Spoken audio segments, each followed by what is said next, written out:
we're closer to actually believing that he truly is going to play football in 2025. Well, we better be because we're getting closer to training camp. I mean, at some point, the Yep. guy's got to make a decision, right? He, is dealing with things he says in his personal life, and it sounds like maybe even some people that are not healthy, and so you have empathy for that. But he's going on Joe Rogan's podcast for 3 hours the other day. Maybe he has a chance to go hang out and do a little football activity. I don't know, but we will see what he ultimately decides to do. I've said all along, this is the Aaron Rodgers playbook over the last few years. You want to be wanted, you want to be in the news cycle, and he has shown no signs that he doesn't want to play football, really. I mean, in terms of he played with the Jets, he came back from an Achilles. I think he will play this football season, and all of this will have been a kind of a big charade. Yeah, we'll talk more about that coming up in this hour in 15, 20 minutes or so. But I do want to obviously start us off with the NBA. We got two series with two teams up 2-0. The Thunder, of course, up 2-0 on Minnesota. And then last night, we saw the Indiana Pacers go into the Garden again and come up with another win. And this one didn't need a crazy shot from Halliburton, didn't need overtime. This was just an all-around, not a beatdown, but just they were the better team. They were the better team. They outcoached the New York Knicks, did the Indiana Pacers, and they're up 2-0. Now they head back home, and obviously an unbelievable spot that I don't think really anybody thought they would be in at this point, considering what the Knicks were looking like after their series against the Boston Celtics. And, we can get into series pricing in a second, Grant, but at least last night, and I guess you could make the case even in game one, even though that, of course, took some crazy heroics in a comeback. Last night, the Knicks were outcoached. It looks like they're just waiting and waiting for Jalen Brunson to bail him out, and he's obviously one of the best players in the league, and he's done that numerous times for them, and he might bail him out of this series. Maybe he will. But it seems like you watch the Pacers, and no pun intended, but like they have some pace to them. They have spatial awareness on the court, and they look like the better coached team, and they're not just hoping one guy bails them out. And we saw that last night because Pascal Siakam was unbelievable with 39 points. Yeah, they are the better team. I mean, I think that's been definitive through two games at least. They out-execute the Knicks in the biggest spots. Late in these games, in the fourth quarter, into overtime, again in game two, they did it. That is kind of the story of this series. And it's not a coincidence, by the way, that the Pacers have been so good in those moments. To Carlisle and Halliburton's credit and to the entire operations defense, I mean, this is an entire postseason thing. They have been snatching victories out of the jaws of defeat going back to the start of the playoffs. And at some point, you stop kind of assuming it was a lucky shot or, a crazy possession. And it's just what they've done. This is how they operate, and they're better in those moments. I think they are better coached, to your point, and they've just out-executed the Knicks as well, who are just a little bit light. I mean, Jalen Brunson needs more help. You talked about this. Brunson had 36 points and 11 assists last night. And Karl Anthony Towns, 20 and 7, but he didn't even play nearly as much as he typically does because they went with matchups to try to play better defense where Mitchell Robinson played more. And they actually did a really nice job early coming back in the game when he came off the bench. He had 9 rebounds in the game. And I think that was kind of the idea last night for the Knicks is they thought we need to play better defense against this team if we're going to win a basketball game. And they did. They played much better defense. And then what they found was by committing so much to doing that, they didn't have enough offense outside of Jalen Brunson. So it's a tough matchup. You're down 0-2 now after 2 home games, hitting the road. You go to game 3. Right now, the Pacers are favored in the third game of this series, going back home to Indianapolis, half points, minus 135 on the money line. And oh, by the way, that game on Sunday night, tomorrow night, is going to be at the tail end of an entire celebratory day in the city because you're running the Indy 500 in the afternoon, so everyone's going to be lit and everyone's going to be fired up. And they've won 6 straight games at home, and their team is playing unbelievable basketball. I mean, yesterday, it wasn't even the Halliburton show. He was a secondary option. He was a distributor. He almost had a triple-double. He went 14, 11, and 8. But Pascal Siakam had a unbelievable game. I mean, he was historically brilliant. He scored 39. He was 15 of 23 from the floor. And this team, where normally they pour it in offensively, they had one guy make more than 5 buckets. So right now they're on a heater. I don't really know what the prescription or the answer is for the Knicks. They look like the second best team. And the shame of it, Alex, is real quick, they've been in both of these games. Game 1, they should have won. It should be 1-1 at worst. Game 2 was tied going into the fourth quarter. They led after 1. They led at halftime. It was even after 3. So it's not like they've been dominated, and yet they're decidedly, in my opinion, the second best team in the series. And now you're going on the road. They're in big trouble. They're in big trouble because what you kind of were saying about the matchup, in a weird way, if they would have got blown out last night, you can write that game off a heck of a lot easier and say, all right, it's one of those games that happens in a best-of-7 series. But what you were saying, I think, is correct, Grant. These are close games, and you're just getting outcoached and outplayed in the key moments. And that's way more worrisome than, hey, we just had a bad night at the office. Nobody can make a shot. We lost by 25. Let's just write that one off and move on.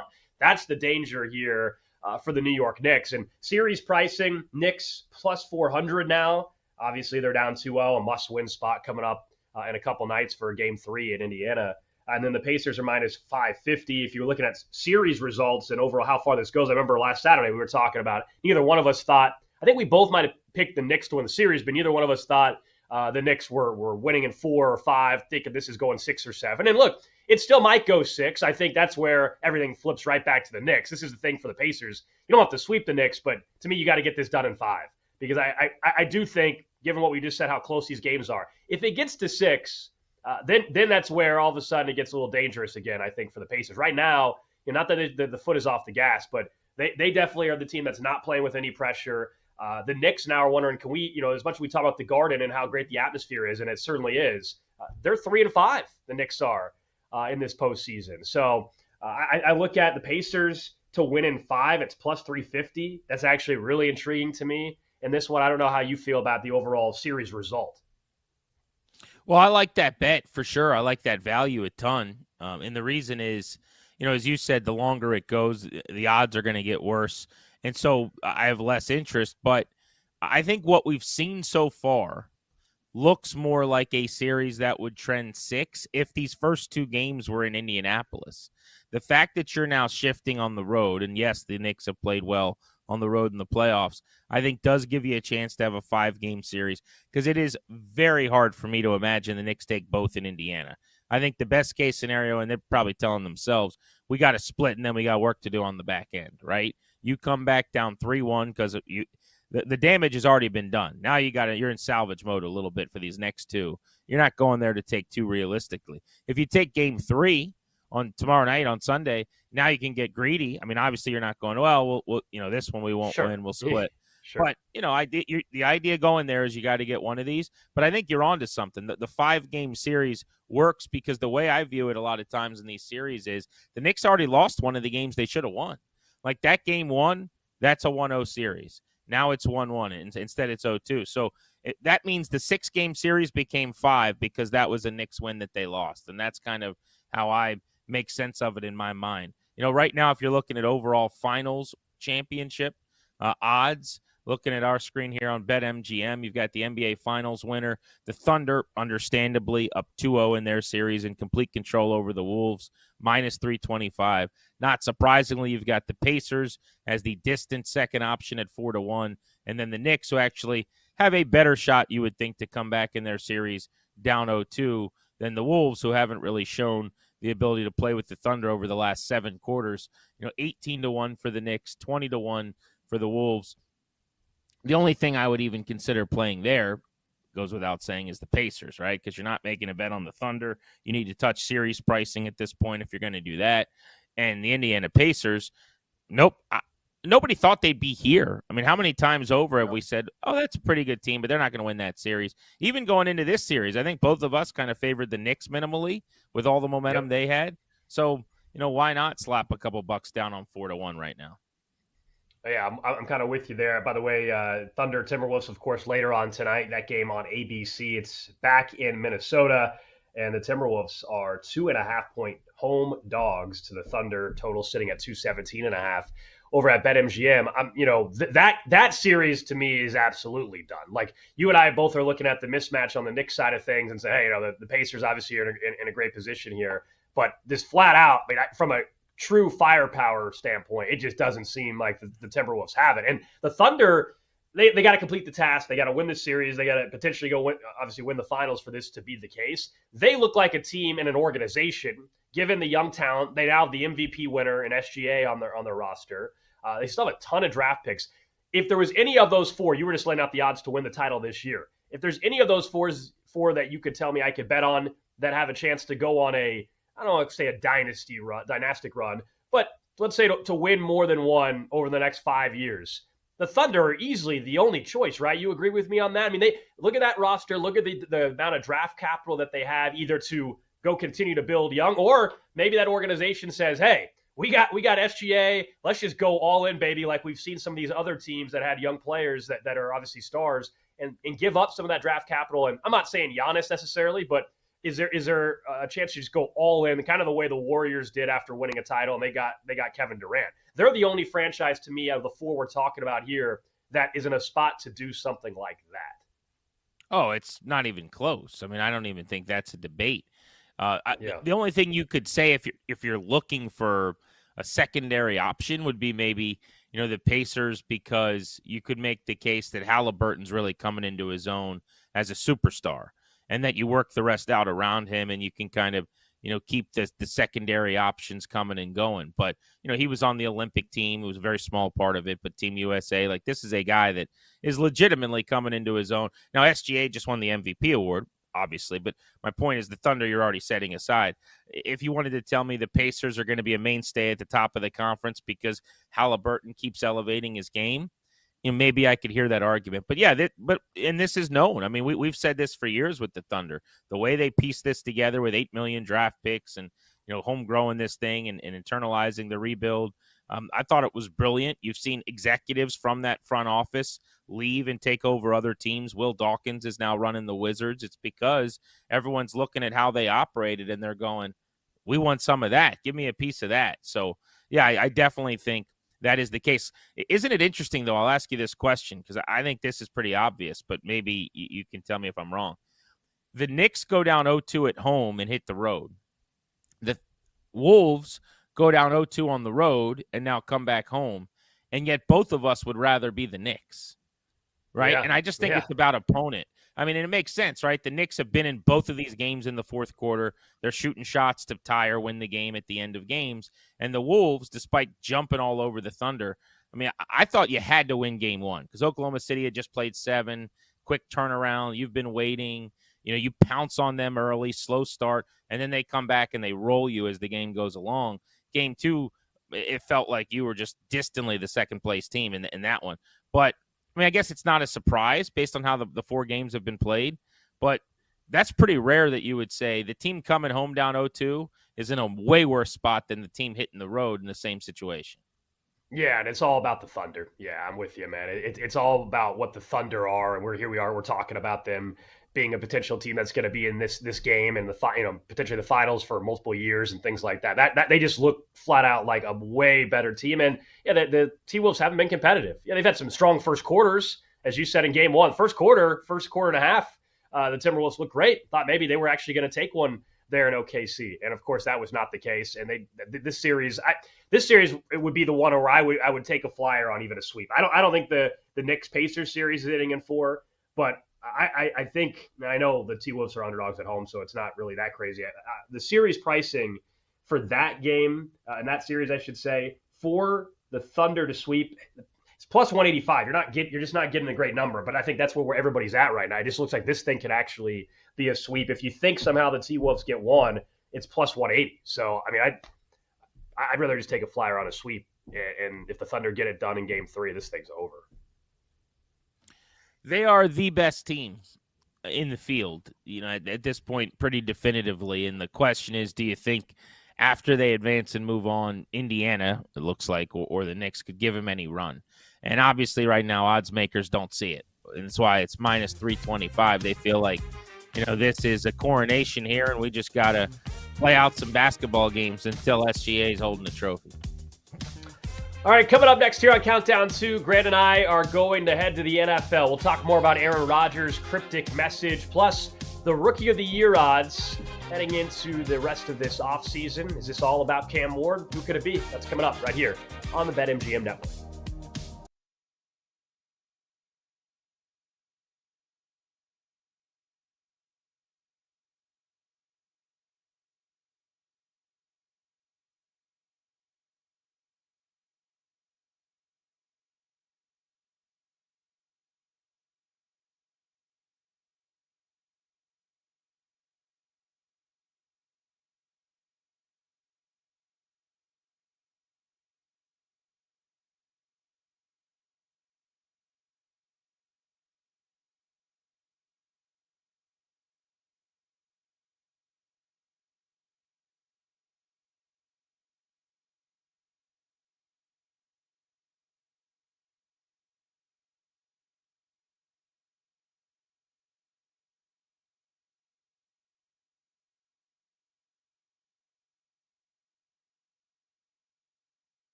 It's time to get back to the Countdown 2 on the BetMGM Network. Here's Grant Paulson and Alex Gold. Coming up in about 35 minutes or so, Andrew Caley from Covers.com going to join us. Want to talk some college football with him. As we know, this week there was a couple meetings, some changes coming to the college football playoff. We know they can't expand from 12 for another year. However, the seeding that people were all upset about this past January, there's going to be some changes to the automatic qualifiers and who gets seeds 1 through 4. And so we'll get back into that. It's been a while since we talked some college football. We'll get some odds. And obviously a lot of this did stem from Boise State, a non-Power 5 school, getting a bye. And, well, people weren't so thrilled with that. So that's what's prompted a big part of the changes. So we'll get into that in a bit. He's Grant Paulson. I'm Alex Gold right here on the BetMGM Network. Aaron Rodgers was down in Texas this week. He was doing some different media appearances, and I guess he was hanging out with a friend of his. And I'm sure, Grant, you're probably well versed with the rapper Mike Stud. I guess that's a friend of Aaron Rodgers. I'm guessing as part of your playlist as well. And he was hanging out with him doing a Q&A. And at one point, there was some reporters there, and they asked Aaron Rodgers, "Hey, would you ever sign with the Chicago Bears?" We all know the history there. Aaron Rodgers' response was, quote, "I believe there's a team that might play in Chicago this year on a road trip." That, of course, has prompted everybody to put 2 and 2 together and look and see the Pittsburgh Steelers play the Bears in Chicago in Week 12. Is this the closest we have gotten to Aaron Rodgers himself actually saying you might want to play for the Pittsburgh Steelers? I guess. I mean, he didn't say there's a team I'd play for, though. That there's technically like 9 teams that are going to play there on road trips this year, sure, right? Sure. One of them is also the Vikings, who's the other team supposedly that has been asking about Aaron Rodgers. So you'll have to forgive me for not assuming that this is now set in stone. Whatever happened, wasn't there a report out there that he like joined a golf course in Pittsburgh or something? That's like yes, I believe that's right. I mean, that, if that's true, and I don't know that that's been corroborated or what, is like a way more interesting detail to me than whatever he said while he was hanging out at Mike Stud, whatever this guy's name is. Yeah, it's his friend, a rapper, Mike Stud. Uh-huh. Yeah. I don't know, man. I mean, this is what he does. It's little breadcrumbs. We're all now supposed to run from one to the next, like the Lost Boys chasing Rufio and Peter Pan around. And I'm just not going to do it. So when he decides that he's going to play, let me know. Or if you decide that you're not, I'll say good career, put my thumbs up, and tell you to happy trails. But, the whole thing is kind of it's a lot to deal with. I told you I watched a good bit of his interview this week with Joe Rogan, thinking that they'd be talking about his career, and that didn't really happen. I mean, so right now he's doing his thing. It's not January anymore, though. It's May 25th. Teams are training. Teams are getting better and coming together, and the season started for a lot of these organizations, right? We think of the start of the year as day one of training camp. That's not reality anymore. That having been said, he's a quarterback. He can swoop in. He can kind of do his own thing. I think the wrong question's being asked, though, at this point about Aaron Rodgers. Everybody's talking about, is he going to play and will he choose the Pittsburgh Steelers? And I think the actual question should be, should the Pittsburgh Steelers want Aaron Rodgers? Should the Pittsburgh Steelers sign this guy, or should they go into the season with a bad quarterback situation led by a bad quarterback in Mason Rudolph, and for the first time in the Mike Tomlin era, actually lose enough games to be in position to maybe draft your quarterback of the future? Because if we're being honest, this team doesn't win in the playoffs, and they can't win in the playoffs. And the reason is they haven't had a quarterback the caliber of which allows them to. Is Aaron Rodgers that guy based on what we've seen over the last couple of years? We just did this with the Jets. Is he going to go? Is he not going to go? Is he going to play? What's the darkness telling him? Oh, thank God he chose the Jets. And he missed the season because he's old and got hurt, and it was a terrible injury. I feel bad for the guy with the Achilles, but that's what happens with 40-year-old players, is they get hurt sometimes. And then the next year he comes back, and I thought it was an admirable effort, but he wasn't particularly able to play the Aaron Rodgers MVP level that made him the second-best quarterback of all time, in my opinion. So, I don't know, man. I am of the belief that the Steelers should actually not be playing this game, doing this dance with him. They should decide, we're fine, thank you. You can go play somewhere else if you want to play. We're not going to keep being held hostage. Yeah. And they should bottom out's the wrong word because their defense and coaching's too good, but they should go 7-10 or whatever it is this year and have the 9th or 10th pick and try to move up 5 picks and get a guy for once. So you don't want to be stuck in mediocrity, and that is exactly where the Pittsburgh Steelers have been. And if I was a Pittsburgh Steelers fan, I would be hoping that they did not go out and sign Aaron Rodgers, and I would be hoping that they would be willing to ride with Mason Rudolph or the rookie out of Kansas State, Will Howard, at some point this season. And look, if you find something there with Will Howard, great. Otherwise, most likely scenario, you're a 6 to 8 win football team. And the only reason why we're all saying that is, as you said, the defense and Mike Tomlin's a hell of a football coach, and all he does is find ways to scrap together wins, even when his quarterback situation can be a disaster. But here's where I'll push back. Overall, you and I have been on the same page with this for the last 3-4 months or whatever we're at this point. Hey, before the draft, I would have set a deadline. Aaron Rodgers, you got to tell us all this kind of stuff. And the Steelers clearly still believe he's going to eventually sign with them. At this point, it's just kind of like I don't even. It's not even the waiting game anymore. Like, they have Mason Rudolph, they have Will Howard. If Aaron Rodgers flipped on them and decided not to play, that's clearly like that stuff is all done. You know what I mean? The question isn't even if, like, should they be waiting still for Aaron Rodgers? Should they want him? It's like they clearly want him. I think clearly they do at this point in time. And Mike Tomlin, to me, doesn't strike me as the type of coach, though, that is, I don't want to use the word tank by any means, but he's definitely not the type of coach that is going to be okay going into a season where the quarterback he doesn't actually believe he can win games with. And, they're doing he's it won right games now. What's that? They're doing that right now. You can't win. He's won games with Mason Rudolph. He's won games. I'm not. By the way, this is not me saying Mason Rudolph is any good. I'm just telling you, Mike Tomlin's probably sitting there saying we've won some games with Mason Rudolph before.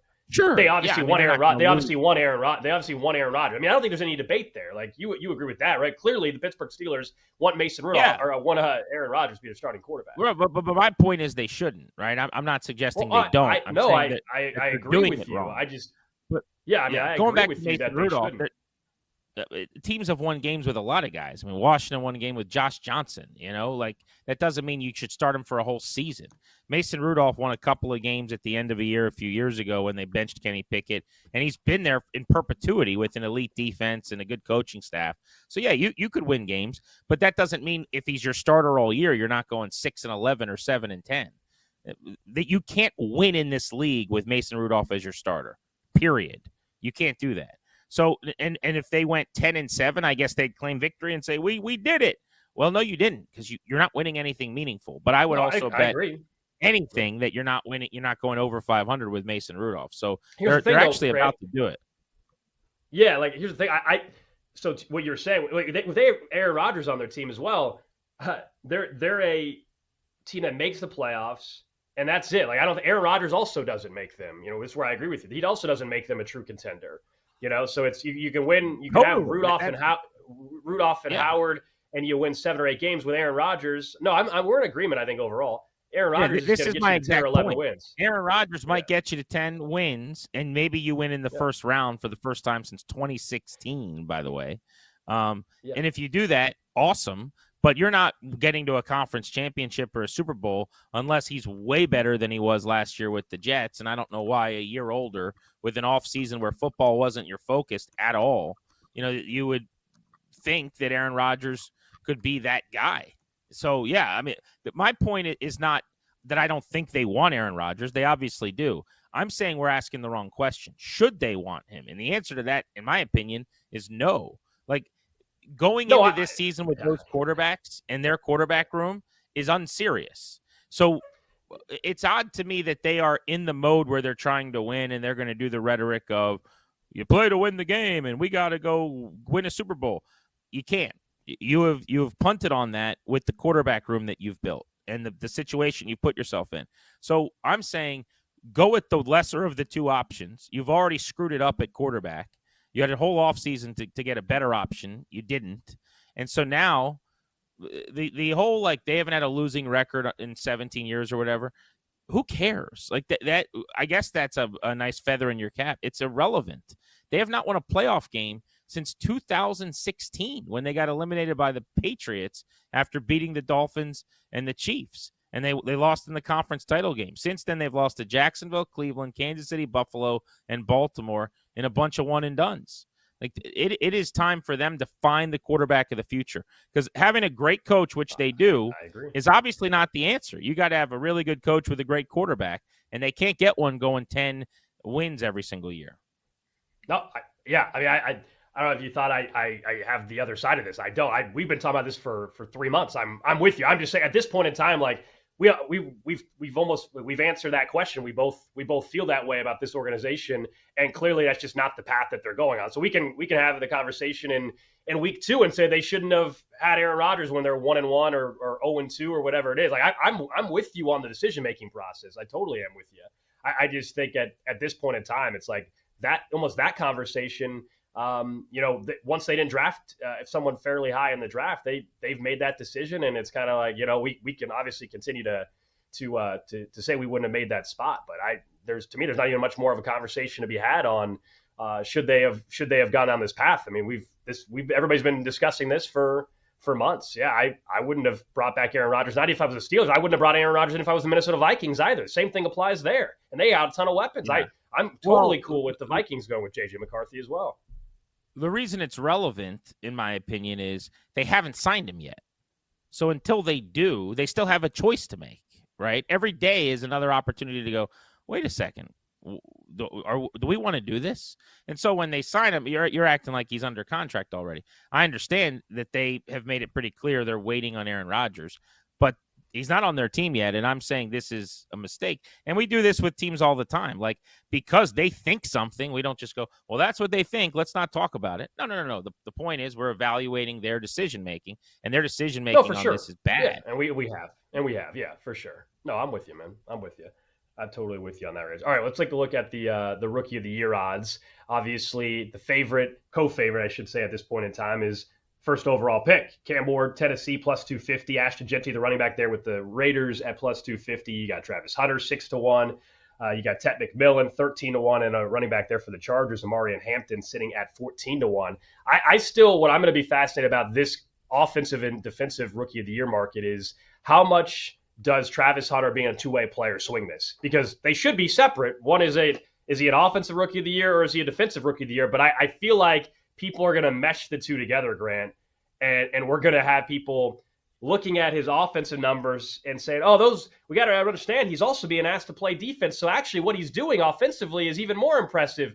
And maybe that's a fair way to look at it, but that to me is not how it should be viewed. But I think if we're being honest, we're trying to cash our tickets and how the voters might think.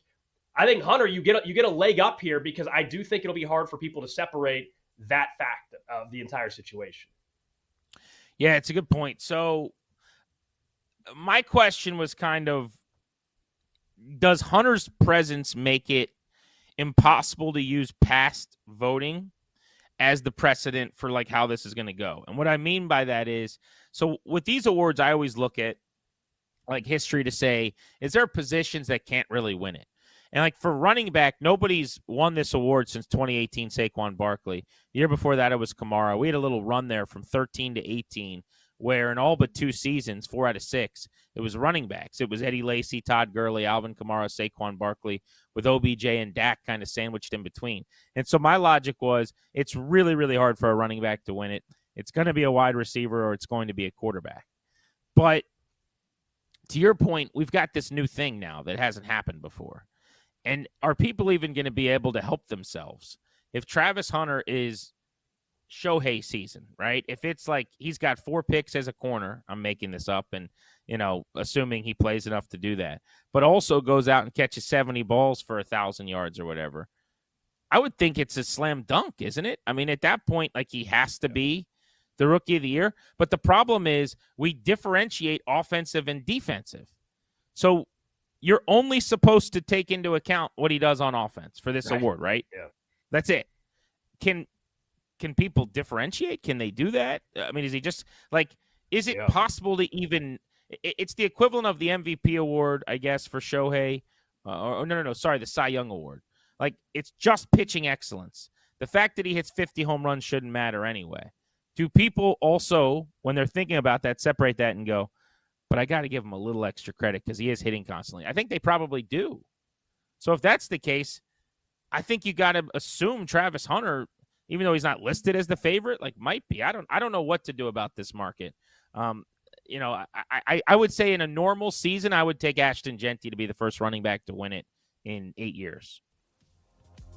Yeah, I want to talk more on the defensive side, though, because if maybe does this apply even more to the offense? Does he get more credit even for the offensive numbers? I don't think he necessarily will clean sweep both, but I'm the logic we're talking about, I think, will favor him more in an offensive category, whereas defense people will just look at sacks. So I want to talk about Abdul Carter's odds, who obviously got his deal finalized this week with the Giants as well, and those changes coming to college football's playoff this upcoming season, right here on the BetMGM Network.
It's time to get back to the Countdown 2 on the BetMGM Network. Here's Grant Paulson and Alex Gold.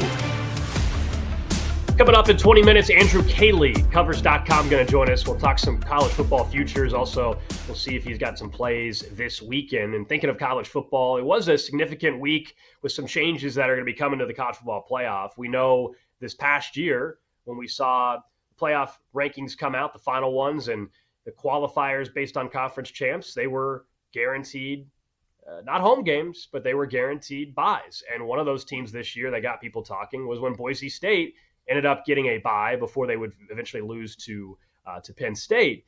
And a lot of people were looking at that and saying, wait, they're ranked 7th or whatever, 9th, I think it was actually, but they're being treated like they were the 4th best team in the country with the bye. And I have no problem, by the way, with conference champions being guaranteed a bye if you're the highest ranked. In that case, Boise State was, and that's why they got the bye. However, on Thursday, the College Football Playoff Executive Committee approved a change that will take place this upcoming season, which will be, it'll all just be based off of straight seeding. So whatever the top 4 teams are and the final ranking will have the automatic, buys at that point in time, not by being conference champions. What I find fascinating, I can get to whether you think this is the right decision, is they need unanimous approval for this, right? It can't just, even though the Big Ten and SEC are driving everything, we all know this, conference realignment, et cetera. They have the most money with TV deals, all that. We all understand that. But it still takes 10 FBS conferences, their commissioners, and Notre Dame to approve this. One can't be out. So my question would be, for a change like this that hurts the Mountain West, or it could even hurt the Big 12, right? They're viewed as the lesser of these power conferences as well, and they may be more likely not ranked one of the top 4 teams in the country. So this could hurt you getting a free spot, if you will, an automatic bye into the next spot. What's the catch here? Why would I even approve this if I was the Big 12, if I was the Mountain West, or these other small conferences? I understand they're not as powerful, but why would they even be on board with this? Is there something behind the scenes we don't know in terms, like, is there some wink, wink, nudge, nudge? What's going on? Good question. I can't answer that. I don't think there's any benefit to them approving this in a vacuum. It hurts them. It doesn't help them. It's almost never going to help them, and it's going to hurt them every single year.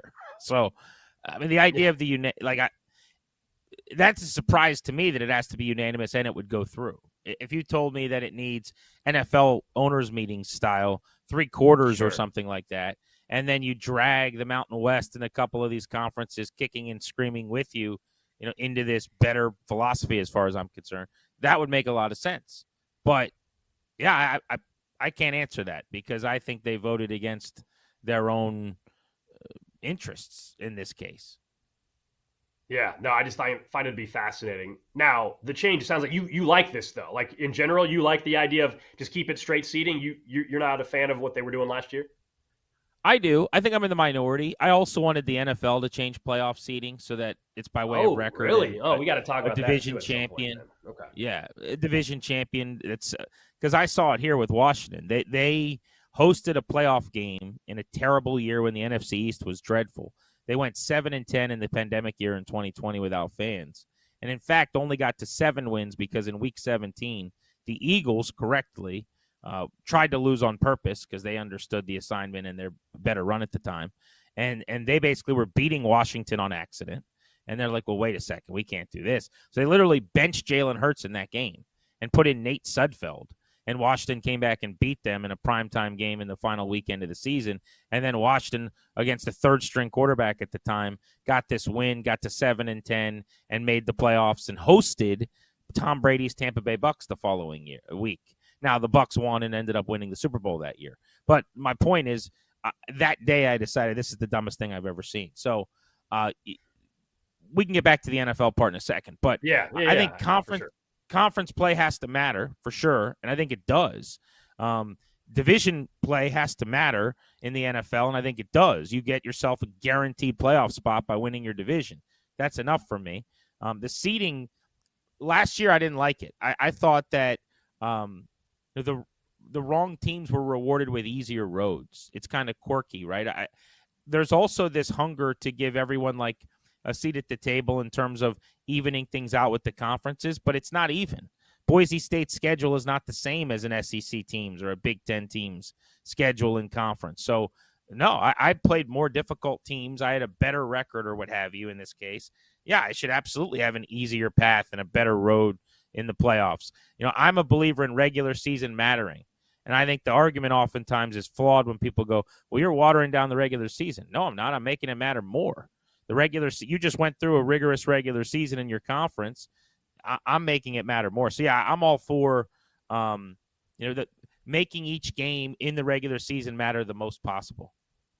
Yeah, I understand the reality of where college football has been trending for a while. And there's still always in the back of my mind the thought that one day if the Big Ten and SEC aren't able to get unanimous approval on something they want, they might go tell everybody to go, you know what, and just do their own thing and say, we got the bigger TV deals, we got the bigger brands, we're in a majority of these playoff teams every year anyway, we don't need you guys. That's always in the back of my mind, and I don't want to see that happen. But that would be, I guess, to answer my earlier question about why do these other conferences go along with it, because I think to some extent they kind of have to, because if I told you that they were like this secondary championship that they were playing for, while I guess the real one was the Big Ten and the SEC, that would be awful for everybody involved other than the Big Ten and the SEC. It'd be terrible for college football, all of it. So I guess I always keep that in mind. I didn't have as big of an issue last year. I'm with you on the direct path, and maybe it was strictly because of the conference buys that were given to the champs, I should say.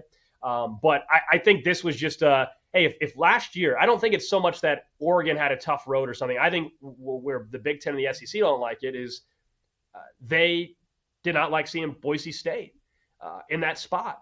And I think if last year Boise State wasn't the fourth automatic team with a bye, I don't think this change happens. So I'm with you on the seeding, but I think this is strictly oh my gosh, how did we let this team sit at the same exact table and they got a bye? Now I would argue Boise State for them brand wise, it would have been better, Grant, for them to actually not get the bye and have a playoff game on their home field last year and win a playoff game versus getting the bye. I understand the concept is to win the national title, but Boise State was not going to win the national title last year. I would have argued for their brand, it would have been better for them to host a playoff game for the first time in their own backyard. But so one of my frustrations is I think back to last year too was, I want to do whatever I can to avoid Ohio State playing Oregon as early as they did. I think for Oregon, the number one team in the country, to have to play Ohio State in their first game after Ohio State beat Tennessee, I think it was, if I remember correctly. I thought that was ludicrous. And so whatever I got to do to avoid the team that was number one in the country getting screwed is where I'm going to start. The other thing was Arizona State as a 4 getting the path, that they did, where Texas, who was a much better team, had to win a game and then play Arizona State coming off of that game. Like, the whole thing was flawed to me. So it's right. It's very simple. Like, we'll go for it. No, I was saying, there's what you were describing there goes back to like the ongoing debate that we would have every year about just how did the committee come up with the rankings, right? Like what you're saying is like, you and I'm not even disagreeing with you that Texas is a better football team last year than Arizona State, but like you and I are just saying that, like we're just throwing it out there. But what in the committee typically would probably agree, but that goes back to I think where people have a huge frustration with the rankings and the college football playoff committee. Like they're the better team because of what? Because there's actually a ton of metrics that would say they weren't. Is it the eye test? Because I think eye test, yes, Texas is a better team, but Arizona State, they did everything they possibly could all season long to be in that exact spot. They're not better because Texas is Texas. Like, I'm not saying you're saying that, but this is a debate we get into every year. If I remember correctly, Texas was the number 3 team in the country or whatever, and Arizona State was outside of the top 10, and then Arizona State got the bye because of being, the auto bid 4 or whatever is the way I remember it. No? I believe they won the Big 12 title game against Iowa State, which would have given them that, Right. So they should, that's the 12th team in the country getting the bye, and then the 3rd team in the country having to beat Clemson to play them. And then, not surprisingly, although it was closer than I thought, they beat Arizona State. But in my world, we're just seeding it based on, as you said, like at the end of this thing, what are the rankings? Okay, Oregon is 1. So Georgia is 2. Texas is 3, and I think it was Penn State was 4. Those 4 teams get the buys, and then we operate accordingly. and that's fair. I guess this is pivoting from that would be, well, then why are we even playing if now that why are we playing conference title games? Why are we even playing them now? If there's not gonna be a buy. I mean, truly, I know the answer is money. Duh, right? That money is the answer. But like, Right. why do we even need these games? We shouldn't have Well, conference there's title still games seeding then. on the line, right? There's still You seeding know, on the line, and then the matchups. If you do it correctly, I'm using that word. Maybe I should use another word. But if you do it this way, right, then your seeding actually matters because you're seeding everybody in order, and it's just like any postseason where the higher your seed, the better your path. Other for than the sure. NHL, which is kind of But matchup and yeah. divisional driven. But then you get into, okay, because we see this play out with the rankings all the time. Am I penalized for losing in my conference title game versus the team that did make the conference title game? But this is what I'm saying. These are the debates we'll all have, Sure, I'm it gets sure, back to in some of the old December. debates. Yeah, Yeah. very possibly you could be penalized, but I think if you're in your conference championship game, you're still in the tournament, right? So I get that the argument. I'm saying every Not other old. game I matters mean, not. more. But You that know, wasn't the case, man. Like Iowa State lost. I mean, this Iowa State lost to Arizona State. Iowa State wasn't still in the tournament.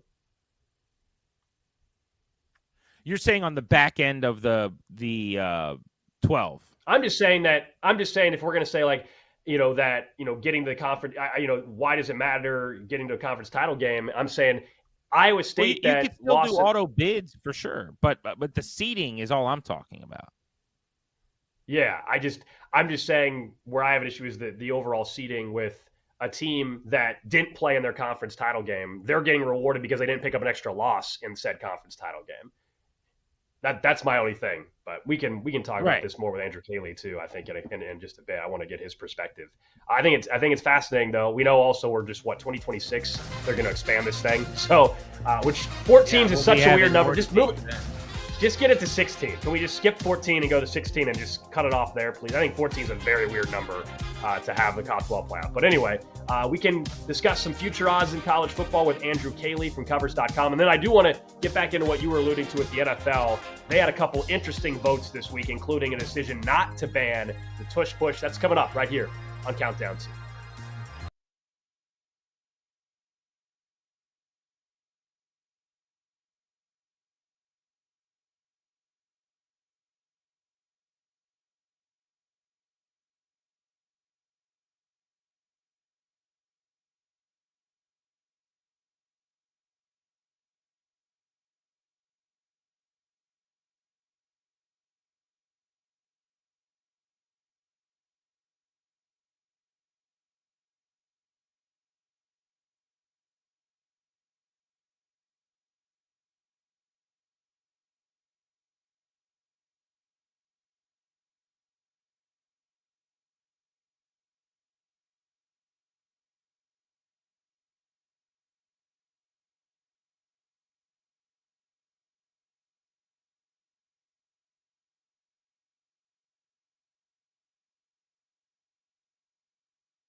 It's time to get back to the Countdown 2 on the BetMGM Network. Here's Grant Paulson and Alex Gold. We'll get back into the NBA postseason here in about 25 minutes or so. Our best bets for tonight's action with the Thunder and obviously the Timberwolves, plus how we're going to be betting a big Game 3 in Indianapolis coming up in just about 48 hours or so. I guess it would be 24 hours or so. As well. But the NFL this week had a couple decisions to make, and I want to start there because we had some conflicts there. Andrew Cayley, maybe we'll get him on next week from Covers. We'll move that and get his college football predictions and stuff a week from now. But the NFL this week had a couple key votes at their league meetings, most notably the tush push and whether or not that was going to be banned or not. And we all know you need 75% of the league to vote in favor of a ban like that or anything like that. And two teams away from banning it, but it did not get banned.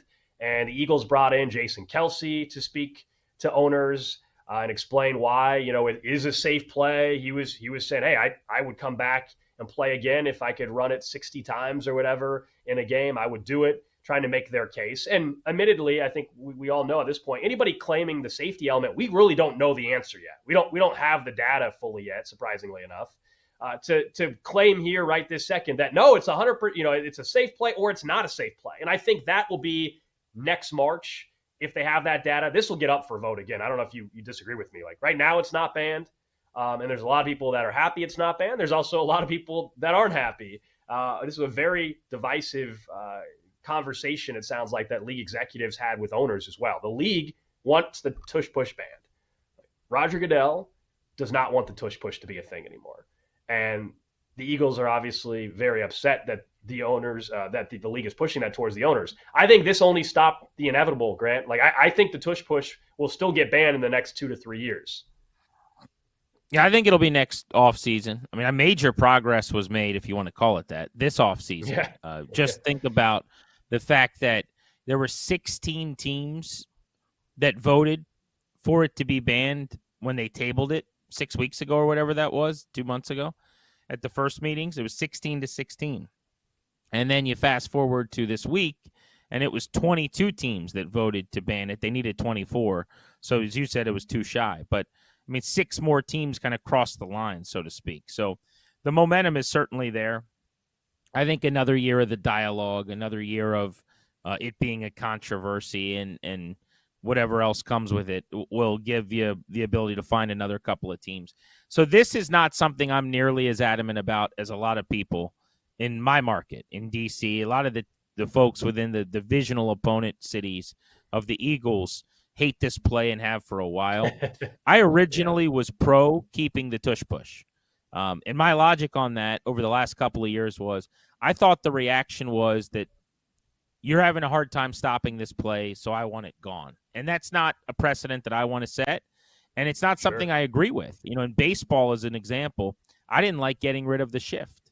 They banned the shift and said, it's taking away hits, it's hurting batting average. I viewed that as analytical data being used by teams to position yourself in the best way possible. And I don't like the precedent of punishing smart teams for gaming the system legally, so to speak. And I kind of view the tush push the same way.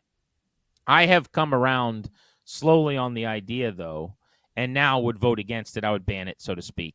But I'm just not that, I'm not going to a rally against it. It's not a big deal to me. But if you asked me, hey, what do you think? You're the commissioner. I'm getting rid of it. It's not really a football play in the spirit of the NFL. It is a rugby play. And my argument is, and this has been my argument throughout, even when I was not for banning it, I don't like aiding ball carriers. We need to go back to the old rules, in my opinion, where you see guys getting dragged into the end zone that are being held up by linebackers. You see offensive linemen. You want to talk about it was a rule forever in the league for years and years and years until about 20 years ago, and they changed it, or a little bit less. You can't pull ball carriers. You can't push them. You can't aid them. You can't help them. One of the most dangerous things you see every single week in the NFL, you will see this in every single game you watch, is the running back who's kind of being held up and tackled, and then the offensive lineman flying into the frame to just drill him, hit him as hard as possible with the momentum to go forward for another yard or two. I think that's the most dangerous play maybe in the sport at this point. But any kind of aiding of the ball carrier should be done away with. That's pulling them, that's pushing them. And so I wouldn't attack the tush push. I think that's a bad precedent. It wouldn't be an anti-tush push argument. It would be why are we pushing people from behind? Why are we pulling them forward? That's the literature I'm using. That's, I think, what the Eagles changed to ultimately. They'd already done the damage of being anti-tush push publicly, and it looked like, they're crying over spilled milk because they just got eliminated. Or the Packers, rather. They just got eliminated by the Eagles, so it looked like, the Packers were just anti-Eagles. But that, to me, is what should happen, is teams should get together and go, wait a second. We had this rule. It was a better rule. Why is it at the goal line that I'm able to pull a guy over? That's not football either. So do that. The tush push dies. It becomes a quarterback sneak. And the last point I'll make really quick, Gold, is, the tush push is like 90-some% effective. It's like 92%, 91%, whatever it is. If you look at the quarterback sneak, it's one of the most effective plays in league history itself. I've always said not enough teams do it. It's like 78% effective or something like that. So all you're doing is telling the Eagles or anybody else, the Bills, who ran it and didn't get it against Kansas City twice, use a traditional quarterback sneak. You get to do everything except shove the guy in the butt. So is the tush push then illegal? Yes, but it's about changing the rule back to what's reasonable anyway and getting rid of a play that doesn't look like a football play. Yeah, so I obviously can't speak to each individual team that voted to try to ban this, what their real thought. Was it hey, we can't stop this team, or was it what you were describing at the end about ball carrier and linemen down the field and assisting them? Because that was the language change from March to what we just had this week, and it's why I think they picked up a couple extra teams to get it close to a ban. It's why ultimately I do think, and whether it's next year or the year after, they bring it back to the table for a conversation.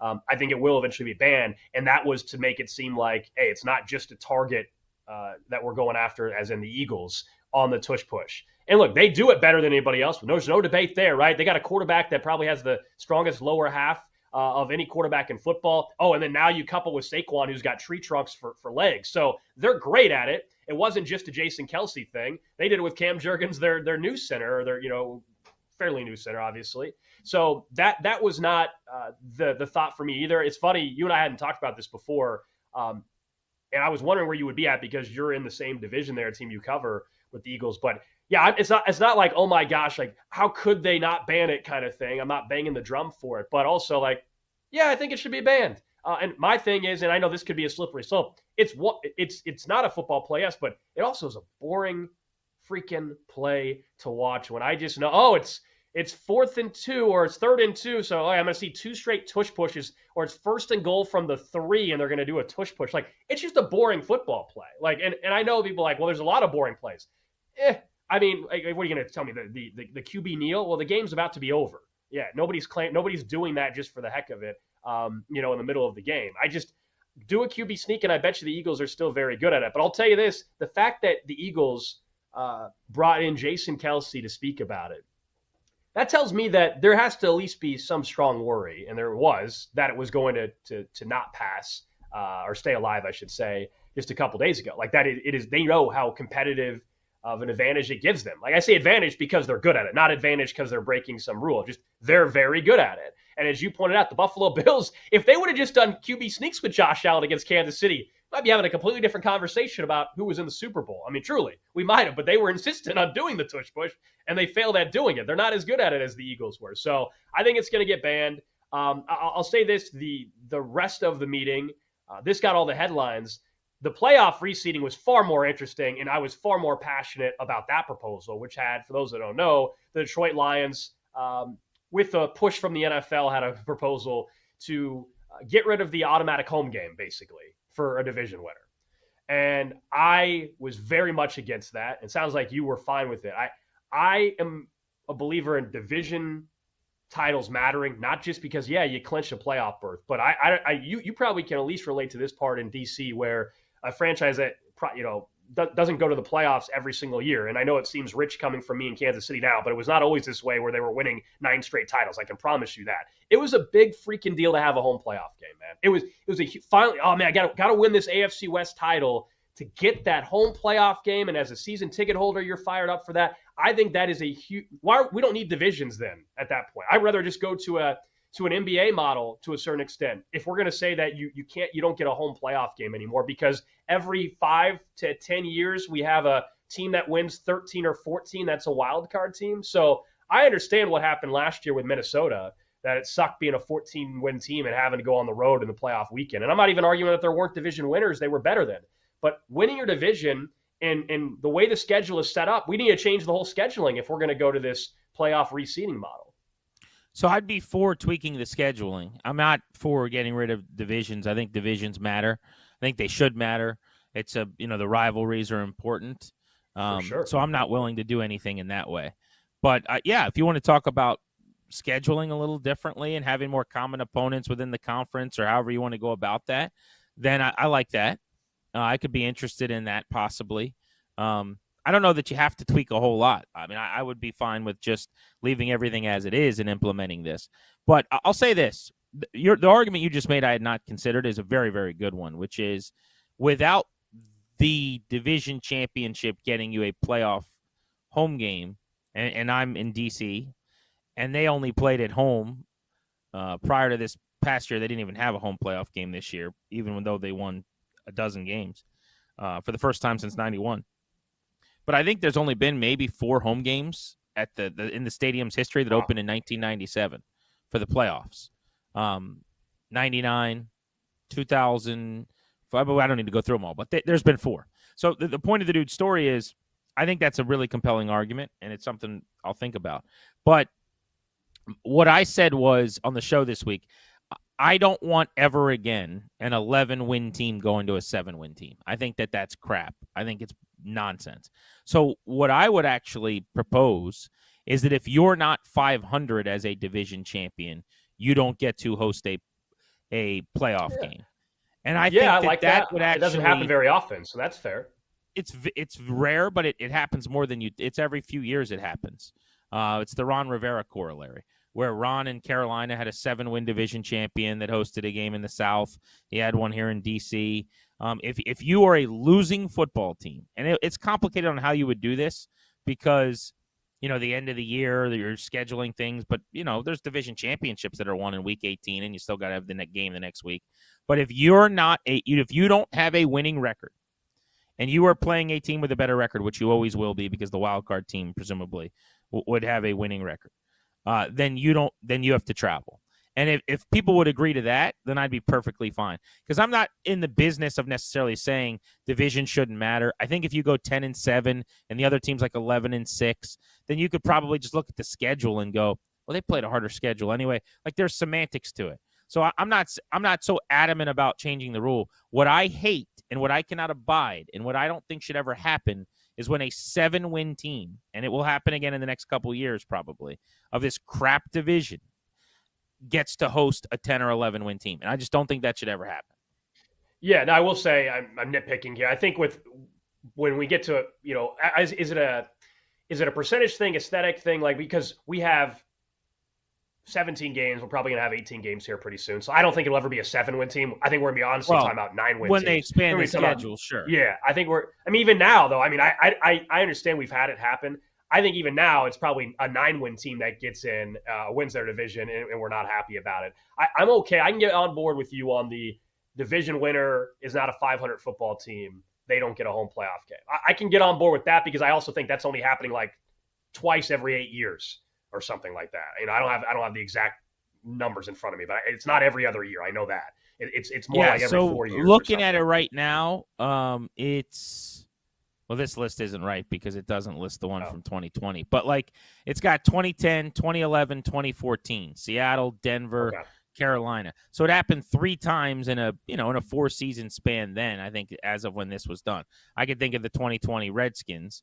But point of the dude's story is, it does not happen that often. But it would be like an 8-10 season is what it's going to be on the 18-game schedule. Yeah, so by the way, for those listening, it did not pass. We'll see if this gets they didn't even vote on it. It got tabled. They didn't even get to a vote. They didn't have the votes, so they just kind of tabled it. Roger Goodell wants this. Anytime we know the commissioner wants it, though, it's getting brought back up again. And this is much like the tush push fan. Goodell wants that. Goodell also wants the playoff reseeding because He wants those Week 18 games not to have, Carson Wentz getting his butt kicked by the Denver Broncos in Week 18 and them throwing in the towel. He doesn't want games like that. And I get it, right? He wants to appease their TV partners. I totally get their logic. I just am pretty adamant about what it means for fans as well. And then I would also say if they were to ever get rid of the home game for division winners automatically, well, then we cannot give the division winner typically plays a first place schedule, Grant, the next year. Well, then we got to do something with that too, because in that case, I don't want the wild card team that won 14 games going to a schedule next year that's easier than the team that had to go on the road for the playoffs that won their division. Well, then we got to redo that whole thing as well, in my opinion. So we'll see what happens in the future. Coming up next, though, I want to talk some baseball. You and I have a hit on baseball for this weekend, some storylines around the league, and the updated Rookie of the Year odds in both the AL and NL.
It's time to get back to the Countdown 2 on the BetMGM Network. Here's Grant Paulson and Alex Gold.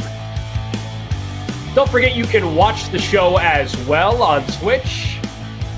Check us out on the BetMGM Network Twitch page. We'll get to our best bets here in about 30 minutes.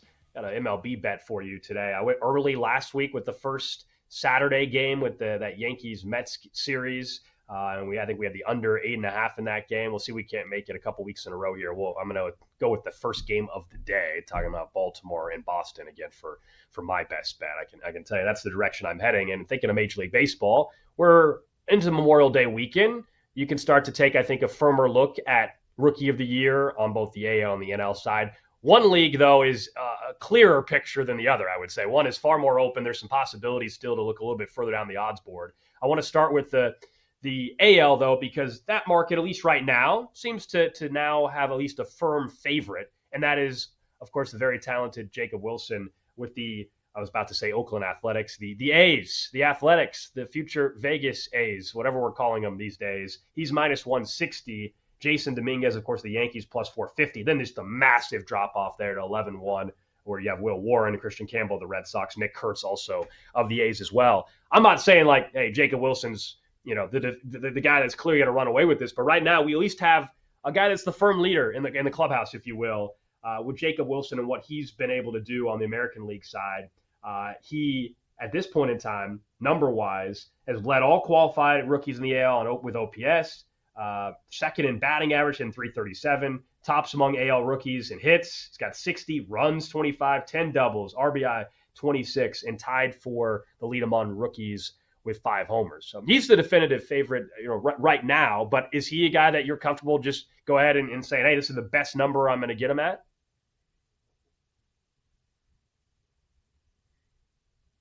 I'm trying to get Grant's mic flip back on there. I want to get Grant's perspective on what he sees from. There we go. Yeah, so he's a good bet for sure. Minus 167 right now is not the time to grab him, in my opinion.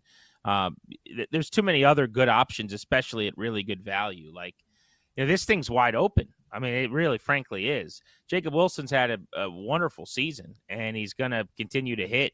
That's what he does. Bat the ball, never strikes out, was a top 10 pick for that reason.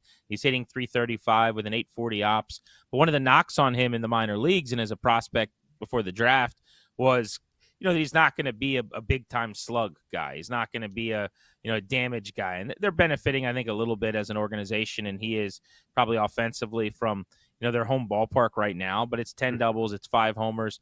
He's not going to hit for the power, in my opinion, to run away with this thing.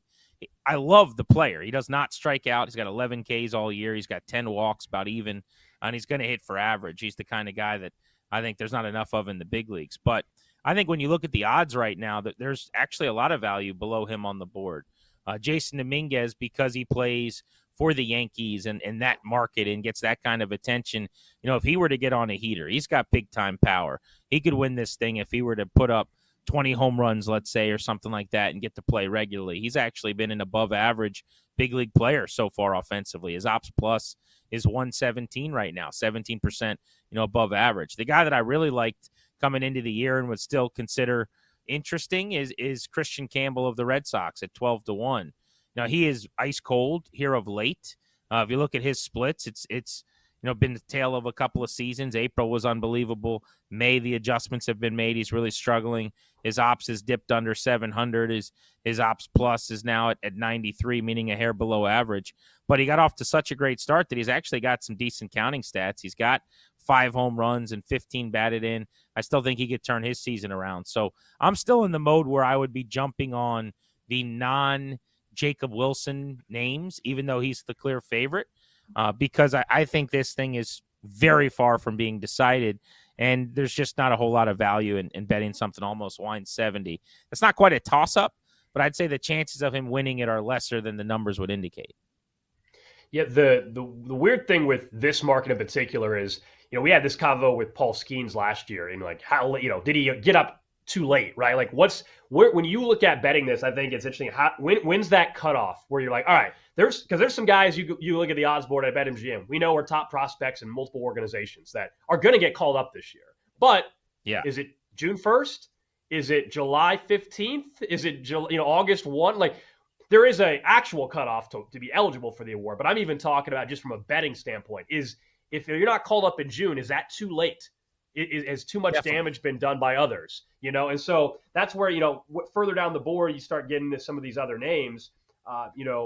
Roman Anthony 40-1, the Red Sox organization. Jack Caglione 40-1. These are guys that are going to be up with their teams this year. And Roman Anthony's the number 1 prospect in baseball. Caglione number 10 prospect. He keeps hitting home runs, and now he's in AAA. He's going to be called up at some point in the next 2 months, I believe. But is he going to get enough games in? I know 40-1 is intriguing for the guys that are top 10 prospects that we both agree are going to get called up.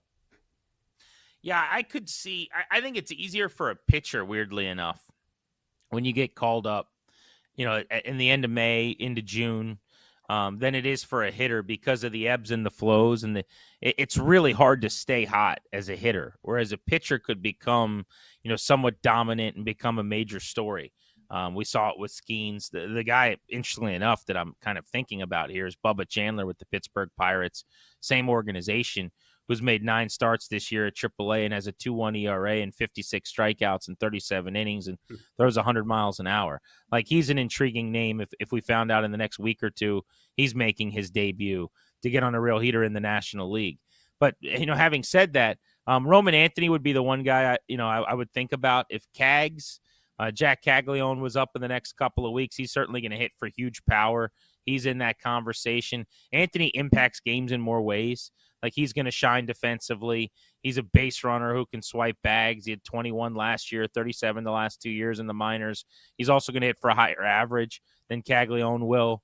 Cags is kind of an exit velocity king who's going to be a big-time power guy in his first year in the big leagues. I don't anticipate him hitting, over 280 or something. I could see if you told me Roman Anthony hit 295 or whatever, that wouldn't surprise me. But to your point, if you're not in the big leagues right now, I think your work's cut out for you. If you're not in the big leagues by like mid-June, let's say June 14th, then I'm not throwing any money at you. I just think it gets too hard.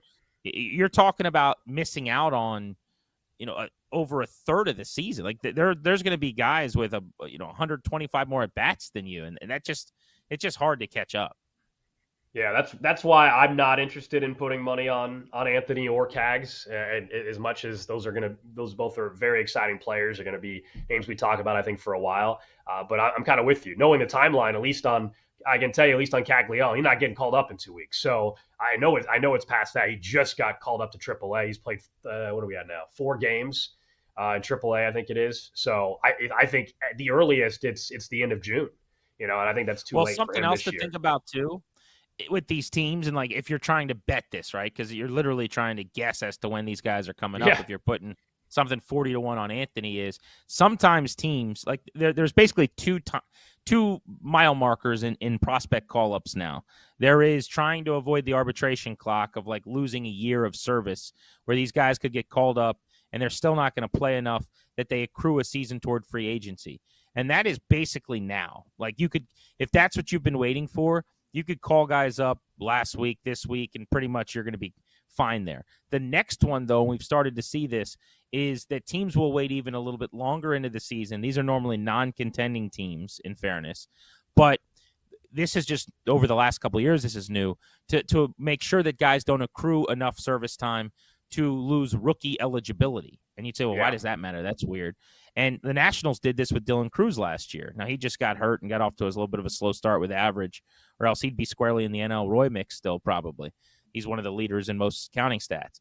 But they basically called him up the day after there weren't enough games for him to play. I think it's 50 innings or 100 at bats or whatever, 100 games. I don't know the specifics. I'd have to look it up. But the point of the story is that you're trying to make sure that your rookie is still eligible for Rookie of the Year the following year.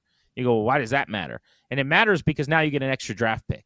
When you win Rookie of the Year, if you're a top prospect, a Caglione with the Royals, a Roman Anthony with the Red Sox, then you actually get a top 40, it's normally right around 30, draft pick in the draft because as a reward for basically having the Rookie of the Year. So we've seen teams start to call guys up differently. So that's another thing to consider in this market is, if it's a non-contending team, they're probably going to wait a little longer to call that player up. I think that's a good point. And on the National League side, by the way, real quick, Drake Baldwin of the Braves, the favorite, plus 350. You got AJ Smith Shaver, plus 425. Augustin Ramirez, 5-1. Logan Henderson, 7-1. And then you mentioned Dylan Cruz a little bit further down the board, though, in your neck of the woods. Much further down the board in terms of Rookie of the Year odds at 25-1. I think the Rookie of the Year on the NL, I know you said AL is pretty wide open. I actually think the NL side is completely a wild card right now, man. I mean, the best odds you're getting is 3-1, 3.5-1 on Drake Baldwin. There's a lot of guys in play, I think, for the NL side, just based off of nobody has put themselves in the same position that Jacob Wilson has. To this point on the National League side, even though Drake Baldwin, I think he's going to probably push the Braves to making sure he's in the lineup very quite often the way he's been hitting. Yeah, Cruz dealing with an oblique, so at this point, there's really no reason or no value to think about him at 25-1. I think if he didn't hit the injured list with an unknown timetable, that could be 2-4 weeks, whatever. Maybe it looks a little different, but I would cross him off the list for the moment. But yeah, the American League. The list coming into the year was the higher end prospects with whether it's Junior Caminero, Roman Anthony, or any of those guys. The National League has been more wide open, and it still looks that way. Shaver, by the way, is a guy that I think is in line for some regression based on some of the underlying numbers. I just watched him live this week. It hit around a little bit. So I don't love that for him to be sitting there at plus 425. But Baldwin, as you said, with the batting average where it is, very, very interesting. There are – I think this market is where you need to shop, though. I will say this because there are still 6, 7, 8 guys that make a lot of sense that could win it. And in a lot of these markets, that's not the case. Like, there's not 7 or 8 guys that could win the home run crown. There's not 7 or 8 guys legitimately that are going to win the MVP. I really believe if you told me right now that, like, Jordan Lawler or Roki Sasaki got red hot and won or something, it's not the craziest thing in the world. And you're talking about 50-1. It's obviously a long shot, but these long shots have a better chance at hitting than I think a lot of other markets. Yeah, and I know you're always locked into the prospects. You do some other work for a different network, obviously, and have a chance to really key in on these guys. It's so funny. So I'm sure there's some people that can relate to this that are listening just because the market has boomed in this way. You and I have been talking off air a couple times about sports cards. You're like, why are you bringing up sports cards right now? Well, a lot of people, when we're talking prospects, we're talking Rookie of the Year. These are names, people. These are the guys that people have been collecting for a while. There's brand new product just came out actually this week, Grant. And I've been nerding out. And this is why a lot of these prospect names further down the board on the odds market are names I'm familiar with and people that collect cards are familiar with because you want to get their first Bowman cards, right? Like this is like Chase Burns of the Reds, a big card right now. He's one of their top prospects, obviously, the talented pitcher that one day might be a Cy Young Award winner. So it's kind of cool to, even from a betting, tying the two together to see some of these names, and Westerholt of the Cardinals, another hot card right now because he's got his first Bowman out, and he's one of the Cardinals' top prospects as well. Yeah, just got drafted last year in the top 10. I mean, a lot of people thought he went to West Virginia. A lot of people thought J.J. Weatherholt would go 1-1. He fell like 7 to St. Louis in the draft just a year ago in the summer.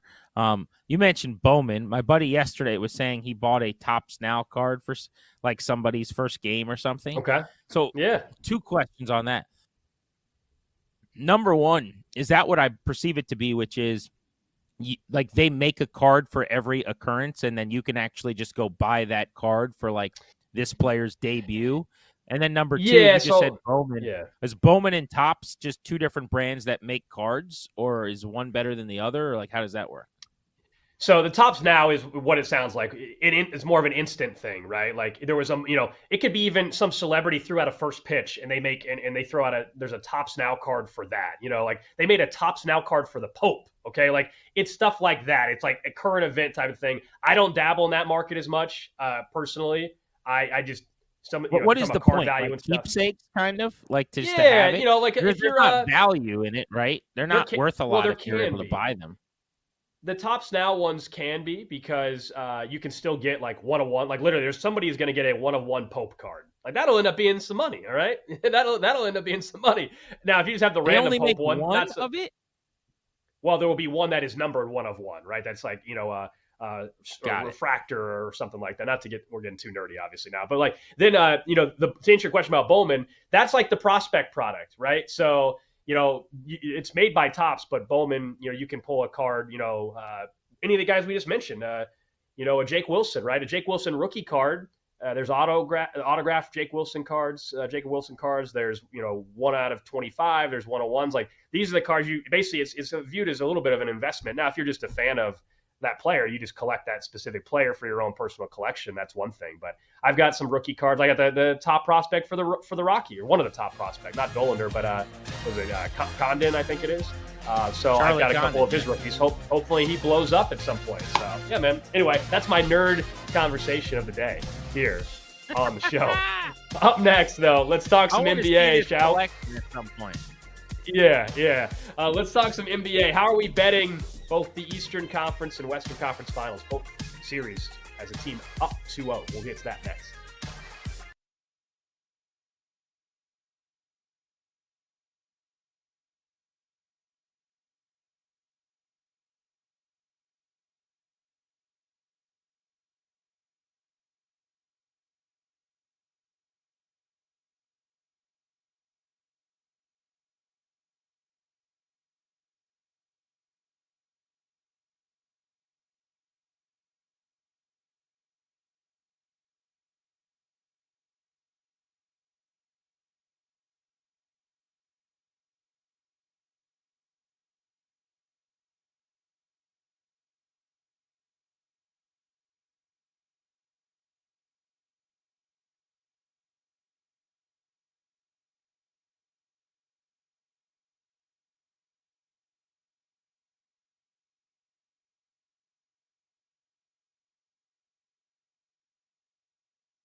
It's time to get back to the Countdown 2 on the BetMGM Network. Here's Grant Paulson and Alex Gold.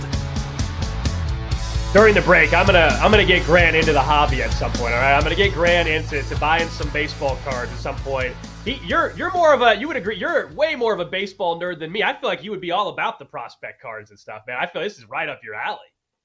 It definitely is. I'm definitely intrigued. I just there's not I spend too much money on gambling and stuff. I don't want to now add another addictive hobby of me trying to win, I don't know if that's what's in. If I tell my wife today, hey, I'm going to get into buying a bunch of cards and be at card shops all the time, she'd punch me in the face. So I have to account for that as well. Fair enough. Yeah, fair enough. It is a little tougher. You got the wife and the kids and stuff and all that. But yeah, man, it is it's definitely a fun hobby. All right, let's get to the NBA though. There's definitely some money to be made betting these two series. We have both series 2-0 in favor, in one case, of course, with the Thunder, the other, the Indiana Pacers. And then we'll get to our best bets before we get out of here in general. At this point in time, starting with tonight, Thunder, Timberwolves, Minnesota's at home, but they're 2.5-point dogs, total 218.5. I think this has gone up a point since we got on the air, actually, about an hour and a half or so ago. I think it's up to 218.5 from 217.5. T-Wolves plus money on the money line. I just look, I understand that, it's much tougher to sweep than we make it seem, but I just have not seen anything from the Timberwolves to this point to show that they're on the same level of this Thunder squad. Like, it's not even, the way we were talking about the other series where the Knicks are right there, but they're getting out coached late in the game and that kind of stuff. Like, this just looks like a completely dominant series-long performance that we're going to see from the Thunder. So even on the road in this spot, I will take the Thunder minus 2.5 and put them in position for a sweep in a couple nights.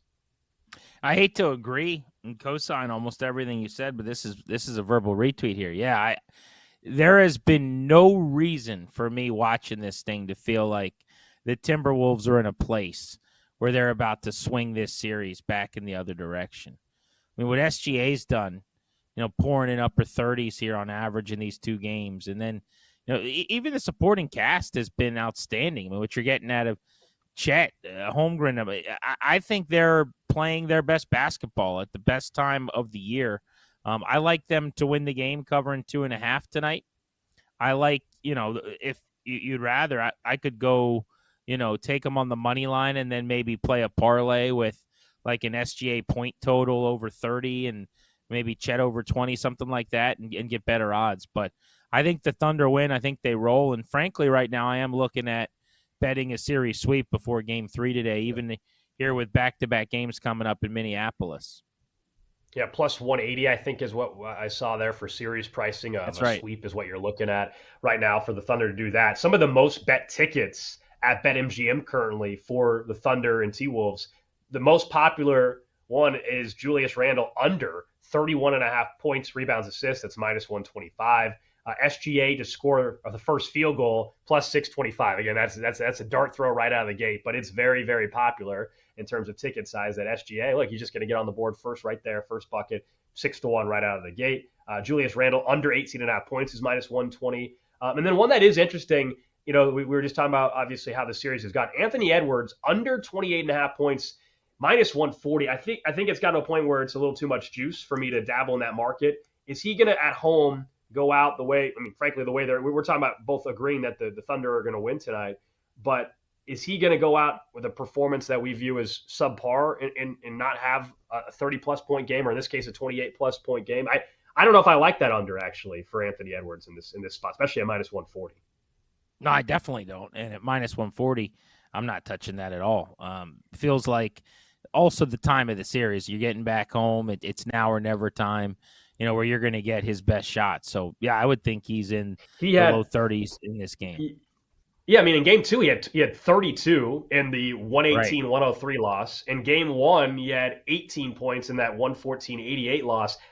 Even though you and I like the minus 2.5, I do think this game will be closer. Does that make sense? Like, we think Thunder comfortable, but I don't think the Thunder will win by 20 in this one. I actually think this could be more like a 7-point margin type of thing. And if that's the case, that should bode well for actually taking the over at plus money on the points prop here when it comes to Anthony Edwards.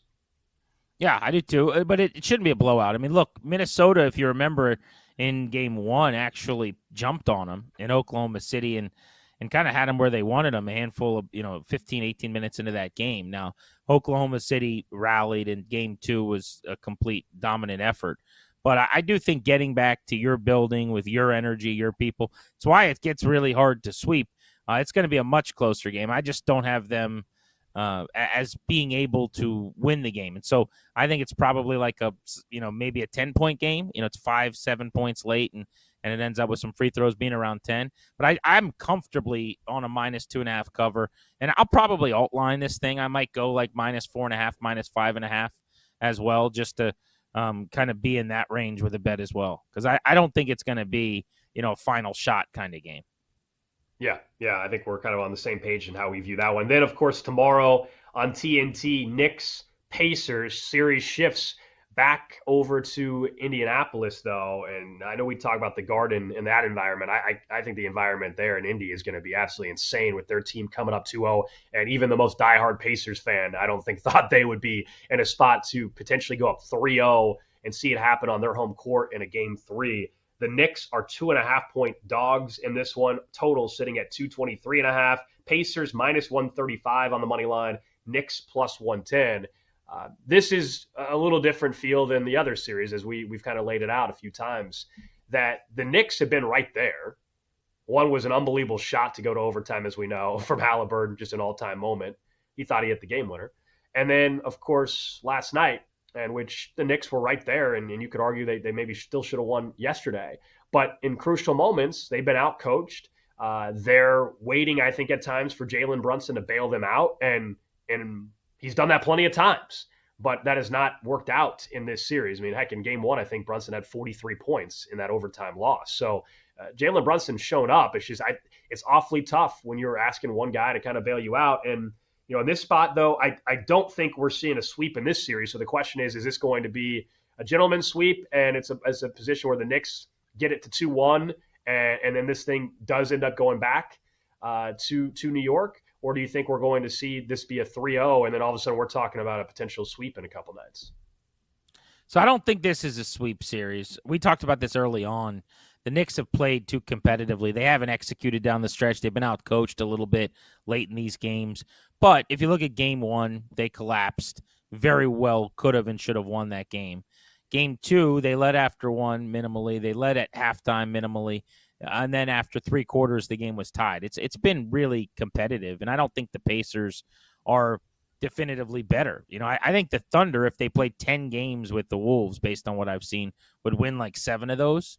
I think if the Pacers and the Knicks played 10 games, it would be 5-5, 6-4, something like that. But that having been said, I'm not playing this game tonight. I don't have a play on this because I think the Knicks win one of these two, and who knows which one it is. I've thought about, if I was going to play this game, maybe going Knicks on the money line at +110, but I'm not going to. Here's the play I have in this series right now is Pacers winning the series in 5. I think they split the next two games, and then the Pacers eventually finish it off. That's a +350 right now. I mean, the value on that is really, really good. Like, the idea of a sweep is very unlikely. It's why it's only +175. But Pacers in 5 is +350, the same as you're getting, Pacers in 6 in. So you could think about sprinkling and doing some math there and figuring out which of those you like better. But that's the play that I did make after game two was to pick the Pacers in 5. We'll have to wait till Sunday night for game 3 with the Knicks and the Pacers. Series pricing, not result, but pricing overall. Knicks 4-1 now to win that series. They're down 2-0. Makes sense there. And then the Pacers -550. So you're not betting that anymore. But maybe you still have some faith that the Knicks can make this thing interesting if it gets back to the Garden and all that. Although I'll remind you, they're 3-5 this postseason at the Garden. As great as an atmosphere as it is, it has not been some just dominating court that nobody's been able to come in their building and get W's. So even if it gets back to 6, how are you feeling? I don't think you can entice me on 4-1. I know we see series that can all of a sudden tighten up very quickly, and the Knicks have obviously been a team that have been resilient, much like the Pacers in game have. But I don't think you can entice me on a 4-1 bet for the Knicks. Bets though that hopefully we can entice you for. Let's get to our best ones right now. Keep it together. This is a big dirty. Grant Paulson and Alex Gold give you today's Never tell me the odds. best bet on Countdown 2. Go a little baseball again. 2 weeks in a row, I went with the early game last Saturday. Hit on that under in the Yankees-Mets game. I was under 8.5. So let's go to the first baseball game, assuming weather cooperates. Red Sox, Orioles. First one out there today. The Red Sox are minus 115 on the money line. The total sitting at 9. These two teams played 2 games yesterday. Bullpens were used. 19 runs on the board, and one of them for the Red Sox. The Orioles are an absolute disaster right now. We all know they already made a managerial decision to move on. They, at this point in time, are coming off a game which they gave up 13 in 1 inning. Rafael Devers is hot again. We were talking about the slow start. I like the Red Sox on the run line today. Minus 1.5 on the run line. I can get that at plus money, plus 175 over at BetMGM. I think the Red Sox rolled today again and just beat up on what is obviously at this point in time just not a very good Orioles team, specifically on the pitching side of things. And they've run into some issues with, they got a bunch of young talented prospects that have come up over the last year or so, but they're just a mess right now. My only hesitation on that is they scored 19 runs against the Orioles yesterday. And oftentimes, you know, if you watch baseball, you do that, the next day you're almost certainly getting, 5, 6 Yeah, they had 2 hits yesterday, I think, right? Or whatever. Well, they didn't play the second one. They got postponed. Yeah. But that's the reason I give them a chance to be okay, actually, is, it was a day game, so there's been plenty of rest between the two. It wasn't like a night into a day. But you score 19 runs, I almost feel like the next day there's a regression coming. But I get the logic. The Orioles, by the way, have a worse earned run average right now than the Rockies, who have 9 wins all season. Just unacceptable. All right, my play today, best bet for you. I'm going to go NHL. I've had a little luck here in the Stanley Cup playoffs, so I'm going to keep it rolling. I've got the over for the Hurricanes and the Panthers tonight.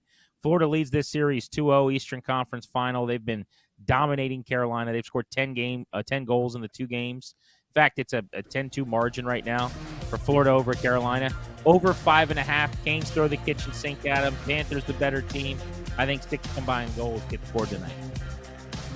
There we go. Let's cash those tickets. Appreciate you guys for hanging out with us the last couple of hours here on Countdown 2. We will talk to you guys next weekend, same time, same place, right here on the BetMGM Network. You've been listening to Countdown 2.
This is Bet for the Cycle on the BetMGM Network, sponsored by BetMGM. Are we live? Like, what just happened? What the living hell? Okay, hi, welcome. It's Saturday. It's noon, technically, and we are now live here on Bet for the Cycle, the weekend show here on the BetMGM Network. Cody Decker, and with me this week, someone completely different. That's right. I'm not saying Rob Brown is unprofessional. He is, but that's not the point. He is not here this week, and I won't be here next week. So who do we got instead? We got ourselves a pinch hitter coming in for the next 4 hours of sports talk. If that's what we're going to be doing, who knows? Nothing matters anymore. Welcome, Pat Boyle, to the show. Pat, 1, how you doing? 2, how great has this week been for you? 3, I'm in New York City, and I am loving watching this place burn to the ground because the Knicks fans just are flooding the streets right now in the city with an outrageous amount of their tears. I'm enjoying it thoroughly. It seems as though they shouldn't have thrown a massive parade after winning the semis. What say you? Well, 1, Cody, happy to be here. 2, shout out Rob Brown, the guy that usually never takes off, but hey, everybody's got to take some holiday weekends, or at least I don't know Rob Brown to be a guy that takes off. Maybe I'm seeing a different side of him now. And 3, these next 4 hours are going to be fun because as a diehard Knicks fan, I'm trying to find meaning in life once again. Hopefully this weekend helps me do that. And there is nothing wrong with celebrating a couple of wins. Let fans be fans. And look, I didn't know a series was over after 2 games, so this should be fun, man. You're a Knicks fan. You're telling me right now you don't know this series is over? Are we basing this on the history of the Knicks and when they go down 0-2 in this situation, they usually don't come back? Are we going over the idea that, I don't know. How about this? I had a bunch of callers all week, Knicks fans, that just calling in and was like, listen, we should be able, like you just said, celebrate whatever we want. I understand why they celebrated that way. I understand why they climbed the poles and doing pull-ups and assaulted some random Pacers fan walking around 8th Avenue outside of MSG the other day. I get it. It's because they've never been here before and you truly do not understand how to act. I get it. I'm in this city. I live on 50th and 8th. I see Jets fans all over the place. They wouldn't know what to do with a championship if one was dropped in their lap. Same with Knicks fans. Honestly, I'll go as far to say same with Mets fans, dude. I don't know what it is with New York City, considering the fact that you just had the New York Liberty that just won a championship and the Yankees who have 27 championships, yet somehow this city has no idea how to contain itself when they have a good team. It's fascinating to me. Well, I think just really quickly, the note on assaulting the Pacers fan. Look, it's after a Knicks-Celtics game and you decide to put on a Halliburton jersey and stroll around the streets of Manhattan like nothing's going to happen to you. Yeah, this is New York. Like, you're going to get a bag of garbage pelted at you, pal. Get off the freaking street. Get back in your apartment. You're looking for trouble. Insane. You're going to find it. You're looking for trouble. You're going to find it. But look, you know, you live here. You live in this city now. You know how we operate. When the teams are making a run, all lawlessness and senselessness all sense and law goes out the window. People don't know how to act. You're right, because for folks like me, I was way too young to witness the last time the Knicks were in the finals. So yes, this is brand new territory. That doesn't mean that with every win, it's like golf clap. Like, okay, now I hope we win the next series. I hope. Like, we can't get excited here.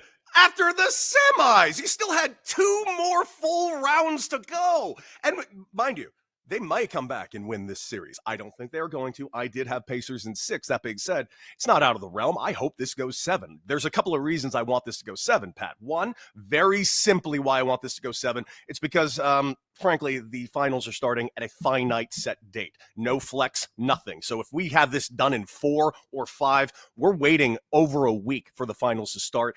And that is just so bat bleep crazy to me. And I hate that the NBA did that. It drives me nuts how they schedule this entire playoffs. That being said, these particular playoffs for the NBA, out of this world. Top notch. I've been loving the NBA playoffs this long, with the exception of just how damn long it takes.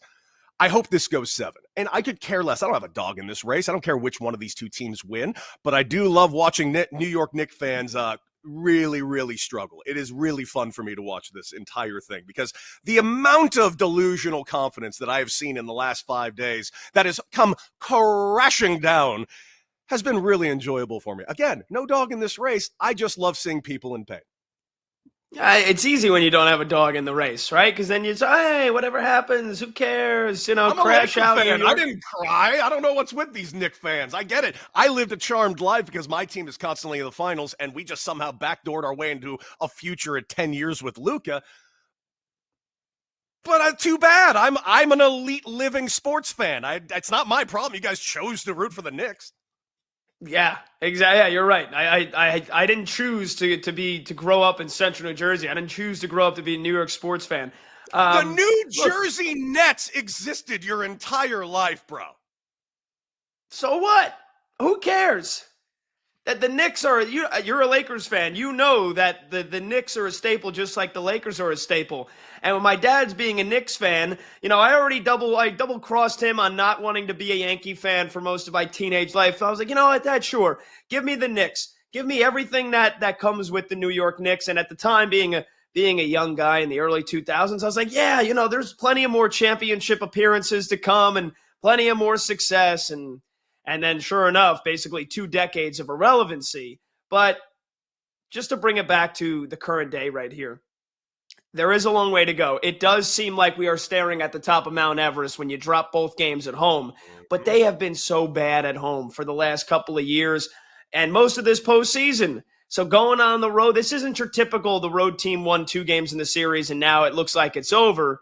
There has been such a small margin in these 2 games. And yes, blowing a 17-point lead with 6 minutes to go and a 14-point lead with 2.5 minutes and a 9-point lead with 50 seconds isn't great. No, it doesn't inspire a lot of confidence. Neither does Tom Thibodeau, not really understanding which lineups work and which lineups don't.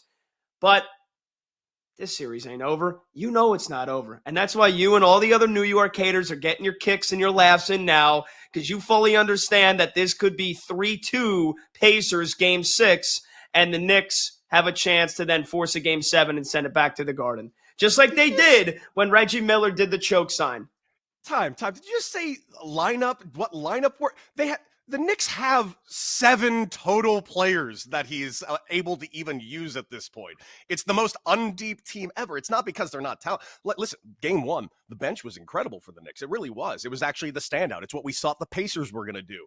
And then all of a sudden, everything fell to pieces the way they did. It's just more along the lines of, at the end of the day, without this team being that deep, how exhausted are these? You saw Jalen Brunson at the end of game 1, and he didn't even play over 40 minutes. He played like 37 minutes. He looked exhausted, and that has always been the gripe towards Tibbs. And make no mistake, I love Tibbs. I think what Tibbs brings to the table is great. I love the style of play that the Knicks play is great. But I always just keep saying over and over, unless they get deeper as a team, if they don't have a more polished bench that can actually take on those minutes, I don't know how they survive a full 2-month-long playoff after an 82-game season. It's a fair point. Indiana seems to be the perfect team to exploit that because you had Rick Carlisle throwing in Tony Bradley, who I didn't even know was in the NBA up until I saw him get into that game yesterday. Shout out Tony Bradley. No disrespect to him, but it's a guy that barely even played this year. So the fact that they can just throw 10, 11 bodies at the Knicks, it is the war of attrition that they won last year because there were so many more injuries. This Knicks team is healthy. And, I didn't think the fatigue factor would be as prominent as it seems to be in the first 2 games. Again, that being said, I think they don't blow that gigantic lead. We're talking about a 1-1 series that is so closely fought. And now it just feels like the perception is that this is all Pacers. The Knicks have no chance when they've lost both games by a combined, 8 points so far? So that's where I stand with it. And can they hold this together now, knowing that they probably have to win it in 7 when the games are played every other day? Doesn't seem great, but crazier things have happened. Crazier things have happened, but right now, if you take a look at the series futures, it's not looking good for the Knicks, plain and simple. Right now, it's minus 550 on BetMGM for the Pacers to win this series. You're looking at a plus 400 for the Knicks. That is a stark contrast to what we were seeing just 2 days ago. I went into yesterday's game, honestly, with the Knicks. Even if they got the win, I didn't care. I looked at it going like, they need to make a statement win. They need a win that's the type of win that they did to knock out the Celtics. That'll give me a little confidence going into Indiana. But listen, the vibes are just great with Indiana right now. Ever since that Athletic article came out calling Tyrese Halliburton the most overrated player in the NBA, he's been Superman. He has actually been the Jalen Brunson that everybody keeps telling me Jalen Brunson is. Now, I do think Jalen Brunson absolutely is the most clutch player in the NBA, but let's not pretend that Halliburton hasn't been just as clutch these playoffs, if not more so clutch these playoffs. And dude, like, you talked about the fan that went out there and got assaulted. Well, now Halliburton and the Pacers all look like superheroes because guess who gets to have a free trip out to Game 4? That cat. Dude, I'm sorry, man. The vibes ain't right here with the Knicks right now. Everything's looking Pacers. It is. Everything is looking Pacers. And, especially when Halliburton does pull the Reggie Miller choke celebration, it turns out his foot's on the line, and then they still win in overtime.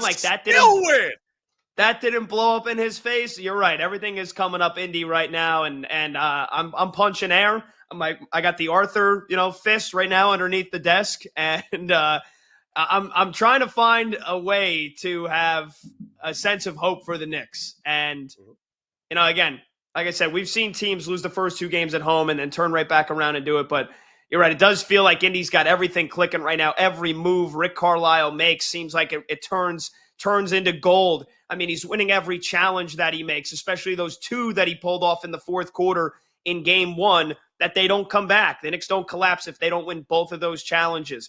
Every substitution he pulls seems like it is making. Halliburton is delivering in the clutch. And Brunson, despite putting up, 75, 80 points in these 2 games so far, the last minute or so, he airballs a 3 to tie the game in Game 1, bricks a 3 in Game 2 last night. And I will say, as a Knick fan, and this isn't the sky is falling, this isn't admitting defeat, but most Knicks fans wanted Tom Thibodeau fired before this postseason started because it felt like they had reached their ceiling, and it felt like it was going to be a soft and very quiet exit in the second round against Boston. He saved his job with this run. And then we remember now all the bad things about Tom Thibodeau. Like you said, not using his bench probably as much as he should, not being able to use his lineups as effectively as he should. And then you're down by 3 with a timeout in your pocket, and you know that Indiana isn't going to foul because they didn't do it in Game 1 when the game was on the line. They don't foul again, and Brunson just jacks up a 30-foot 3 and bricks it like really, really badly. Like, I could have put up just as bad of a shot as Jalen Brunson did. That's saying something. It was bad. So it does feel like Indiana has had this aura about them, not only in this series, all postseason, coming back from 7 down with less than a minute in OT against the Bucks, doing the same thing against the Cavs, and now doing it again in Game 1 against the Knicks. They have this clutch factor that, you're right, if it is a close game, I'm a fan. My bias is getting in the way. I don't know how the Knicks are able to win 4 out of the next 5 when they can't get it done in the clutch. Well, tell me right now, Pat, take it away in this. I want you to literally give me a reason to believe in your Knicks. I want you to convince me, because I will freely admit, I don't like the way this feels for the Knicks. I don't like the vibes. Granted, I'm not necessarily rooting against your Knicks. I just enjoy watching people eat humble pie. That being said, give me a reason to believe your Knicks can get back into this series. Well, like I said, as much as Tom Thibodeau does have his shortcomings, the man literally spends every second single day and minute and hour of his life, preparing this team. So I know they're going to be prepared. And in terms of the adjustments they need to make defensively, all the mistakes they've making where Indiana beats them to the dribble and then the Knicks collapse and they kick it out for a 3, I think the Knicks have to be comfortable with allowing Indiana to score a lot more inside. Score as many 2s as you want. If they take away the perimeter and they take away Indiana's shooting from deep, I think that is the biggest thing defensively that the Knicks can do. Offensively, again, can it happen? Absolutely. Does it look like it's going to happen? 50-50. Karl Anthony Towns has to start taking 6, 7, 8 threes a game. He's actually been a lot better in these last 2 games shooting the 3, but for most of this postseason, he's been abysmal. I mean, this guy that is a prolific 3-point shooter, and yet they haven't found a way to get him 7, 8 looks a game from deep. So I think Brunson, we know how great Brunson is. If then he can activate Karl Anthony Towns, get some pick and pops, gets the pick and roll game going, that makes their offense so much easier. And it's a guy that, again, is one of the best 3-point shooting bigs in the league over the last decade. So it can happen. And I think those are the two biggest things, offensively and defensively, the reason why the Knicks can come back and have a chance. Well, guys, we got a lot to cover over the next 4 hours, and that's right, 4 hours. Not one, not two, not three, but 4 hours here on the weekend show. Bet for the Cycle is live right now on the BetMGM network. Hopefully you're watching us live on Twitch or on YouTube. And we got lots to cover. We got multiple guests today. Of course, later on, we got Bob Nightingale. We got lots to talk about on the Major League Baseball side. Alan Horton on later, talk some T-Wolves because that series, even though I think it's over, maybe he can convince me otherwise. Not to mention the Tush Push lives, SGA's the MVP, and a ton of bets. Strap in. It's going to be a long one. You're welcome. Bet for the Cycle right after this.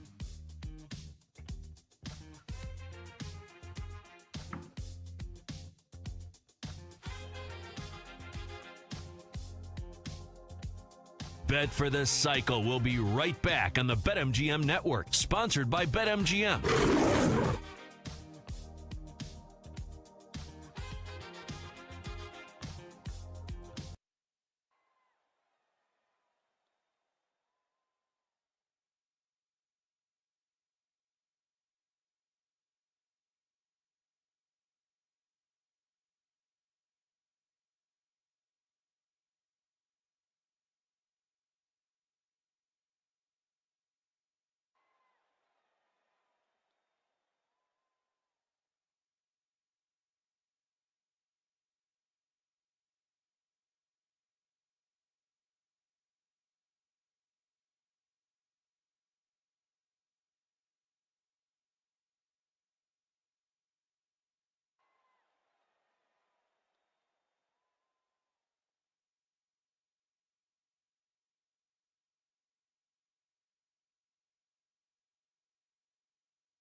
Welcome back to Bet for the Cycle on the BetMGM Network, sponsored by BetMGM. Welcome back, one and all. It is Saturday. We are halfway, well, not even halfway. We are just, quite frankly, I would say 33.3333, repeating, of course, way through done. Hour one of our 4-hour extravaganza that is Bet for the Cycle. Of course, you can be watching us live on Twitch. Maybe you're watching us live on YouTube. Or if you're listening to us over one of the billion Odyssey stations that they keep guaranteeing me we're on, and hopefully you're listening to us and you're hearing not just my voice, Cody Decker, but the one and only Pat Boyle, who is joining me this week, taking over for Rob Brown, who is off this week. Of course, I will be off next week, and Rob Brown should be back. But don't quote me, because Rob Brown, he's a wild card, that one. He could be anywhere, Pat. Who knows what that man is up to from a week-to-week basis. Listen, we opened up talking about you Knicks. Tough spot to be in if you're a Knicks fan. I totally get it. But it's not as tough as I think for another team right now, and that would be the T-Wolves. I have called this from Jump Street the Oklahoma City Thunder Invitational. I still think it's the Oklahoma City Thunder Invitational. SGA officially getting the MVP this week, which, of course, massive sigh of relief from the NBA because they held off giving that MVP trophy to him as long as they humanly could because, God forbid, Joker did end up getting that Game 7 win because if they had to give that trophy to SGA after Joker making it to the Western Conference Finals, that would have been quite the look. But I'll just be real simple about this. I'll be blanket about it, Pat. SGA the MVP. Did the NBA writers get it right? Yeah, I think they got it right. I think there's a lot of different definitions of what the MVP should be to the NBA, but based off of the prior winners of the award, it is generally, again, even then, give or take, there's a slight bit of gray area, but it's usually the best player and the most impactful player on the best team. And, again, if you had the Indiana Pacers with how their team is constructed, let's say the Pacers won 65 games in the regular season, like Halliburton's not winning the MVP, but for the most part, you have a guy that is clear-cut the number one player like SGA is, who had 33 points per game, is a tremendous defender, an average, 6 assists, 5 rebounds a game, give or take. The way he shot the ball, and you win 68 games, like it's no discussion to me. Now, and then people always say, "Oh, well, without Jokic, the Nuggets are barely a playoff team. Without SGA, the Thunder are still that great." And to that, I say, well, what? Based on what? Like 2 or 3 games that that SGA didn't play, and the Thunder might have won anyway because they played a crap team that didn't even make the playoffs. Like, how are you basing that? Because when Jokic is off the floor, Denver's that much worse. But when SGA is off the floor, the Oklahoma City Thunder is still a solid team. Like, didn't that say anything about the coach? Didn't that say anything about the coaching staff then and how they play and how they're constructed? Like, SGA is just a dominant player. He's been the best player in the NBA this year. I still think Jokic is the best player on the planet, pound for pound, when we go back over the last couple of years. And SGA would have to continue to have the type of season he had this year for another 2-3 years to change my mind. But that doesn't mean he wasn't the MVP this year. And I think what better way to prove it, and the writers don't vote based off this, but what better way to prove it than how he finished that series against Denver, how he is on a generational heater right now with the types of performances that he put forward. And he outperformed Jokic in that series in OKC versus Denver. So to me, whatever you think about the regular season, and I know it's a regular season award, but I think he's vindicated the way he played in that series, and that makes it all the more worthwhile and all the more, again, vindicated that he won the award. Now, I'll freely admit, I another thing, dog in the race, I don't have one. I don't care who wins the MVP. I really don't. With the exception of if I were betting on it, of which I did not bet on it. I do, however, disagree with you a little bit. Now, I'm not saying that SGA is not deserving. Obviously, he's deserving. He played 76 games this year. He's on the very best team in the NBA, and he's the very best player on the best team in the NBA. I actually have a bigger issue with the overall award itself. And it's not actually an NBA problem. This is actually an all sports problem. Fun fact, the origination of the term most valuable player came in 1922. It was the American League that invented it, and they invented it and they gave out the award most valuable player. My biggest issue with it is that it is a vague term. It is meant to be a vague term. It is a purposely vague term because value is something that can be vaguely attributed to whoever's voting on that particular thing. Is it a value to a team? Is it a value to a league? Is it overall numbers? If we're just comparing Joker's numbers to SGA's numbers in the year and that's it, and it is a regular season award, I don't see a universe where Joker doesn't get it, because not only has Joker won 3 MVPs, and it should have been 4 because Joel Embiid got that MVP. And we got to actually acknowledge who is voting for these things, writers. And are we pretending that voter fatigue is not a real thing? It absolutely is. As far as I'm concerned, It is. 30, 12, and 10 averaging in 70 games. That's a biblical line. That's Joker's best season. He's won 3 MVPs, should have been 4 in a row. As far as I'm concerned, this should have been his 5th in a row. I understand why they went to SGA. I don't fault anybody for picking SGA. What an incredible year. You said it yourself. The only thing that's he beat him in points. He had 32.7 points per game this year. He did play more games than Joker in 76 games. And when it came to the playoffs, I do think that Joker was split in a lot of directions because clearly he was also the head coach of that team after Michael Malone was exited out the door. No dog in the race. I'm happy for SGA. I think he's an absolute superstar. And I do like that he won it because I think people need to pay attention to the Oklahoma City Thunder. I think they are a team that it's a small market team. It's not New York. It's not Los Angeles. It's not Chicago. It's not one of those teams you expect to see. Hell, it's a team that's never won a championship because right now the Oklahoma City Thunder isn't even acknowledging their Seattle past. There is no banner for the Seattle Supersonics down there in OKC. This is its own personal entity. And frankly, I enjoy watching it because when you watch a game over at OKC, it's different. I agree that the Garden's loud as hell, dude. Yeah, the Garden's loud, but that's a lot of individuals over there. You watch that Oklahoma City game, the whole stadium's wearing one shirt. And I'm not saying individual shirts. It's like they got one gigantic shirt to put over the entire crowd, and they're all just one living organism out there. It's a little different over there in OKC. It's almost like a college aspect over there to OKC and how they're doing this. And I can't get enough of it. So for that reason alone, I'm glad SGA won this. But if we're looking at the idea of most valuable, I just don't see a world where Joker, in every semblance of the word, is more valuable. But congratulations, writers. Congratulations, SGA. And congratulations to the NBA. That thank God Oklahoma City Thunder won that 7th game because there would have been a big problem this week. Yeah, that's the one angle that pissed me off the most. It wasn't about whether or not SGA or Jokic should have won it. How about the NBA dragging this out for 2 weeks longer than they normally do? And then on top of that, on a year where their ratings were getting crushed before the Luka Doncic trade, and that kind of changed everything in the playoffs, all these 20-point comebacks, as good as these playoffs have been, who knows? Then we might see the worst of the playoffs now if both of these conference finals end quickly, and the finals is a one-sided affair, which, like you, I think no matter if it's Pacers or Knicks, it's Thunder in 4 or 5. I think they're they're in the midst of putting together one of the greatest seasons in NBA history. Why the hell did the NBA, whether it was Adam Silver or whoever, give the scoop to Shams to break the news in the middle of the day? Like, if there's one thing everybody's wondering, is it Jokic, is it SGA? You had like a lot of people that I think thought that Jokic could have won.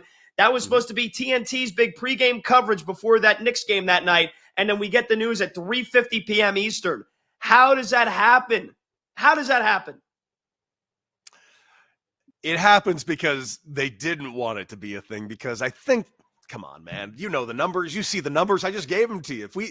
If we compare the two players, frankly, one's numbers are better than the others. One team is absolutely better than the other, even though they went 7 games. I firmly believe OKC, you just said it right there, OKC is on a historic run. This is a young, ungodly deep team that I truly, and by the way, it's not just a young, ungodly deep team. It's a young, ungodly deep team that I feel like it's like one of those teams you dream of. It's like a real team. It's different. And especially in this day and age of the athlete, especially in the NBA, where the athlete has an outrageous amount of power, I would go as far to say, and I'm a guy who's very big on player empowerment, the NBA honestly probably gives too much power to their players. That being said, to see this team react to each other, with each other, SGA goes to these press conferences with his whole team in tow. This crowd that is over there in OKC, you hear players actually admitting out loud, what's the biggest home court advantage? And be like, OKC. I know you guys go over to see this stadium. It ain't the same. It just isn't. Trust me, as a guy who's a born and raised Laker fan, grew up going to Laker fans both at the Great Western Forum and over at whatever the hell crypto place it's called now. People don't get there until the second quarter. Now, it's not because they're bad fans. That's just a kind of a happenstance of Los Angeles traffic. It's very hard to get to that stadium on time, believe you me. But let's be real clear. Like, you go to OKC, that place is packed to the brim 10 minutes before the game starts. It's just a different place. And man, I'm really digging it. I'm digging it to the point where I want this team to win, because as much as I don't like the Spurs, because I am a Laker fan, I appreciate what the Spurs are. I think the Spurs, being that quote-unquote small market team, even though don't look too deep into that because San Antonio is the 7th largest market in the United States, but don't tell anybody. Even though they're known as a small market team, they are a small market team with a championship pedigree. There's not a lot of teams in all sports where that's a small market team with a championship pedigree. If we can get that at OKC, I think it can really change the dichotomy of not just the NBA, but other sports as well. That's where we start getting the expansions that we actually look forward to. Yeah, I think this is again, you're looking at a potential finals of Oklahoma City and Indianapolis. Mm-hmm. No disrespect to Indy, and I know that that doesn't need a preface of no disrespect to OKC. Like, two small markets in an NBA Finals. Say what you will about what the ratings will be, how many people will watch, especially because it does feel like the Thunder are inevitable. But yeah, I think for the little guys out there, like you said, for the expansion markets and what the growth of the league could be in the future, I think that's a big win. I want to ask you, for OKC now, it felt like they had to get the monkey off their back, which, I mean, was a very small monkey considering how young they are. But like the Demons of last year, being the number 1 seed, losing to Luka and the Mavs in the second round, and then having been down 2-1 against the Nuggets, and you got a game coming down to the wire in game 4, which they lose that, it's 3-1. They're probably out. We're having a totally different discussion. Yes, we are. Does it feel like they just have no pressure now? Like, they know how superior they are to Minnesota and how superior they will be to either Knicks or Pacers? Does it feel like they're inevitable? There's nothing stopping them? You know, I had Justin Termini on my show this week. What show you asked? At the Beetle and Decker on Mad Dog Sports Radio, noon to 3. You guys should check it out. It's a great show. But Termini actually said something that really stood out to me. And as he was describing it, I'm like, come on, that's ridiculous. And as I started thinking about it more and more, I'm like, it does have a point. Because what were those 2 series for the Oklahoma City Thunder? They weren't just blowouts where they showed up and beat the living hell out of a team and then went home like the dominant team they all were all season long. Their first series was a little trickier than I think they were expecting. Like you mentioned, that monkey off their back, the young team, all of these aspects. And then all of a sudden, series 2 against a world champion Denver Nuggets, especially as we've already discussed, you and I, in this very segment, the very best living basketball player on the planet, Joker, on that court right there. They went out and went toe-to-toe with the best player currently living, and they went out there toe-to-toe with world champions and won in 7 games. And Termini used this phrase to describe it. That series put hair on their chest. That series made them go from boys to actual men. Now, there's no one that can touch them because they already went through the fire. What fire is waiting for them? Nothing against the Knicks, nothing against the T-Wolves, nothing against the Pacers. All solid, good teams. But all year long, didn't we look at the East? The 3rd best team of the East was probably the 7th best team in the West all season long. Yeah. Yeah, and I agree with what Termini said. I said the same thing on my show. I felt like that was their coming of age series. And like they grew up exponentially. And specifically those 2 games, game 4 and game 5, that ugly ass rock fight on that Sunday afternoon game. It was 92. Nuggets scored 8 points in the first quarter, and it still came down to the wire. The fact that they grew up and closed that game out and then did the same thing in game 5 where they had to come from behind and win it, I agree. It felt like now there is... Not that it's house money. I hate that term because, again, they're playing in the conference finals. They're going to be in their first finals. Like, the pressure and the stakes are higher than you could ever imagine. but it does feel like they're like, we're better than these teams, and we know it. And, again, who knows? Now it's going to Minnesota. T-Wolves could put up a performance tonight where they shoot and they hit 22 threes. Anthony Edwards could go into God mode. I do think that, he deserves a lot of criticism for a guy that has been labeled as the next face of the league. I really need to see it on a consistent basis. But there is a chance, I guess, in theory. I don't know. I mean, I'm grasping at straws. It does feel like this is at most going 5 games. That's how it feels as well. Like of all the series, and I'm talking about all the playoff series, including all that hockey. This is the one that, even, by the way, the Panthers are decimating the Canes right now. This one feels like the most lopsided and far apart. Now, I could be proven wrong tonight, but I really, Pat, don't think I'm going to be proven wrong tonight, man. This OKC team is, forget this year. Who's beating them next year and the following year, dude? This might just be the beginning, and I'll say the word dynasty. Oh, my God, how dare he say such a thing. Guys, when we come back, the tush push survived. Are you happy? You happy? Green Bay's not happy. We're going to talk about it right after this. Definitely cycle. Bet for the Cycle will be right back on the BetMGM Network, sponsored by BetMGM.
Welcome back to Bet for the Cycle on the BetMGM Network, sponsored by BetMGM. Welcome back. We're rounding out our first hour of our 4-hour extravaganza. That is, of course, Bet for the Cycle, the weekend show here on the BetMGM Network. And how long has this show been on the air? 4 years. That's right, 4 full years. I can't believe it either. Where does the time go? No idea. Double D in the background making us look and sound fantastic. And, of course, joining me today, instead of Rob Brown, the extraordinarily handsome and glassed up Pat Boyle. Pat, I love the glasses that you're rocking today. I got to say, quite elite. Well done. I'm rocking some Jacques-Marie Mages myself. What are your thoughts on the tush push, my guy? Because, listen, as much as I've been hearing so many things about the tush push over these last couple of years, and it's driven me absolutely nuts, everyone's like, well, it's not a football play. It's more of a rugby scrum. And I do agree with that. If your big problem with the tush push is that it looks like a rugby scrum, I get it. But football is derived from rugby. I don't know why that's a problem. Everybody can do it, so it's actual level playing ground. If you're using the argument for player safety, and we don't have a single ounce of data that proves that player safety is at all harmed with this play, considering the fact that it's the NFL and every single play is 30 car crashes in front of us at all times, that's just a non-starter for me.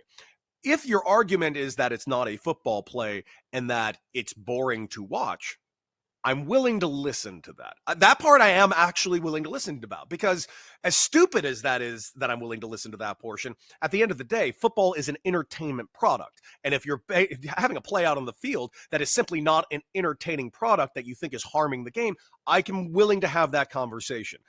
But they're not forming it that way. They're forming it as player safety. To me, that's a non-starter. It's coming off as very soft, and teams that we can't stop the play. That I get. But I'm sorry, just because you can't stop the play doesn't mean the play should go bye-bye. And I'll make this argument, Pat, and this is what I've been firing back to everybody, about my one argument that I do think is a fair argument, that it's a boring play and not fun to watch. Do we all watch football games to watch a fair catch punt? Is that something we all look forward to? Is the fair catch punt just our favorite thing? Because I would make the argument that's more boring. Yeah, no, that's a great point. I will hit you with you asked me first, what are my thoughts on the tush push? Let me preface by a couple of things here. Mm-hmm. And these are things that we can build on later in the show. Let's hear it. One, I hate the Eagles. I despise, as a New Yorker, I despise Philadelphians. I despise their fans. Two, I've been in a 6-month relationship with a Philadelphian, a girl that loves the Eagles. Very, very rock and a hard place part of my life right now. I'd say so. And the relationship has gone perfect outside of the fact that she is an Eagles fan. I despise the Eagles, but the tush push is in the essence, it's the essence of football. It is the essence of the sport. It is moving bodies out of the way to move the ball down the field. And any attempt by the Packers, the crybaby, whiny brat Packers, to try to ban this play. The Bills, who have gotten on board with this, when they run the play the second most out of anybody, and if they ran it correctly, they actually probably would have won the AFC title game. The fact that they are trying to stop this play is cowardly and pathetic. And like you said, it has nothing to do with player safety. When have you ever seen anybody get hurt on the tush push? Jeffrey Lurie, the Eagles owner, who, by the way, loved his referencing of a boy's wet dream, that it's a win-win because if they banned it, they created a play so good that it couldn't be stopped. And he said that that's a young boy's wet dream. How about that from Jeffrey Lurie? But like he talked at length with whoever the guy is that like runs NFL's players safety. I forget his name, but like he was like, yeah, there's like no substantial evidence whatsoever that there's players safety concerns. It literally just comes down to the fact that the Eagles beat the Packers in the playoffs. So how do they stop them next year? Ban the one play that they know they can't stop, even though the Eagles have a incredible offensive line, a legendary season from Saquon Barkley, the number one defense in football, which is young. And even though they lost a couple of guys due to free agency, like they're still going to be a stud unit. So let's ban the one play that we know we can't stop that really didn't even have an effect on them beating us. It was Jordan Love throwing 3 interceptions, but let's try to get that play stopped. Also, the LA Rams, who were on the side of the Green Bay Packers, also lost to the Eagles in the playoffs. Surprise, surprise, they voted against it. Every other team in the NFC East, including the pathetic New York Giants, that if the Eagles only ran the tush-push on every down, could probably still beat them, voted against it. People say it's a rugby play. Yeah, there are several sports that are interconnected with one another. Hockey and basketball, trying to put the round thing into a net. Different strategy of doing it. One's on the ice, one's on the hardwood. There are plenty of sports that are connected to one another. Just because this one play is a rugby scrum doesn't mean that it's not a football play. So I think we both are in lockstep on here, and that the tush push is, thank God it lives. That being said, screw the Eagles, and I hope they don't get back to the Super Bowl anytime soon. Oh, I hope that too. I'll admit this, though. I did not hate the Eagles' run this year, but it was only because of one thing, and that was Saquon Barkley. If you were rooting against Saquon Barkley, you just suck. There's nothing I can say to you. The guy begged to stay in New York. The man all but got on his knees and begged to stay in New York. After the no, I'm going directly to the rival. No question. I did that in college. You kidding me? When I was going to UCLA, the reason I went to UCLA, and this is 100% true, is because I was going to USC. And then USC shaved off a little bit of the money that they were giving me last second, to which I said, okay, I'm going to UCLA and I'm going to bury you. And I did. And that's exactly what Saquon Barkley did. By the way, 22 of the teams did vote to have this thing banned. They did not get enough votes. They needed more votes. 10 voted to keep it. And those teams were, of course, the Eagles, the Ravens, the Browns of all teams. I'm surprised by that. The Lions, because the Lions ain't scared of nothing. The Jaguars, because they're barely a football team. The Dolphins, because who cares that we forget they exist. The Patriots. That does scare me because they're going to be better this year. I didn't say they're going to be a playoff team. They're going to be better. And if they start to get better, watch out, because Mike Vrabel over there with the Patriots is going to be a problem soon in the future. The Saints didn't vote to ban it. The Jets didn't vote to ban it, and neither did the Titans. And of course, this was all spearheaded by those cowardly Green Bay Packers. I'm sorry you're upset that you gave a subpar quarterback $300 million. That's not my problem. That is your problem. And by the way, congratulations, Brock Purdy. Absolutely deserved that bag. The only reason I'm upset about the bag that he got is that he still paid less than Trevor Lawrence, Love, and inexplicably, and Tua. Inexplicably, somehow these three guys are making more money than him. I will never understand. You know what? I take that back. I'm still mad at the Browns because this is the Browns' fault for doing this. This is all the Browns' fault to this day that somehow those guys got the bag. But congratulations to Brock Purdy, who absolutely deserved that bag. He did. I agree with you. And that's actually one of my biggest stances, I think, going into the NFL season, is that I think the 49ers are going to be back in a big, big way this year, because I think when you lose just Christian McCaffrey, that's like a big loss. You lose just Christian McCaffrey and Brandon Ayuk for half the season, those are big losses. On top of that, their all-world left tackle, Trent Williams, missed so many parts of the season. Their backup running back, who was doing a great job, and Jordan Mason was doing a great job, and like half the defense was hurt for like the entire year. So I agree. I think Brock Purdy's a stud. I think he gets way too much hate for being, it's just a lazy take. Oh, he's Shanahan's system quarterback. Garoppolo wasn't that good. Purdy's the same guy. Like, no. And then they'll point to them going 6-11 and 6-9, and Purdy starts and saying that, see, Purdy's not that good. Without all his guys, he can't be that great. Tell me which quarterback would have had success without Christian McCaffrey, half a season of Brandon Ayuk, half a season of the best left tackle in football. Who would have had success in that situation? Maybe only Patrick Mahomes. Well, Kenny put in the chat that Jordan Love is better than Brock Purdy. I'm assuming he's basing that not on numbers, wins, or anything. The only reason I can come up with, Kenny, is you're basing this on height. If we're basing this on height, then yes, Jordan Love is absolutely a better quarterback. But if we're basing it on wins, if we're basing it on numbers or anything, I thoroughly disagree. Yeah, or 1.5 games of Jordan Love in that playoffs 2 years ago, where he lit up the pathetic Cowboys defense and then played So wait, really, no. really Did you well say against the Niners. Jordan Love won 11 games? Brock Purdy won 6 games. Jordan Love won those games, huh? Okay, this will be a fun year. I'm looking very forward to it. It'll be a very fun year. I'm very, very much looking forward to this wonderful Jordan Love season where he certainly won't sneak into the playoffs and throw 9 interceptions again. How about Jason Kelsey, by the way, like reportedly swaying this vote a lot, where like you mentioned it, 22 out of the 34 teams voted to ban it, and if they got 2 more votes, it would have been banned. They needed 24. How about Jason Kelsey reportedly showing up and making like an impassioned defense of the play and showing like why there is no safety concerns and why it's the Eagles' offensive line that like doesn't get any credit and it's just the play itself. Kelsey might have saved the tush push. Oh, God. He might have. And okay, they're putting in the chat now, David's agreeing with Kenny that they shouldn't have given him the money. Guys, it's a quarterback-driven league. You cannot play a season without a quarterback, period, stop. It's honestly why Jordan Love got the money, because they had a quarterback that they thought was good enough. That's why they paid him, because quarterbacks are at an absolute premium right now. We're paying bad quarterbacks, and Brock Purdy is not a bad quarterback. The guy went to the Super Bowl. What are you doing? And you're calling that a super team? He played with no one last year. I'm sorry. We didn't watch the same NFL last season. It's mind-boggling thing.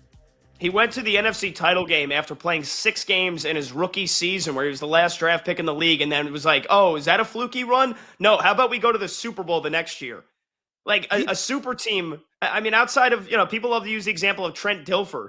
One time in 55 years did a guy that's probably not an elite quarterback get to a Super Bowl. So you have to have the quarterback play. I agree with you. Kenny and Dave, you guys are nuts. You guys are out of your minds. And trust me, I'm a Raider fan. I feel like I never have a good situation. I'm celebrating like crazy because we got Geno Smith. You know why? Because he's a competent quarterback. I'll take it. Guys, that's it for hour 1. Hour 2. Would you like to build a parlay? We're going to do that. It's almost time for Parlay v Parlay on here on Bet for the Cycle. Join us for hour 2.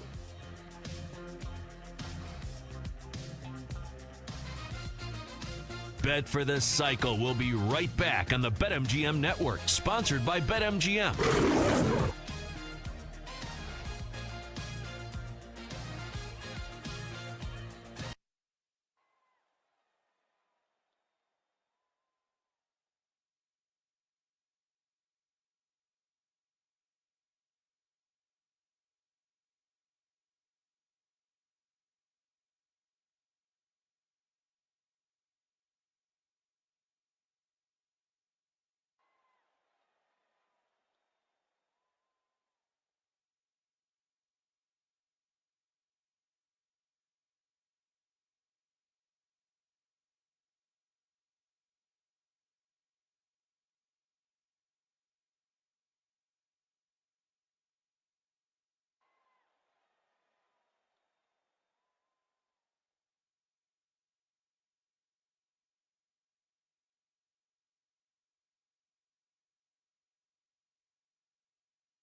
This is Bet for the Cycle on the BetMGM Network, sponsored by BetMGM. Whether you like it or not, welcome to Hour 2 here on the Weekend Show. It is Bet for the Cycle. Cody Decker and Pat Boyle in for Rob Brown, and we are just doing it all up. By the way, Pat Boyle, I sincerely apologize. I feel like we should at least announce and reintroduce you to this wonderful, wonderful crowd that is or isn't watching us live on Twitch and YouTube and is or isn't listening to us in one of the billions of Odyssey stations throughout the country. Tell me right now, man, where can people find you and all the things you're doing here at Odyssey? Yeah, so tomorrow morning, as a matter of fact, why not just one scoop of me? Why not one dose? How about a double dose? Every Sunday, 9 a.m. to noon, Sunday's Bets right here on the BetMGM Network with another fellow handsome, bald man like yourself, Sean Marash. He weighs about 100 pounds more than you. Never played a lick of baseball in his life. I'm but 225 pounds. Okay, he's actually lost a lot of weight, but the body, let's just say the body fat percentage is a lot higher. Oh, yeah. I am a big old jack boy. So that's every Sunday. And then on our Odyssey sister station, the national network, Infinity Sports Network, I got my own show for about a month now, or a month in. Monday through Friday, 2 to 6 a.m. Eastern. So if you can't sleep, or as always now, you can listen to anything, anytime on the Odyssey app. You can listen back, which is where you can find me Monday through Friday up all night, middle of the night. I'm now a vampire, so that's fun, getting used to that sleep schedule. Yeah, that's a hell of a schedule, but man, if you guys are awake like I am, you got to check out Pat Boyle's new show on Xfinity. Not to mention, check him out right here tomorrow, every single Sunday. But right now, you don't want to go anywhere because he's right here right now rocking some really sweet-ass glasses. And as a glasses guy, listen, I started shaving my head about a year and a half ago, and my eyesight was already terrible, and I just refused to wear glasses. But once the hair went, I'm like, no, got to add structures, baby. So I got way into the glasses wearing over the last year and a half, and I'm not looking back. In fact, I just got this wonderful pair of Italian-made glasses. They're custom to my face, made out of buffalo horn. Cost me way too much money, but I regret absolutely nothing. Dude, I look like at my old elderly Jewish grandfather, and I'm going to insist that people either call me Saul or Seymour because they're huge. They're like, dude. There's no other. They're bigger than the ones you have on now?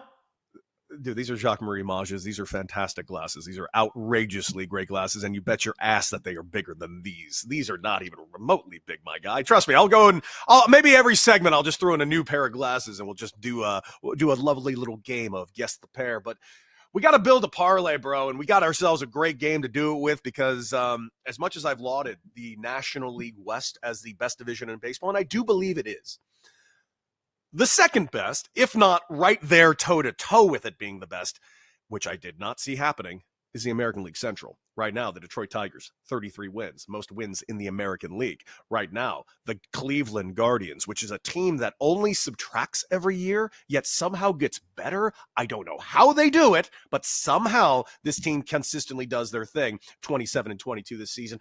Twins today, 27 also in 22, facing the Royals, 28-23. Now, keep in mind, this is a fourth-place Royals team that is 5 games over 500 and seemingly 5 games out of first place, but right there in the whole wild card of it all, along with everybody else, the entire division, with the exception of the White Sox, who aren't good, but are definitely better than they were last year at 15-35.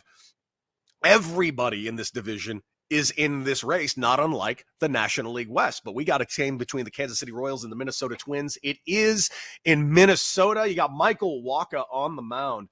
And here's the thing, Michael Wacha, I did want to look at his Ks first, but unfortunately his K rate is not as high as it normally would be in previous years. He's got 43 Ks in 56.2 innings, but he does eat enough innings. And that's the thing that I really do love about Michael Wacha. He's averaging, he's throwing 56.2 innings. He's usually getting into the 6th inning, especially as of late.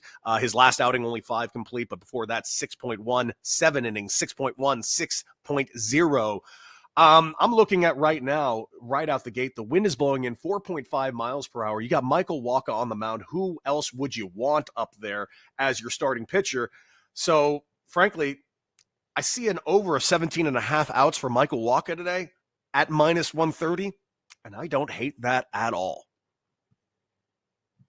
No, I don't mind it either. Can I take this in a direction on the other side with Minnesota? Absolutely. I mean, if Absolutely. we're looking at fleshing out a parlay here, Zebby Matthews, big guy, like has a lot of upside for Minnesota, but just got promoted like last week, made his first start, got hit around a little bit, and gave up 4 runs in 3 innings against Milwaukee on the road. Now he's going to make his first home start. He's got good strikeout stuff, and he had 5 Ks in those 3 innings, but the Royals strike out the second least amount of times in baseball. I'm looking at Zebby Matthews' strikeouts today, 4.5. I mean, he's going to have to pitch well. I feel like he's going to have to pitch at least 5 innings to get there, and with how disciplined this Royals lineup is, I feel like strikeouts are going to be very difficult to come by. So I'm looking at under 4.5 Ks for Zebby Matthews if we're looking at building a parlay here. So I definitely don't hate that. What's that price at, though, is my question. Because what we like to get these parlays, see, that the problem is that is just not enough juice for me, even in a 3-leg parlay. That giving up that much means we got to get ourselves a plus 140 in this parlay to kind of balance it out, because we want this to be around. In case you don't know the rules, and I'll go ahead and give the rules of parlay v parlay. We build our 3-leg parlay, they build their 3-leg parlay, and they will reveal their 3-leg parlay in the next segment when we do parlay v parlay. And how we do it is the tiebreaker comes in, and what we need is the longer odds to get the tiebreaker. Now, the tiebreakers only come in to play one time in 4 years. We do get a lot of hits on these. So I don't hate that pick, but because of the value of it, I kind of want to stay away. And I'm also kind of scared of it, considering the fact that you mentioned he's only had 1 start in the big leagues. I like playing bets specifically that have a little bit more of a sample size. I like to see trends and things that kind of can work together to make a more informed opinion. Not that your opinion's not right. It actually might be perfect, but I'm hesitant due to the value. For instance, I got a Bobby Witt Jr. 1.5 total bases, which again, Las Vegas still has no idea what total bases are, and is just the wonderful gift that keeps on giving, because you can get your hands on a total bases 1.5 Bobby Witt at minus 110 right now. And I don't hate that. Close to even for Bobby Witt to get total bases of 1.5. If we want to jock it up a little bit more and we get a multi-hit game from him and go with the hits prop, that's at plus 170. And I'm not going to lie to you, I'm shocked that you're giving me a multi-hit game at nearly 2-1 on Bobby Witt. Okay. I see your Bobby Witt total bases. How about I raise you a Ty France over 1.5 total bases plus 135. Ty France lifetime off of Michael Wacha, 11 for 22 with 1 ding bomb, 3 ribbies. So you want sample size. That's a pretty decent sample size. 22 career ABs. He's hitting 500 off of them. And Ty France smack dab right in the middle or hitting in the 2-hole in that Twins lineup, who have been great at home. How about Ty France over 1.5 total bases? Do you like that? Does that tickle your fancy? I do, because I like the trends. I like the sample size. I like the fact that Ty France is not having a monster year, but he's having a decent year, hitting 253, 4 home runs and 26 RBIs. So it looks like he's gotten out of that Seattle funk that he got himself into. Let's go ahead and lock that one in. I like that Ty France over 1.5 total bases. Let's snag that. How are you feeling about the Wacha over 17.5 as far as the outs go? Let me make sure that's correct. Yeah, 17.5 outs minus 130. What are your thoughts on that? Yeah, so he's got to go 6 innings. Yes, he does. I mean, I'm not convicted one way or another. I was actually looking at that one and looking at what he's done recently. He's gone over that, I think, 4 out of his last 5 starts. But yeah, I don't know. It's tricky. Twins are swinging a good bat. Yeah, and he's walked a lot more guys than I feel like Wacha normally does. He's walked basically 1 every 3.5 innings. Now his command's been a lot better as of late. He's only got 4 walks in his last 4 combined starts. I would, if you want to take it, I'd be fine with it. Let's hold off on it. I just don't necessarily feel strong one way or another. Let's hold off on that for the time being, because we are going to take that Ty France 1.5 total bases at plus 135, and I do really like that pick. Good solids find on your end. The question is, since we got that plus 135, we have the option of either kind of balancing it out with the Bobby Witt Jr. minus 1.5 total bases at minus 110, or do we want to get a little bit more value and really jack this up and go for the total hits play at plus 170, because that would mean we need a multi-hit game from Bobby Witt Jr. rather than a one extra base hit from Bobby Witt Jr. Yeah, it's aggressive. It's aggressive. Definitely going to get a lot better odds. Definitely. And we're looking to do just 3 legs, right? Just 3 legs, which means if we were to take that plus 170, we can kind of pull it back a little bit and get ourselves a nice little plus money bet, probably around the same value at maybe at like minus 150 or something like that, and we'll have ourselves like a 7-1 parlay. Yeah, let's see. Bobby. I'm going to stay away from Salvador Perez. Salvi has been a little low this season, so I'm going to stay away from him at the top for the time being.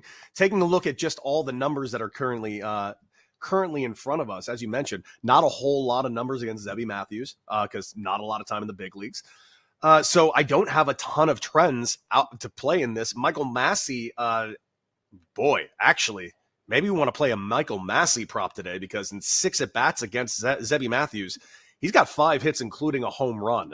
Now, I know that's a small sample size, but in 6 at-bats, you're hitting .833. I kind of want to put a bet on that. Yeah, that one I like. That one I'm down for. And Okay. you got lefty stick against a righty arm.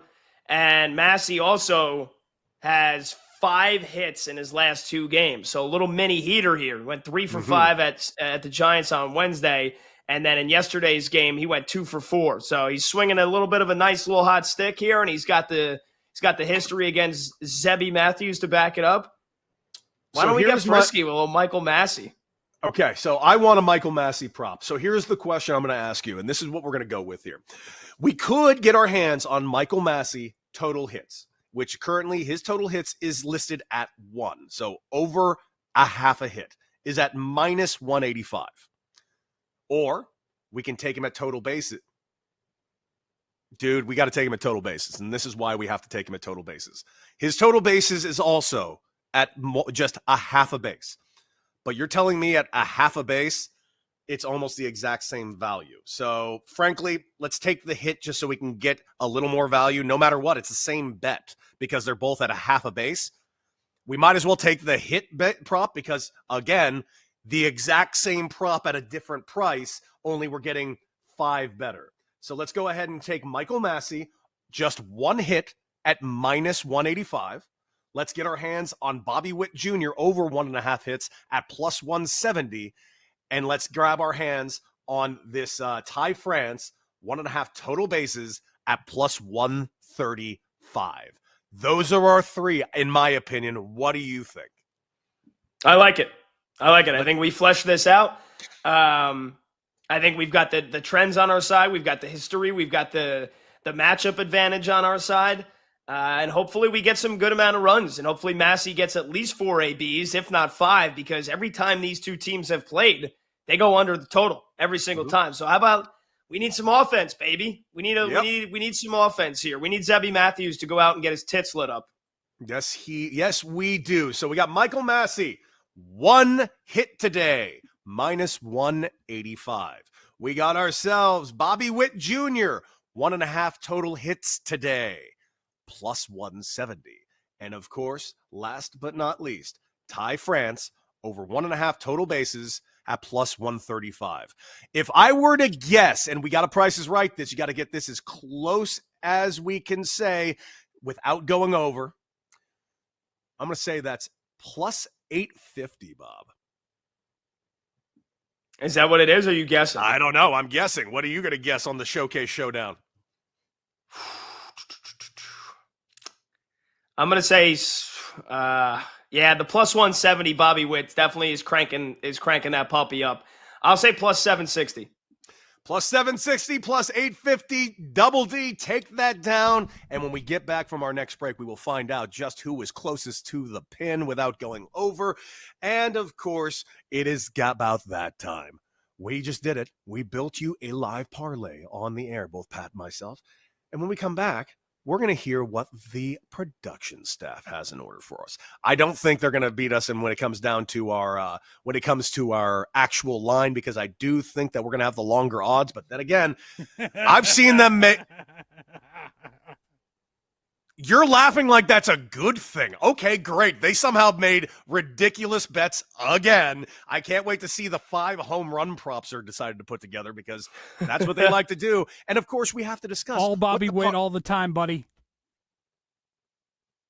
Okay. I guess they're hoping that Bobby Witt's going to just carry this team entirely by himself. That being said, I've seen them do similar bets before. I have a feeling we're going to have problems with their bets and their parlay. When we come back, controversy. It's parlay v parlay time.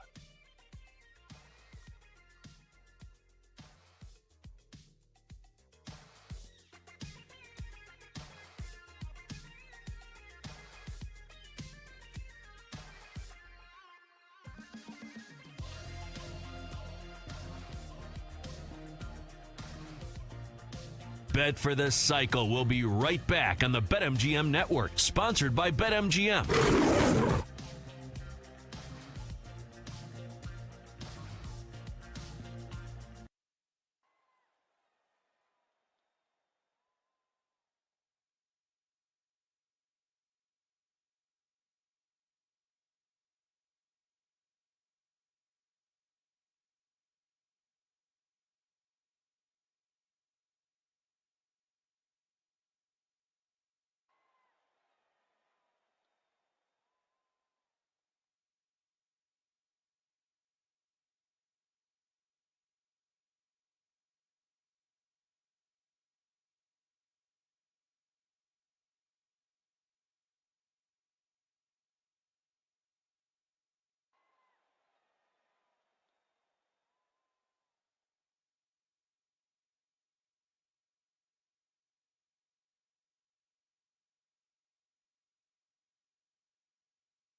Welcome back to Bet for the Cycle on the BetMGM Network, sponsored by BetMGM.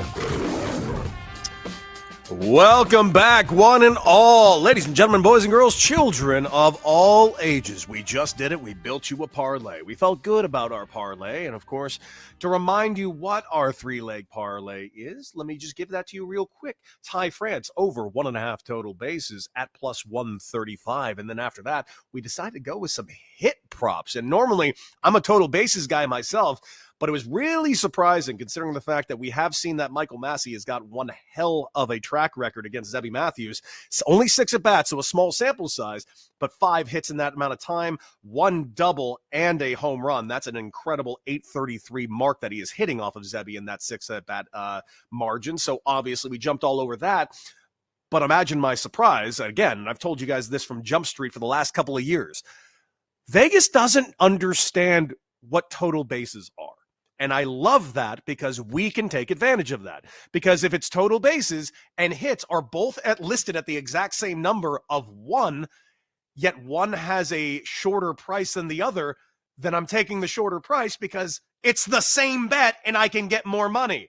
Vegas still hasn't understood this, and it's comical to me. So we're jumping all over the Michael Massey 1 hit for minus 185 as opposed to the total bases, which was minus 190. And we're taking Bobby Witt Jr. for 2 hits today. 2 hits today at plus 170. I guess that it was going to come around to about plus 850. What did you say, Pat Boyle, you thought it was going to come out to? Plus 760. Plus 760. We're going to bring in Double D real quick. How about it? Let's Prices Right it. Who is closest to the pin? Winner. Cody Decker. You guys are sitting at plus 877. Wow, you almost nailed it. With that being said, ladies and gentlemen, it's time for Parlay v Parlay. 1, 2, 3. Ah! Hold on.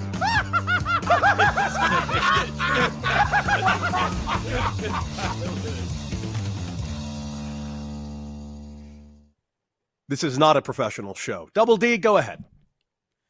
All right, team production is going with Royce Lewis over a half RBI at plus 170. Bobby Witt Jr. over 1.5 hits, runs, RBIs at minus 155. I saw that one. And Miguel Garcia over 1.5 bases at plus 135. Our total parlay plus 944, Bob. Interesting. All right, so you got the tiebreaker. I don't hate your bets. Can you give them to me one more time? I did see the Bobby Witt one, and I didn't like the price, which is why I immediately stayed away from the hits plus runs plus RBIs. What did you get that at? Because I'm looking at it right here, and keep in mind, I am in New York City, minus 155 at over 1.5. Yeah, minus 155 is what we took it at. And Royce Lewis, you said you took the total bases of Royce? Oh, no, over a half RBI. So we need 1 RBI from Royce at plus 170. RBIs. So let's take a look at what Royce Lewis has been doing as of late. Always penciled in for that DH. As of late, Royce Lewis, who is on the season hitting a whole lot of nothing. Yeah, right now this season he's hitting 176. He's got 1 home run and 3 RBIs. Okay, leave it to our part-time or our fill-in video producer Zach Kroll for that one. Just want to see if you guys are really just shooting fish in a barrel there, huh? Hold on. I want to see the sample size because maybe, even though Royce Lewis has been hurt a lot this year and has done nothing while playing, let's see if he's got a good history against Michael Wacha. 3 at-bats, 0 for 3, 2 Ks. Okay, so not there either. Maybe there's let's take a look at what Royce Lewis has done this week. Maybe his trends have gotten better. Let's see, last 7 games, 250 with 7 hits. It's fine. Why did you pick this? Don't ask me, ask Zach. Zach put in the chat, he's due. The old he's due. Yeah! I don't mean... Kenny, I am aware that Royce Lewis is a good player. He's in the major leagues. There's no bad players in Major League Baseball, dummy. I just want to point out the guy hasn't done anything at all. Not just against Michael Wacha. He hasn't done anything this season this week, these last 2 weeks,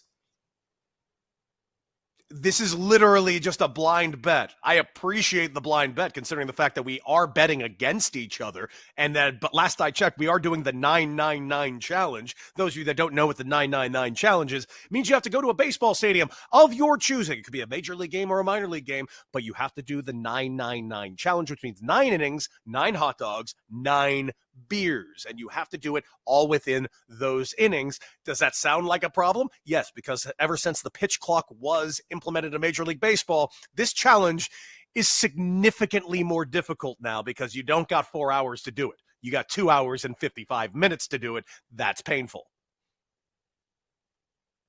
That is big time pain. Have you ever done that, by the way, Kai? I've never attempted the 999.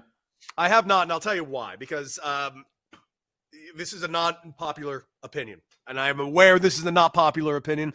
Feel free, all of you sycophants out there, to come after me for this. I don't like hot dogs. I've never liked hot dogs. I don't understand why any of you like hot dogs. It's a weird thing to me, but I'm willing to do it. I'd rather do 9 burgers, even though that's significantly more calories. Yeah, the worst parts of a pig all ground up together into one tubular-shaped wiener. I can see why people have a disdain for them. I mean, don't get me wrong. I like a good hot dog on a summer day. This weekend is probably the most popular weekend. This is the 4th of July for hot dogs. So you want to go wieners deep, go ahead. But that's 9 of them with the buns. I mean, it feels like we're turning into Kobayashi more than anything else. That's right. You heard it from Pat. Wieners deep on this show, on the weekend show. That's what we always say. Week in, week out. It takes 9 of these to get it done, of course, in the show. And it's going to be a very, very interesting go if one of us actually loses this one. I am still puzzled by your Royce Lewis pick. I get it. It's right there. It's not a blind pick, Kenny. He's hitting 4th in the lineup with highly touted. He's hitting 170. He's got 3 RB. Okay, never mind. It's not that he can't hit an RBI, Pat. I'm aware that Royce Lewis can get an RBI today. I am aware that he's hitting 4th. It's just we are over 50 games into the season, and he's only gotten 3. Watch him go 0 for 4 with a meaningless RBI ground out in the 9th inning. And that's how they cash this parlay. Could very well happen. I want to make that abundantly clear. Can happen. It's just I think it's very, how do I put it? Listen, at the end of the day, we are all talking gambling numbers. We're all talking gambling in itself is an irresponsible thing to do. That being said, it's very important that in my opinion, to give you the most responsible possible numbers and outcomes and aspects to give you so you can make the best possible irresponsible decision. This is just irresponsible. There's nothing else I could say. This is irresponsible on irresponsible on irresponsible. And if you listen to this bet, you're an idiot. Cody, are you saying this is as bad as us taking a home run prop?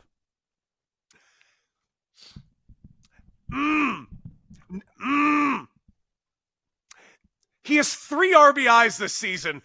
We're a third of the season in. I got that he's only gotten 50 at bats, but that's because he's hurt. He's always hurt. I'd feel more comfortable betting that he gets hurt today than gets an RBI because he's been hurt as many times as he's gotten RBIs this year. I love that you actually had to ponder the fact that this might be as bad, maybe worse than a home run prop. Home run pops are as irresponsible as anything in the world. If you're a guy that likes home run props, it just means you love the rush of gambling and giving away your money. That's the only reason you like it at this point. And yeah, it's fun when they occasionally do pop out a home run prop. It is fun and you get to use the thing, but home runs are chaos. Like you don't know when a guy's going to hit a home run unless Carlos Santana's facing Justin Verlander, of which he's done it 10 times. Yes, I'll take a stab on a Carlos Santana facing Justin Verlander. Or like a Rafi Devers against Garrett Cole. Those are just ownerships. That's a weird, different thing. But at the end of the day, this one, Kenny just wrote down, I have become the biggest. He's the biggest Royce Lewis because I don't like that. It's a stupid bet. It doesn't mean it won't hit. It's stupid. It's stupid. Now Kenny's going to go to the ends of the earth to defend Royce Lewis. That's why I like God. Kenny. I got to respect it. I got to respect the psycho behavior here to not only take Royce Lewis, RBI, and now to defend it and say that he's going to take him to hit a home run. Watch Royce Lewis have the game of his life here. He might. He might have because Rafi Devers had 2 home runs and 8 RBIs yesterday. Watch Royce Lewis go out there and have 9 RBIs in this game and just dominate. Which again, Royce Lewis is more than capable of doing this. I want to make that abundantly clear. But I would never bet on someone being due. That this is money. I'm not spending money on someone that's due. Now, wait a minute, Cody. The last time that the production said someone was due, I do remember a certain someone hitting a home run that we had bet on. Just putting it out there.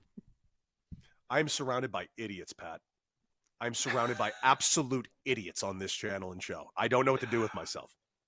You have one less idiot than you normally have with Rob not being here. So I know. I feel for you. Thank God. Thank God Pat's here. Thank God Pat's here to kind of round up the idiocy a tick, because my goodness, just the justification of this is wild to me. Wild. Anyways, good luck to Royce Lewis. You are a fantastic baseball player, and I do hope you have a good season. I just don't want it to be today. Go ahead and go 0 for 4 with 4 Ks. Maybe get 5 Ks. Yeah, go for the platinum sombrero. I just do that for me today. The wind is blowing in. Will that hurt him? I don't know. This is fascinating to me. I am very excited to watch this game live, and I swear to God, if he homers in his first pitch he sees today, I might quit the show on the spot. Pat, if he homers in the first inning and this game is at 2:15, I mean this from the bottom of my heart, enjoy doing an hour and 45 minutes by yourself, because I am out of here. It'll be me and Kenny doing an hour. Kenny will be doing an hour 45-minute victory lap, and you David know well. what? He would deserve it too. He would deserve to do the hour and 45-minute victory lap. Truly would, because I wouldn't put money on this. I just love that you guys could have done an alternate over or under. You guys could have went run line. You guys could have taken Trevor Larnach. You guys could have taken Waka. Royce Lewis, RBI, because he's due. I don't get it. I don't get it, Kenny. To be clear, I made 0 picks in this parlay. Zach is the one that made it, according to David, and he hasn't said a damn thing.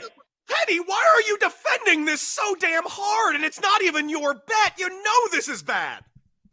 Team production. Gotta die by it. Live and die by team production. You guys are monsters.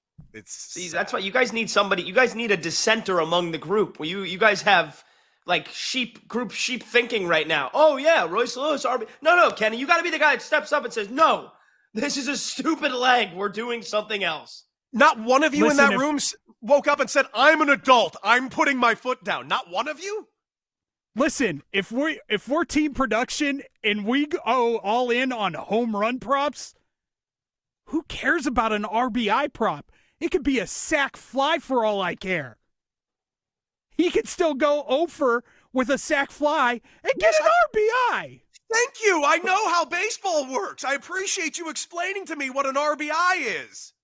So if we're gonna be solidarity with a home run prop, what makes you think we aren't gonna have solidarity over an RBI prop that makes no sense? Double D. That's who we are. That's how we breathe. We're crazy. Bro, you're the adult in the room.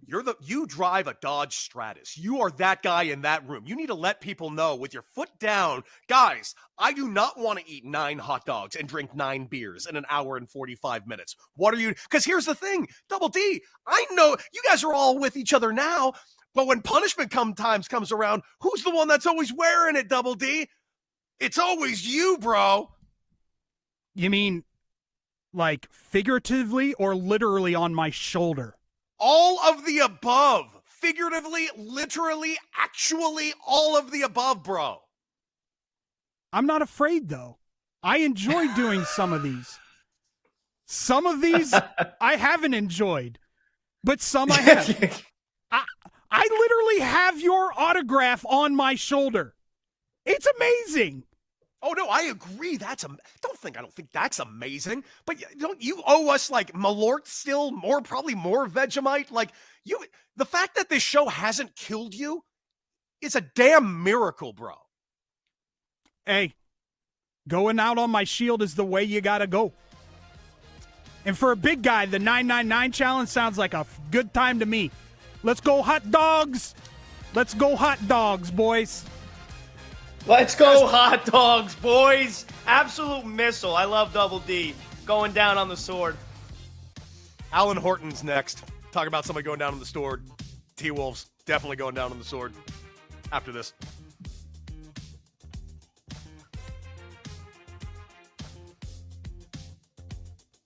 Bet for the Cycle will be right back on the BetMGM Network, sponsored by BetMGM.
Welcome back to Bet for the Cycle on the BetMGM Network, sponsored by BetMGM. Welcome back, one and all. We are nearly halfway done with our 4-hour extravaganza that, of course, is Bet for the Cycle live on the BetMGM Network. And, of course, we're live every single weekend, well, specifically Saturday here on the weekend show. And, of course, that's noon to 4 Eastern right here on the BetMGM Network. Cody Decker, Rob Brown, usually, who is not in this week. Pat Boyle absolutely taking the ball and running with it, crushing it today, my guy. We just finished building our parlay. I like our parlay. We do not have the tiebreaker. That is going to the production staff. We will keep you informed with that because the Twins and Royals will start their game at 2:10 Eastern momentarily. But listen, we started the show talking about the NBA because we are in the midst of what I honestly think has got to be the best NBA playoffs I remember seeing in years. And that is saying something considering the fact that I am a massive fan of a team that got knocked out in the first round by a team that is currently still playing, and I'm enjoying all of it anyways. And who better to bring on to talk about that team that knocked my team out? The T-Wolves themselves, who do find themselves in a very tricky spot down 0-2 right now to the Oklahoma City Thunder, who are just frighteningly good right now. So let's bring on Alan Horton, 18-year radio voice of the Timberwolves. And, of course, you can follow him on Twitter at Wolves Radio. Alan, thank you so much for joining us here on the BetMGM Network. Really appreciate your time. And let's just go right out the gate. How much fun have these playoffs been from your vantage point so far? Yeah, it's been really great. It's great to be on with you guys, and looking forward to Game 3 tonight. Hopefully the Wolves can provide some excitement. I don't feel like the first two games against OKC have kind of been up to the sort of excitement level that we saw, at least in the East, with Indiana and New York. But it's been a great ride. In a first-round series, when you take on LeBron James and Luka Doncic, that felt like a Western Conference Finals with the amount of tension that series got. And then in the second round, you face Steph Curry, and even though he goes out after just a couple of quarters of play, Golden State has that cachet about them. So it's been a really fun two opening rounds. And for the Wolves to get back to the Western Conference Finals 2 straight years with as tough as the West is, I think that's saying something. Last team to do it was Golden State back in 2019. So to make 2 straight Western Conference Finals, that's nothing to shake a stick at. Even if the Wolves don't turn this thing around, it's still been a great run. Yeah, Alan, how is Minnesota feeling? How are you feeling going into this Game 3 tonight, primetime Saturday? We know that I go by the saying, no series starts until the home team loses. That being said, those first 2 games, a lot of mismatches, and Minnesota's weaknesses, taking care of the basketball, is the greatest strength that OKC has. It's the greatest strength in the last 30 years in the NBA, the turnover differential. Do you believe Minnesota can win the next 2 games at home? What's it going to take for the T-Wolves to turn this thing around?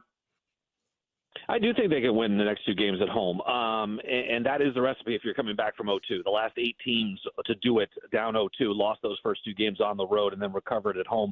But it's going to take a much better effort, a more consistent effort. The Wolves have done a fairly good job. In these first 2 games, it kind of played out similarly, guys. Like with a minute to go in the second quarter, they've let OKC get a little separation, a little 5-0 run, a 6-1 run in each of those 2 games. Now that doesn't seem like it's a big margin, but when you're playing one of the best teams in NBA history, their point differential better than any team in NBA history, it's kind of lost on, I think that Denver series kind of, for whatever their reasons, they had trouble closing out the Nuggets and needed 7 games. I think people forgot that, this team does have a top 5 defense and top 5 offense for the second straight year. One of 2 teams in the league to do it. Has the best point differential. Has the second best net rating in NBA history. They're a really good team. And you mentioned the turnovers. That's a big part of it. But the Wolves can point to sort of the end of the second quarter and those runs in the third quarter where they have just, they've let go of the rope for that stretch. And it's really out of the 96 minutes, it's really, this crux of it is about this 15-minute stretch where they've just gotten, a 17-2 run for OKC in Game 1. Then it was 20-5 in the third quarter of Game 2. Those stretches are just crucial. But they feel like they've done some decent things, but they just have to dial it up even further. I think we saw progress in Game 2. Obviously, the bar was set pretty low offensively with just 88 points in Game 1. That's never going to get it done, especially in a postseason game. And so I thought they played a little better in Game 2. They're going to have to play better in Game 3 and be more consistent. They cut the turnovers down to 14, which I think is a relatively good number. The problem is OKC is not only so good in forcing turnovers, but then cashing them in for points. I mean, they got 22 points off of those 14 turnovers. That was huge. And so you look at the points off a turnover difference, and it's a plus 12 for OKC after they had a monster, plus they were plus 20 something in game one. So the Wolves did a better job, but you just have to dial things up all the way across the board. Everything's got to be better. Alan, looking at the stats of game one and game two, what is it going to take to get a game where both Ant and Julius Randle absolutely get their points in? Because as we've seen, game one, Julius Randle has himself a monster game, Ant very slow game, and in completely the juxtaposition opposite in game two. Is Julius Randle getting him going to be one of the biggest keys for the Wolves' success? Yeah, I think this has been a focus of the OKC defense. Not only do they have the talent to focus in on the other team's best player, but they're so good that they can also have a plan for their two best players. And this is really the first time, especially in the postseason, we've seen a team focus in on really shutting down Julius Randle. He had the big first half of game one. He had 20 points, and he's really struggled in the last three halves because they've paid so much attention to him. They've tried to post him up. They're putting people in front of him, fronting him, and trying to create lobs over the top, which oftentimes lead to turnovers. They're daring Julius to pound the dribble and do his thing, and then swarming him from behind, which they're so good at doing.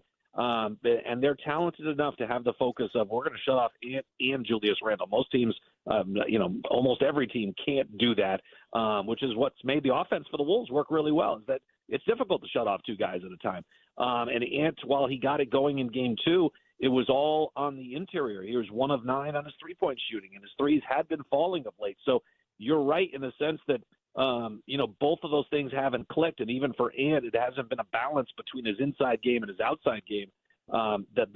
They want to get both those guys going, believe me, but OKC's having a lot to say about that.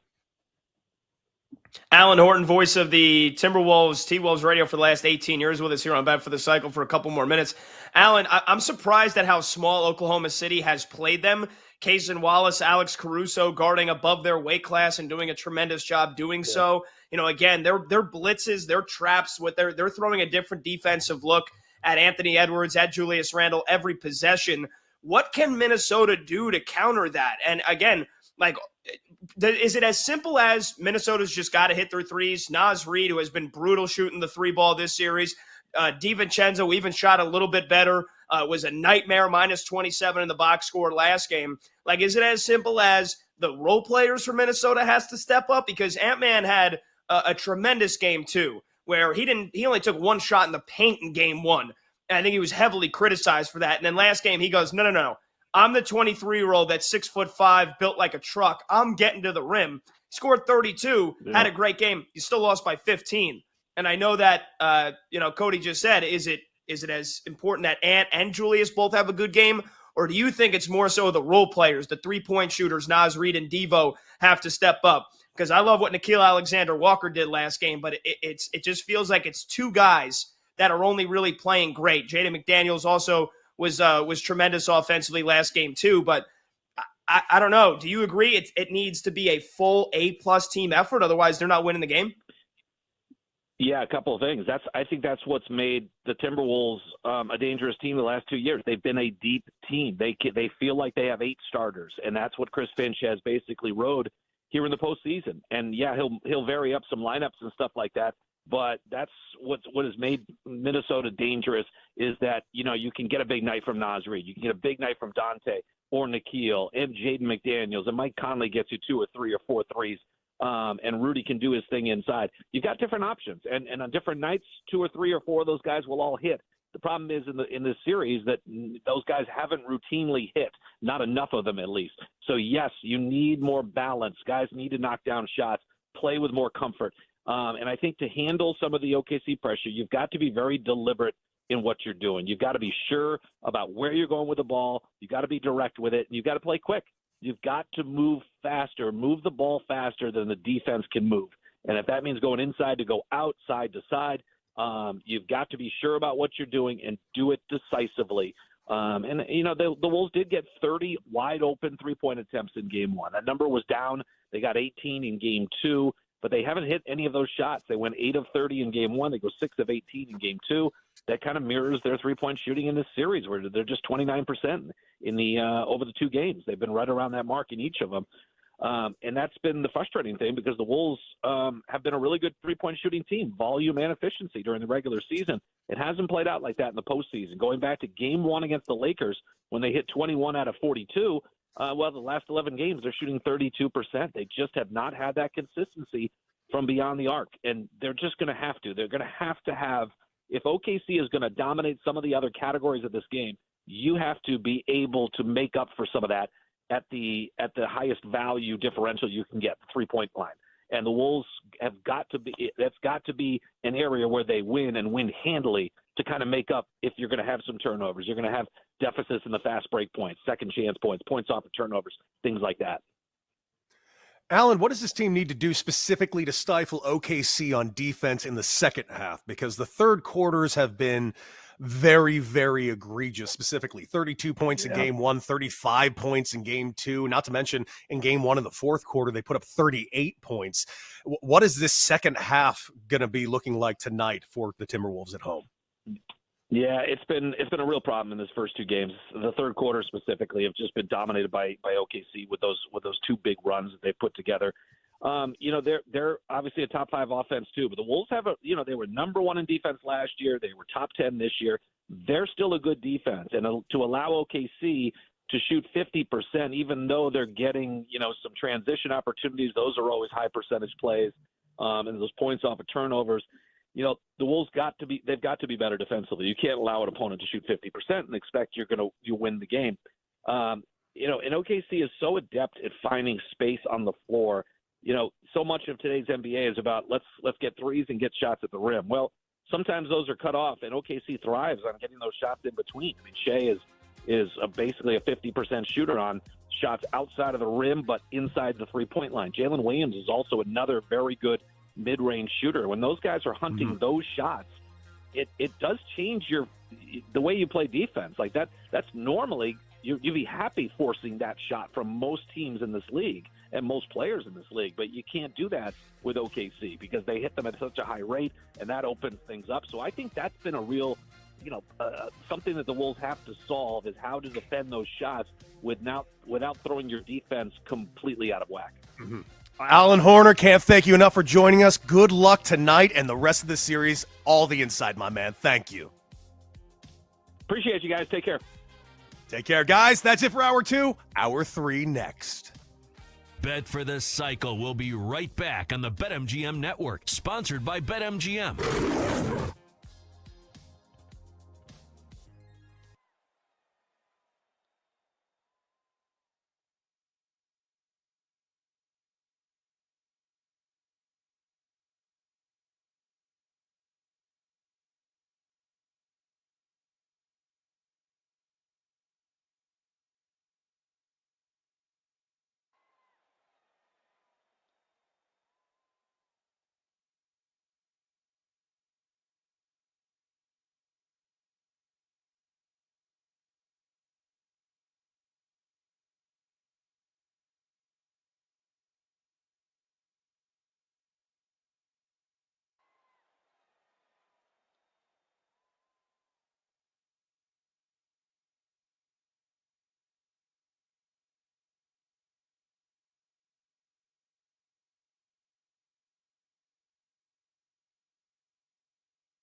This is Bet for the Cycle on the BetMGM Network, sponsored by BetMGM.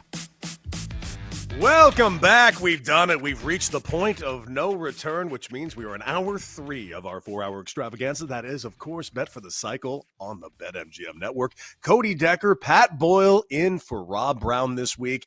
And all of you, maybe you're watching this live on Twitch, maybe you're watching our lovely faces on YouTube, or you're listening on one of the many, many billions and billions and billions of Odyssey stations all throughout the country. Let's get over to the phones because he has been a friend of the show for a long time, and thank God a friend of mine for even longer. I can't even believe it that I get a chance to talk baseball with the one and only Bob Nightingale of USA Today. Bob, how you doing? Baseball has just been fantastic as of late, and you know what? I want to open up asking you about the Detroit Tigers. What do we need to do to talk more about the Detroit Tigers, man?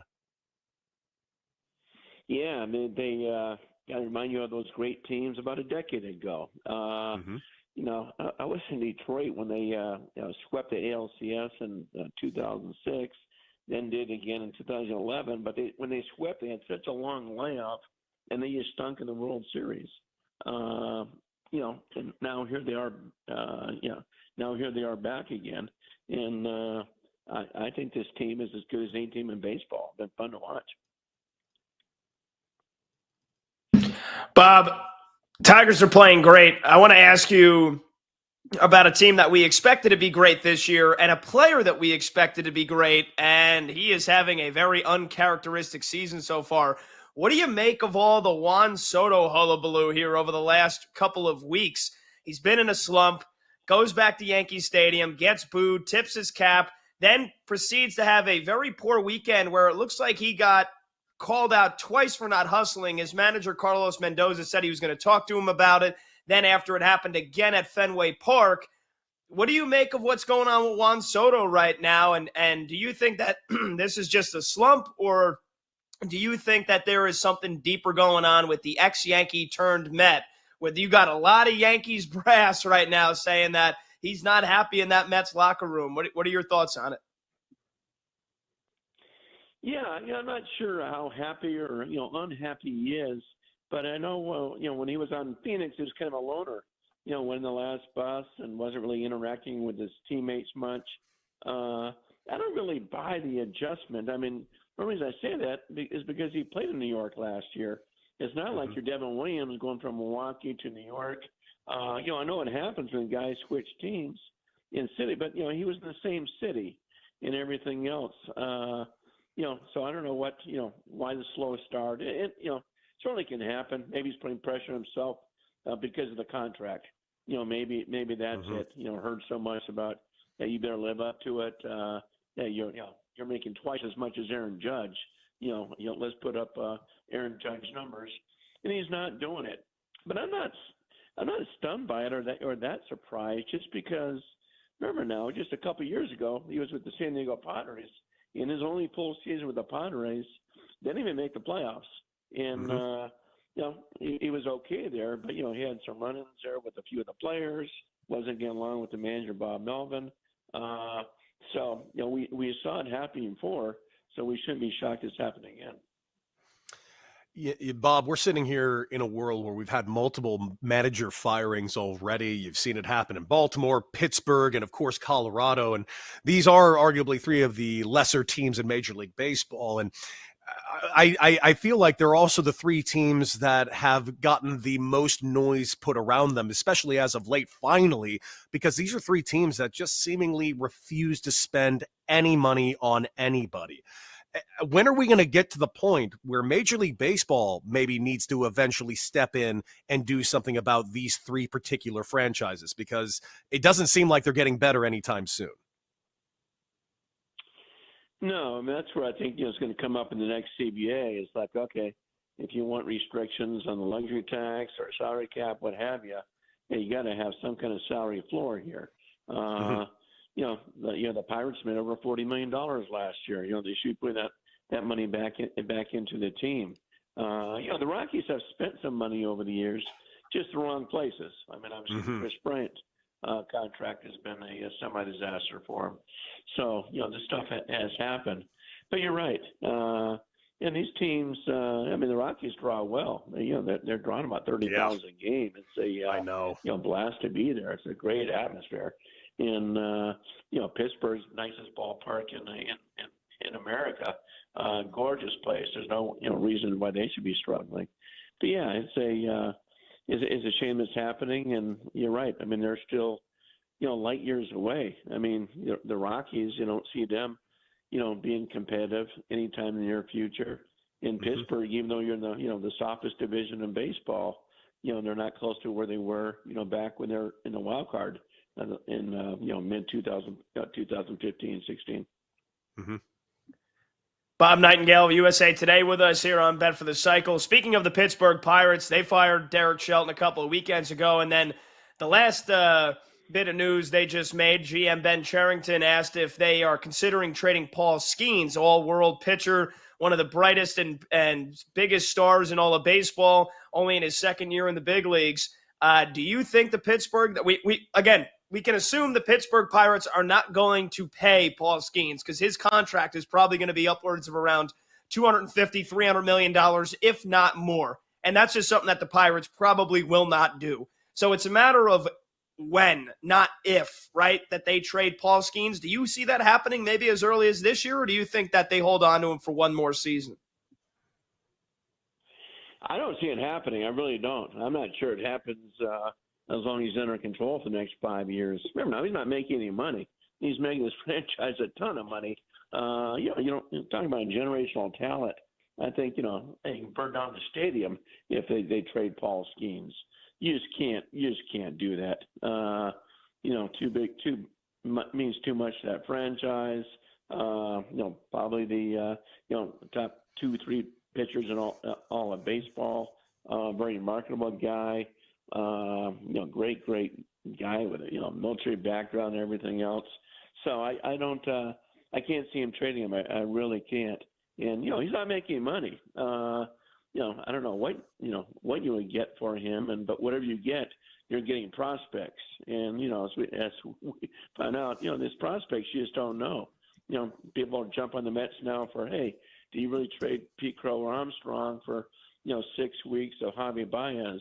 Well, the Cubs didn't want Pete Crow or Armstrong.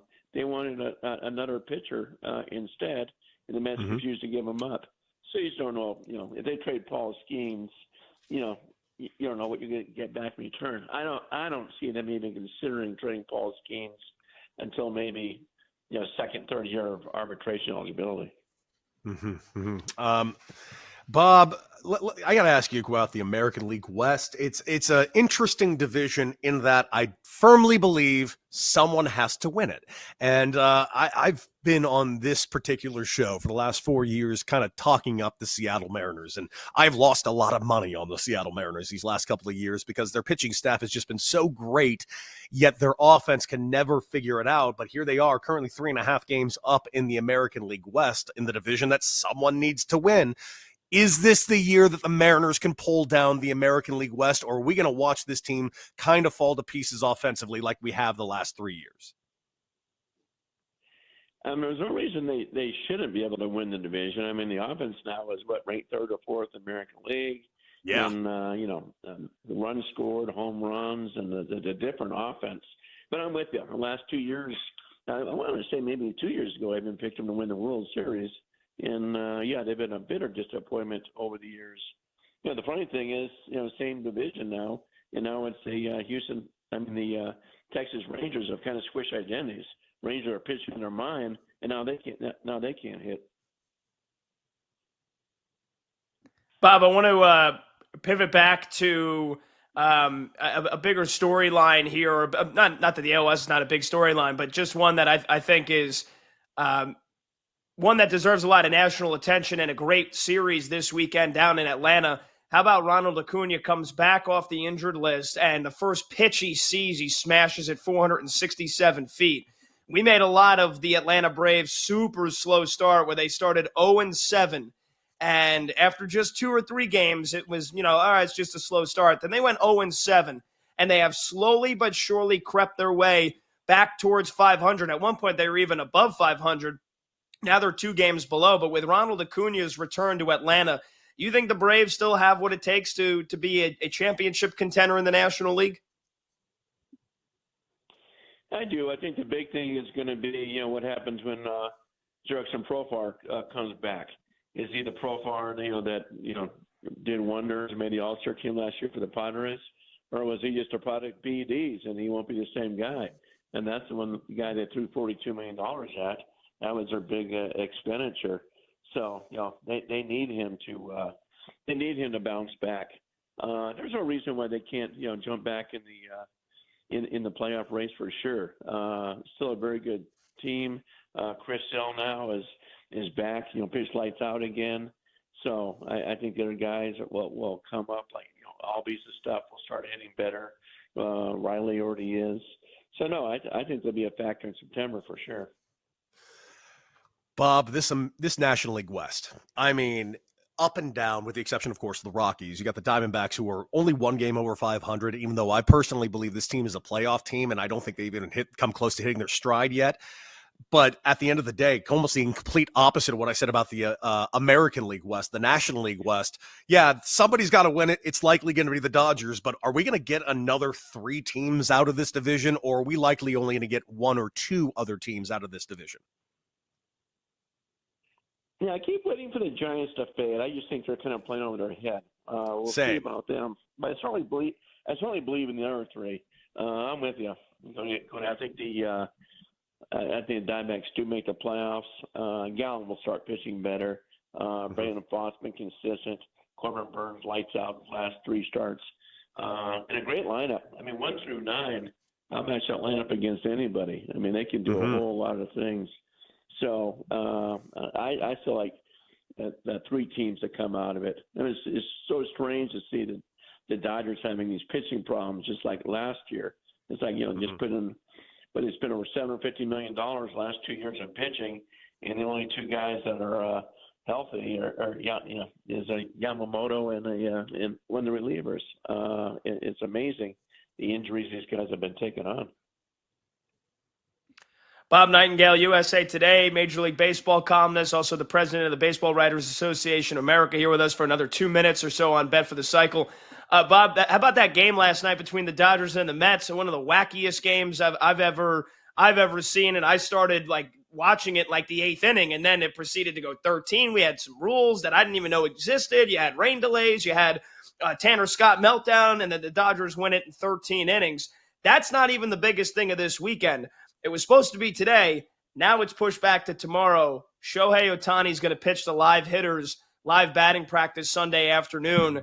How close do you think we are to the pitching debut this season for Shohei Ohtani, who hasn't pitched in about a year and a half now?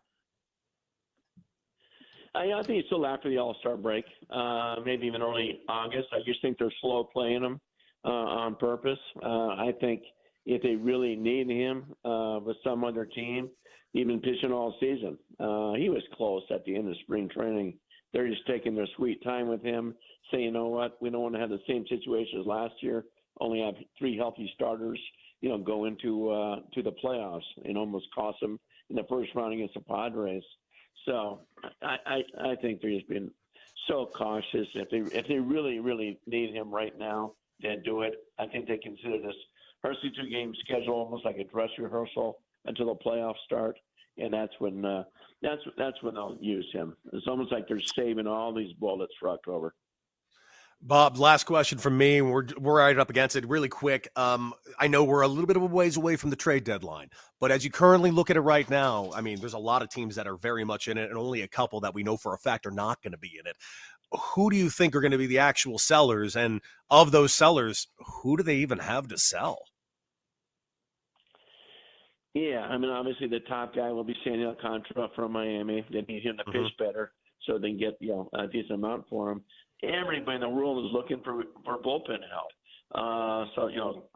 So those teams, Baltimore now, from them going belly up, all of a sudden now they may be the most popular team at the deadline. You're going to get a lot of those guys. They got about 3 guys in that bullpen. You can grab. Whether it's a Jose Bautista, Sir Anthony Dominguez, Gregory Soto. Grab those guys. You got David Bednar and Santana of the Pirates. So bullpen is going to be the big thing teams are going to be grabbing come July. Love it. Bob Nightingale of USA Today. Bob, you are one of the very best in the business, and we love having you on here. And, dude, you've been nothing but the greatest guy ever. Can't say enough great things about you. Have a great rest of your weekend, my man. Yeah, my pleasure. Always a pleasure being on your show. And, thank you. Thank you, Cody. Thanks, guys. The best. The legendary Bob Nightingale. Check him out over at USA Today. If you need baseball information, not many people in the world better than Bob Nightingale. We're going to take a quick little break. When we come back, you know what? I'm told Double D actually did put together a rundown today. So we might open it up and actually play one of the games that he actually went to the trouble of doing. It's Bet for the Cycle right after this.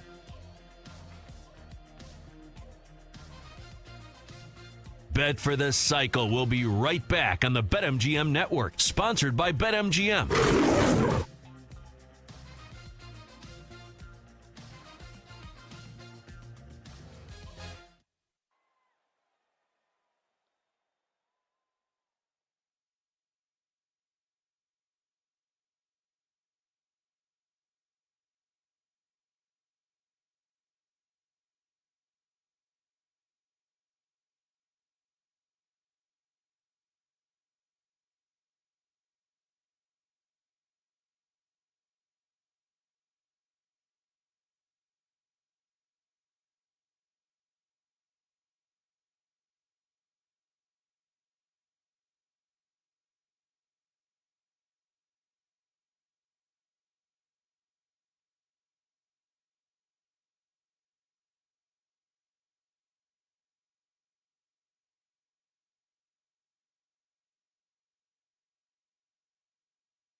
Welcome back to Bet for the Cycle on the BetMGM Network, sponsored by BetMGM. Welcome back, ladies and gentlemen, boys and girls, and children of all ages. That's right. We are in our third hour, halfway through our third hour. And, of course, we had some amazing guests today. Of course, we just got done talking with the great Bob Nightingale about all things Major League Baseball. Bob's an absolute legend. And we're going to play a little game that Double D put together. Let's bring in our fearless producer, Pat Boyle, Cody Decker, and all of you. We're going to play a little game we like to call Would You Rather. Now, it's time for Would You Rather. Just saying, there's no reason this can't be a gong show. It already is. We might as well just throw a gong in there. Ladies and gentlemen, welcome to Amateur Hour. It's time for Would You Rather. Welcome to the Baseball Gong Show, where everything possibly goes wrong in 4 hours straight. Welcome to the show. It's time for Would You Rather. That's right, Double D. Let's see what you got in store for us today. All right. Would you rather, Pat, to win the World Series, take the Tigers at plus 1,000 or the Phillies at plus 1,000? That's an easy one. Give me the Phils. I despise Philadelphia, but yet I consistently find myself supporting them on this show here in just the first 2.5 hours. What is happening? That being said, look, the Tigers are a nice story. The Tigers were a great story last year. The Tigers are going to be a good story this year. They are phenomenal. Good luck scoring off that bullpen because, you better get all your runs against Detroit in the first 5 innings because once they turn it over to that pen, my goodness, have they been untouchable. That being said, look, Spencer Torkelson's great. Riley Green is tremendous. They've got some really good young bats in that lineup. Kerry Carpenter again. But when it comes to October, this team's going to come up short. And the Philadelphia Phillies have a team that is built for October. They are built for the postseason. They've got the dogs in the starting rotation. And they are still having a tremendous year, the Philadelphia Phillies, without Aaron Nola, who's now on the IL, and he has been a shell of himself. If Aaron Nola comes back in a week or 2 weeks or whenever, I don't care when he comes back. If Aaron Nola is being Aaron Nola come postseason time, this team is going to be scary. Bryce Harper's starting to find it. Now he's shaved his head. He's like, screw it, I don't need any hair. Now he's starting to hit the cover off the baseball. Schwarbino is going to have 50 bombs this year. They've got the team that can win in October, whereas Detroit feels like a team that might win 95 games this year, but I don't buy them in October. Give me the Phillies. I'd rather them at plus 1,000.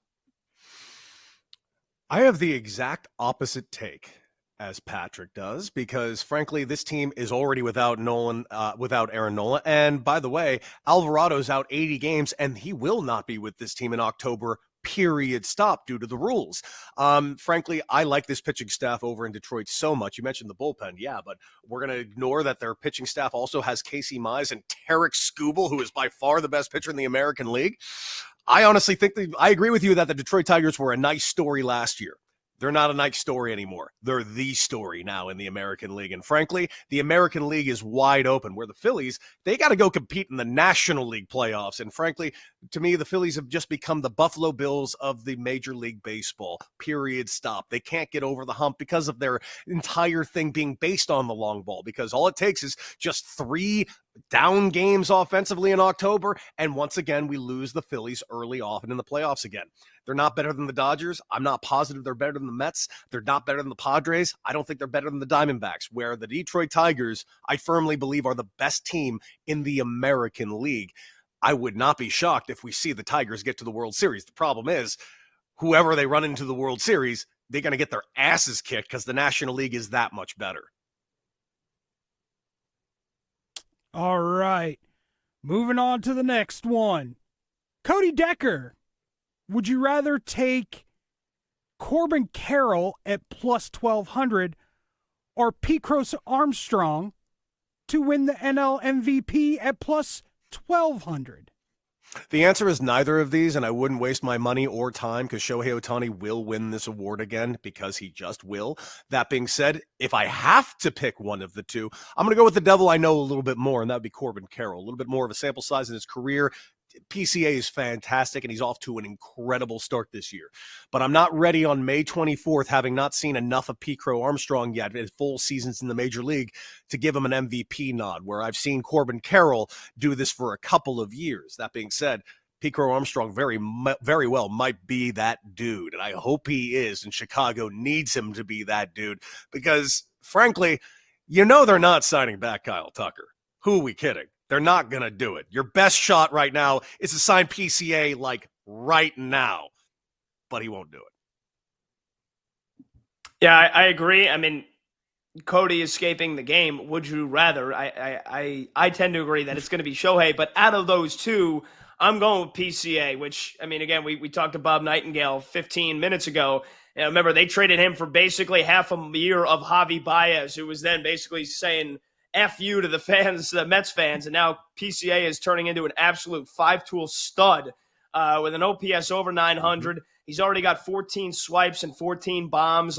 He's got a chance to be 40-40 this year, which is absurd. And the kid's 23, and he's got a cannon for an arm as well. Corbin Carroll's only 24, and he feels like he is a veteran, but still just a young pup in this league that is getting better and better. But I think PCA's, P. Crow Armstrong's ceiling is that of a top 5 player in baseball. So, again, if we're talking about the odds and how they might shift the rest of this year, I think P. Crow Armstrong, those odds are going to get a lot shorter as people, more and more baseball bettors start to flock on some futures bets once the NBA playoffs end, once the Stanley Cup playoffs end, and then baseball kind of takes center stage for the months of the late June, July, August month before we get the National Football League. I think a lot of people will look to play some midsummer MVP bets, and I think Pete Crow Armstrong is going to be plus 800 or shorter in a couple of weeks' time.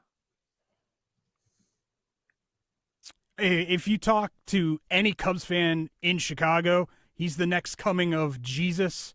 So yeah, I'm in alignment with Pat here. I think, guys aren't hyperbolic or anything. Not at all. You guys don't get. You Cubs fans, you don't get excited about something that's good for a week and then just absolutely ruin it. You guys never do that. What was that bet Mario made a year and a half ago? You mean that Rookie of the Year and MVP perennial first baseman that isn't there anymore? I don't even remember the kid's name. Matt Mervis. Mervis? It was Matt Mervis. Matt Mervis was the next big thing for the Chicago Cubs. I've lived this life already. How many times are you guys going to make yourselves do this? Oh, I'm sure they'll make it happen plenty of times. Just let the kid be good for now, okay? Just let him be good and stop trying to ruin your young talents, Chicago. All right, Pat. To win the NBA Finals MVP, would you rather take Jalen Brunson at plus 2,000 or Anthony Edwards at plus 2,200? Yeah, I mean, you're essentially saying which either of these teams, the Knicks or the T-Wolves, have a better chance of getting out of an 0-2 hole. And again, I'm going to pull the Cody here, and I'm going to say neither, unless you'd like to burn your own money.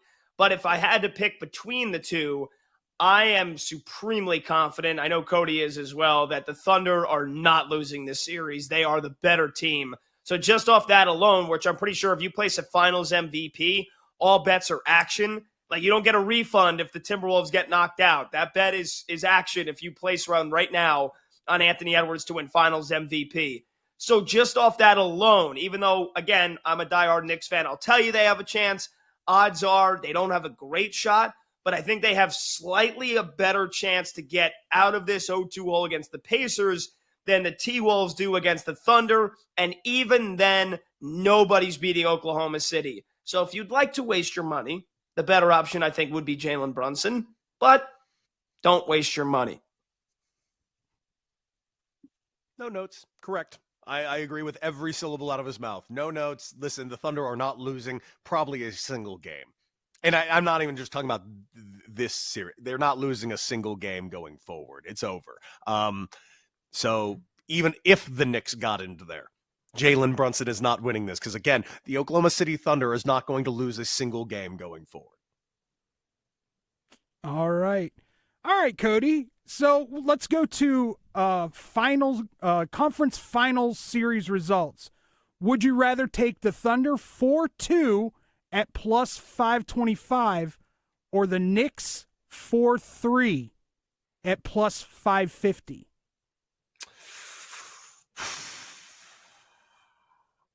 The Thunder are not losing another game, so I'll take the Knicks at 4-3. And that's my reasoning behind it. Again, I don't believe either of these things are happening. But if I had my choice, I could see the Knicks actually making this a 7-game series long before I see the T-Wolves making this a 6-game series. Yeah, I agree. I agree with what Cody said pretty much 100%. It doesn't feel like if you gave me Thunder 4-1, which is probably like the slimmest of the odds. So I guess, you're trying to match up the odds here. I would say maybe, but it doesn't really feel like there's a case where Minnesota wins 2 out of the next 3. It's unlikely to me. I think you'd get much more realistic chances of the Knicks coming back to win this in 7. And it's actually higher odds. Knicks to win in 7 is plus 550. Thunder to win in 6 is plus 525. So just off that alone, I'm riding with the Knicks to win in 7. I would rather take that. Mm-hmm. And Kenny telling me Thunder to win 4-1 is plus 180. Thunder to sweep plus 185. Both of those at BetMGM. Basically, I think pick your poison between those two. Cody said he doesn't think they're losing again. So you want to take the sweep. But Thunder to win 4-1, I think would probably be my best bet. But like you said, out of those two, whether it's Thunder to win in 6 or Knicks to win in 7, I'm going with the Knicks. Mm-hmm. All right, Pat. To win the NFL Rookie of the Year, Offensive Rookie of the Year, would you rather take Shedeur Sanders at plus 2,200 or Jackson Dart at plus 2,500? This is a tough one because you don't really know what the hell's going on in Cleveland, right? I guess there's technically a chance Shedeur Sanders could be QB1 by week 1. Now, maybe I'm putting on my radio and TV ears and eyes here for this one, and I'm buying into the Shedeur Sanders hype, whereas I think the Browns kind of told you themselves they don't really believe in him because they took Dylan Gabriel, who is the same size as me, in the 3rd round of the draft. And they took Shedeur Sanders in the 5th round after he slid so far. They also have Kenny Pickett and Joe Flacco. My guess is one of those guys maybe gets traded. Maybe Cleveland can flip one of those guys for a late round draft pick just to get something. I don't know why they would carry all 4. And then you got the Giants, who also have a stacked quarterback room with Russell Wilson, with Jameis Winston. It feels like Jackson Dart is like clearly going to be the 3rd quarterback to play in that repertoire of Giants QBs, unless Russ plays just long enough to like do what he did last year, where he's good for the first couple of games, and then you see Russ have 2 games in a row where he throws 2 pick sixes, and you're like, all right, this experiment has run its course. The Giants are 2-7.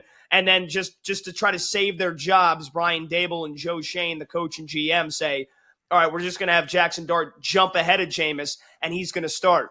But I don't realistically see a path where Jackson Dart plays before, week 8, week 9. And I think that's being kind of gracious to the kid. It feels like they're going to take it slow with him. Whereas Cleveland, who the hell knows what's going to happen with that quarterback room and what happens in camp.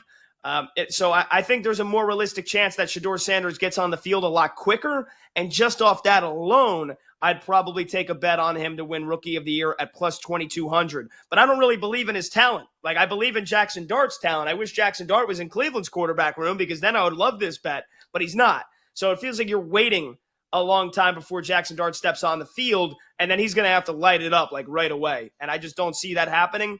So I would probably say out of those two, I'd rather take Shedeur to win Rookie of the Year.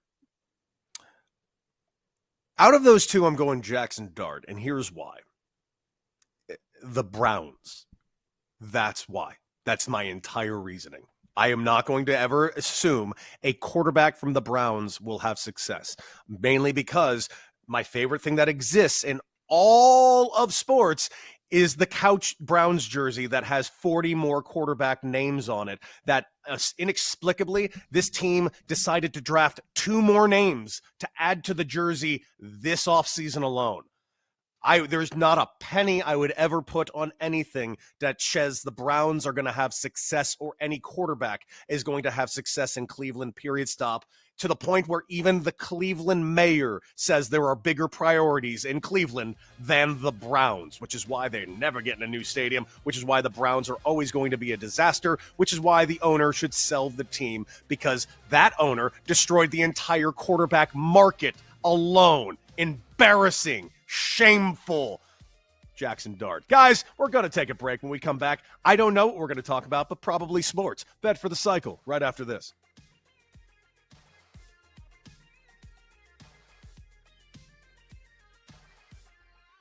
Bet for the Cycle will be right back on the BetMGM Network, sponsored by BetMGM.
Welcome back to Bet for the Cycle on the BetMGM Network, sponsored by BetMGM.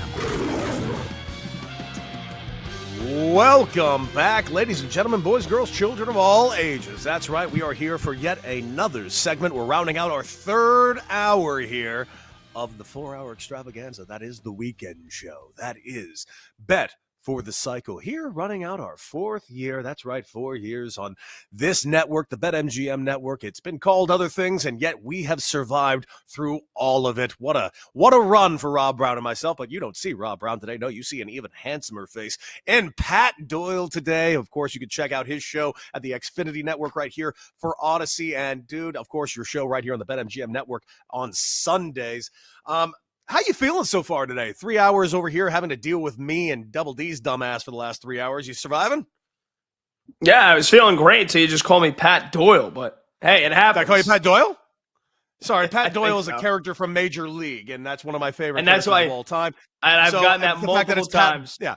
So since you're Pat Boyle, which, by the way, being compared and confused to Bob Uecker is not the worst thing in the world, Patrick. I'll be okay. I'll be okay. I'll live. If anything, that's the best thing in the word, Pat Boyle. Patrick Doyle, of course, is the announcer for Major League, played by the legendary Bob Uecker. And listen, we're going to talk about something that's very interesting, because we did get, along with the tush-push news this week, at the same time, we got a unanimous vote from the owners. And boy, when you get all the owners in a unanimous situation, it's got to be something really great, right? Something that's going to be huge for the world of sports, something huge for the game for football. But not going to lie to you, man. It's not exactly moving the needle for me. And maybe you have a different take on it. And I'm looking forward to actually discussing this with you. And this is, of course, the unanimous vote from the owners on allowing NFL stars to participate in the 2028 Olympics, which will be held in Los Angeles. And yes, there is going to be a new sport added, and that would be flag football, which last I checked is not the same thing as what the NFL product is.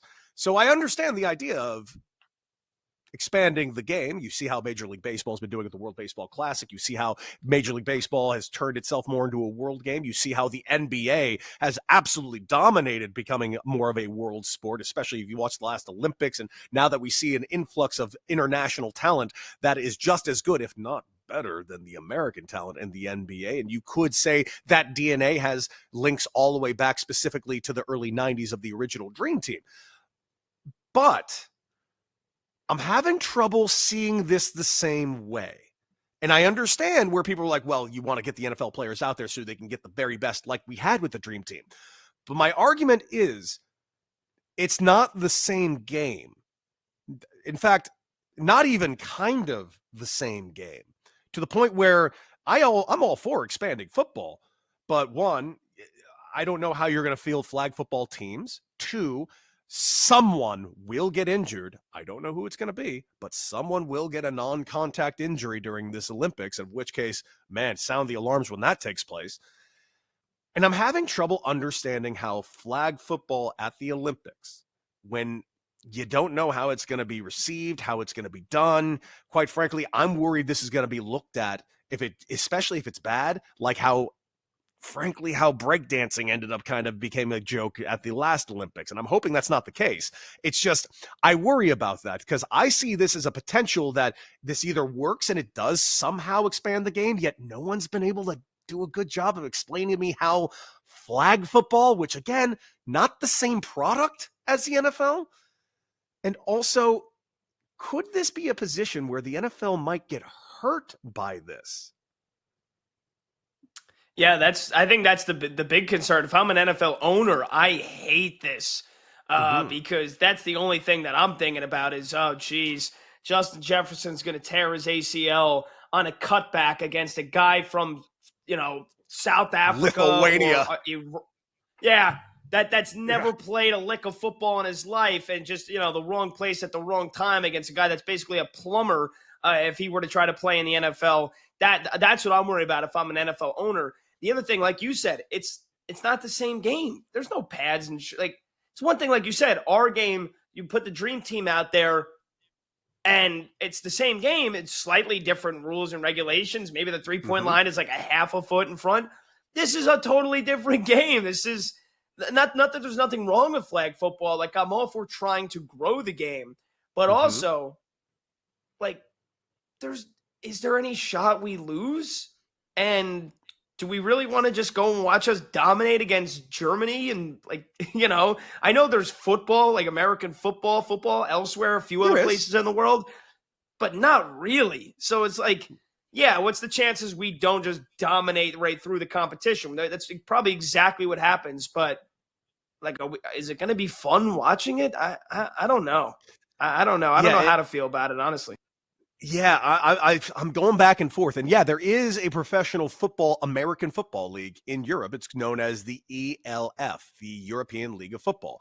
And they do have legitimate teams in there and legitimate cities. I mean, you got Berlin's got a team, Hamburg's got a team, Nordic's got a team, Vienna's got a team, Prague, Madrid, Munich, Stuttgart, Paris, Frankfurt. All these places have teams. But here's the thing. I only know that because I looked it up this week. So I had no idea this league even existed until about a week ago. I'm not against what they're trying to do. I truly am not against it. I think anybody that would be against it, I think, is kind of foolish. It's just more, what's the end game here? What exactly are we going for? I mentioned Major League Baseball in the World Baseball Classic. I think that's done a good job of growing the game in a lot of markets. I think honestly, the NFL, look at how much money came in from Japan last year for the whole Shohei Ohtani of it all, because Major League Baseball, look at the Dodgers alone. The Dodgers alone raked in over $200 million of just Japanese money. So you can make the argument that half of Ohtani's contract got paid off in one season. Like, that's insane. They got to pay that contract out over the next 20 years. It's already halfway paid just because of the Japanese influx of money that came in. I think other people see that and go like, yeah, we want a piece of that. But I think the NFL is doing a pretty decent, good job of that with the international games they're putting together. And until you actually put a product together that is the NFL product internationally, I feel like this is kind of dead on arrival. But I could be wrong. I'm just not seeing the path that this is necessarily good for the game.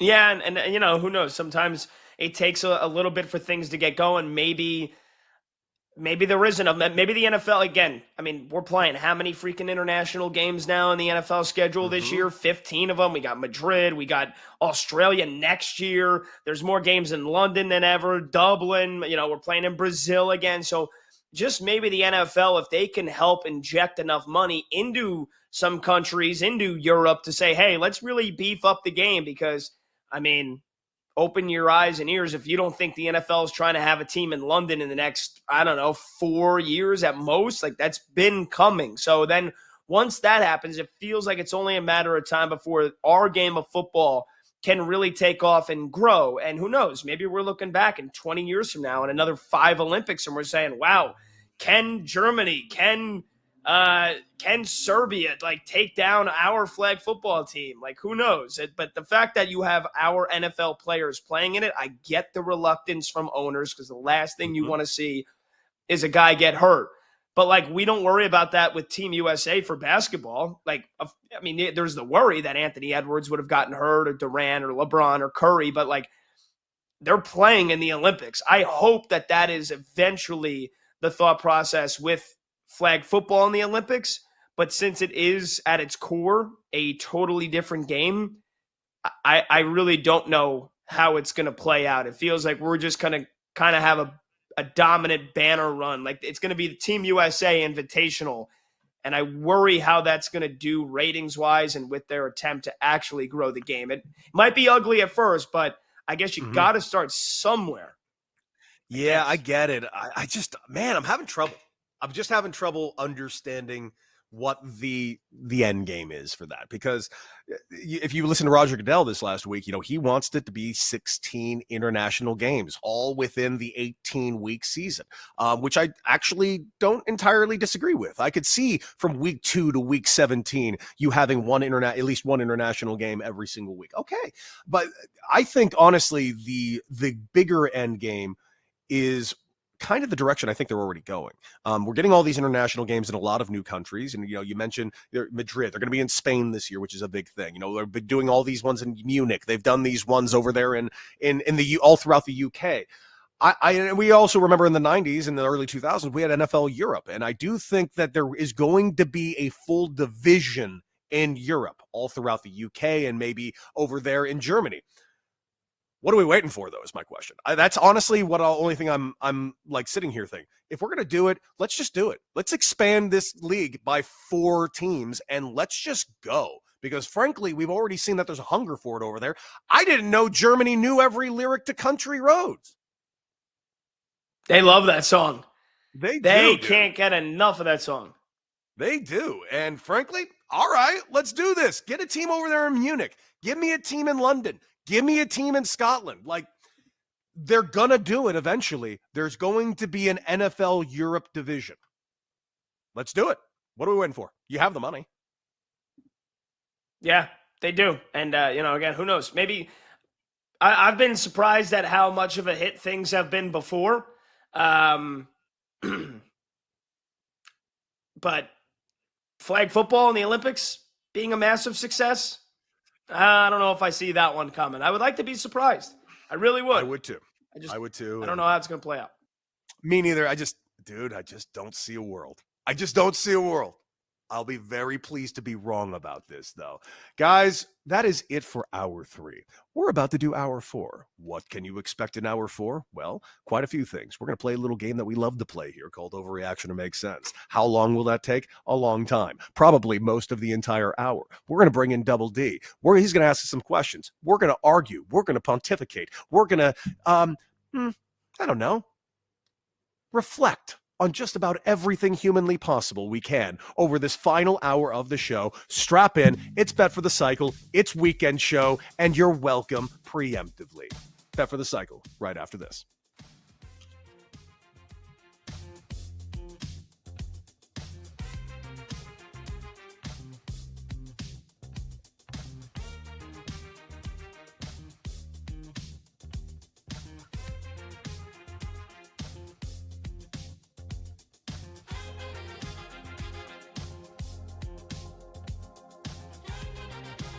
Bet for the Cycle will be right back on the BetMGM Network, sponsored by BetMGM.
Double D, because we got into the game we love to play. And this game is usually time-consuming, usually takes up a decent amount of the show. It is time for the biggest game in the world. Often imitated, never duplicated, overreaction, or makes sense.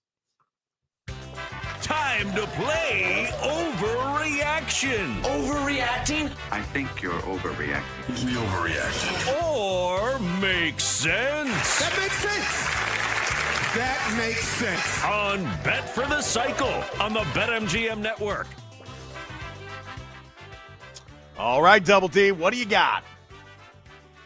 All right, so I think Pat was the one that asked Bob Nightingale this question, but I want to get both of your opinions. So we'll start with you, Pat. Overreaction makes sense. Paul Skeens will be traded at the deadline to a World Series contender or in the offseason.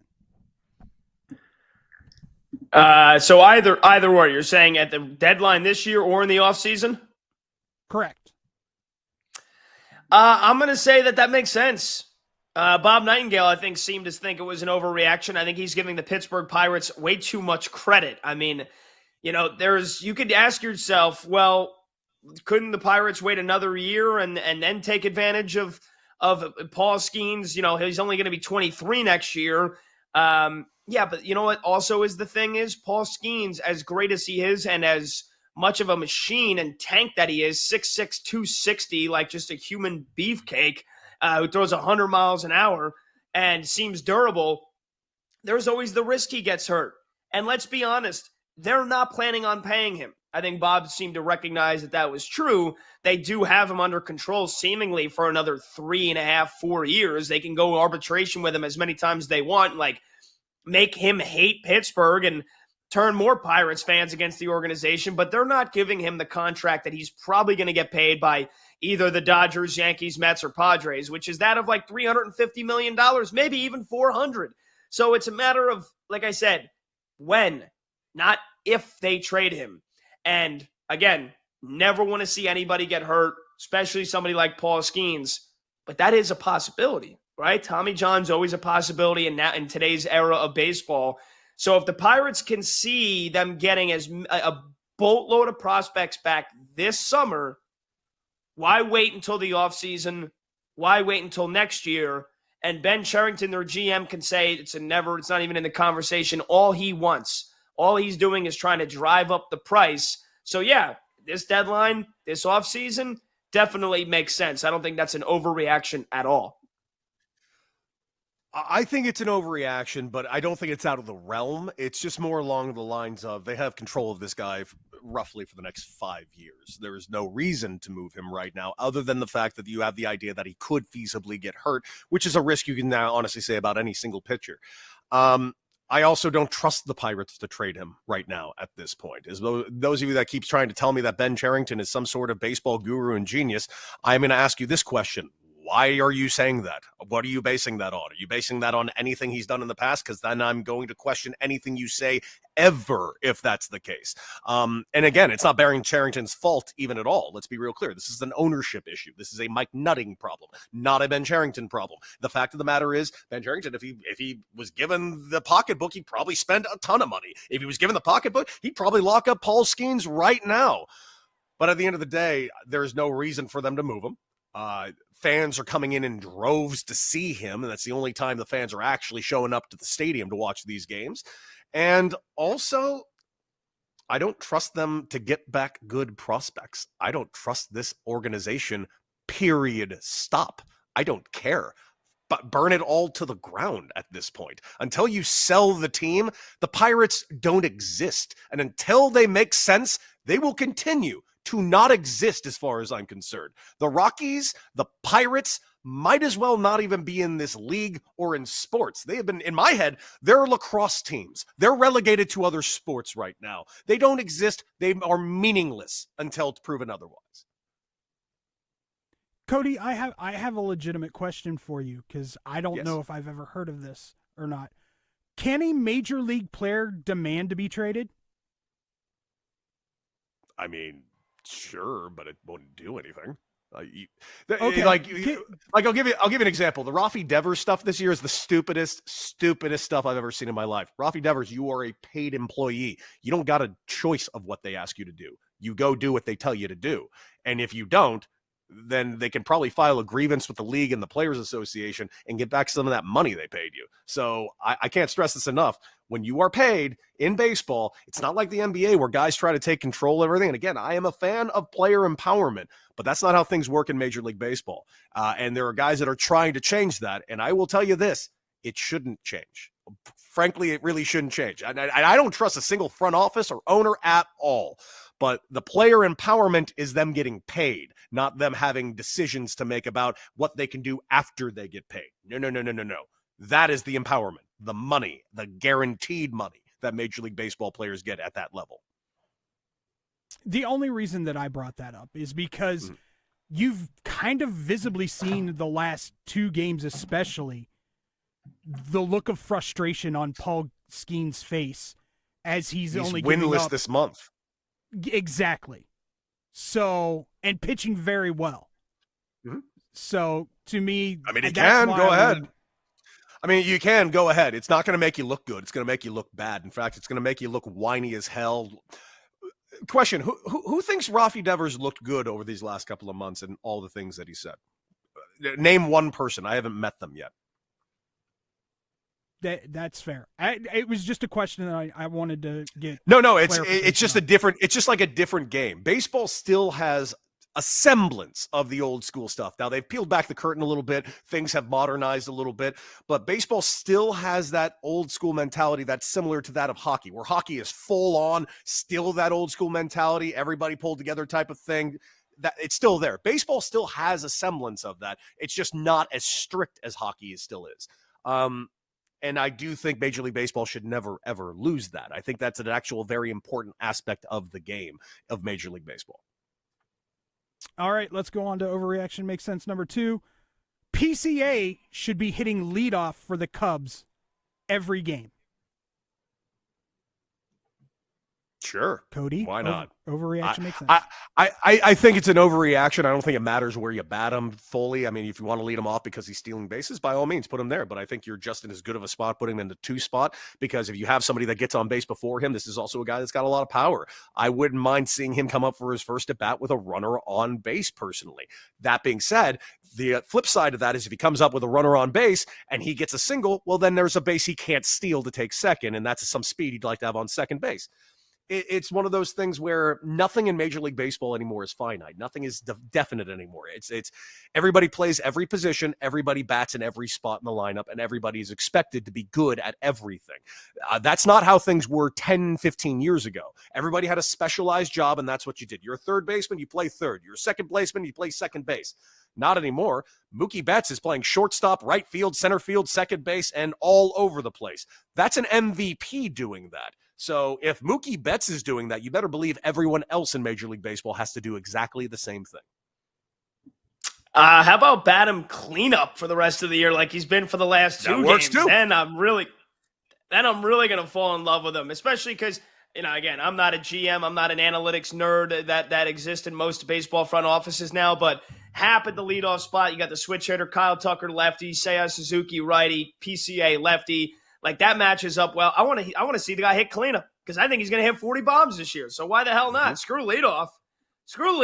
Don't do this Schwarber Phillies bull crap that doesn't work come October, like Cody pointed out before. Even though I would rather take the Phillies to win the World Series than the Tigers, and I stand by that. The fact that they tried the Schwarber in the leadoff spot for so long, not really having any October success with it.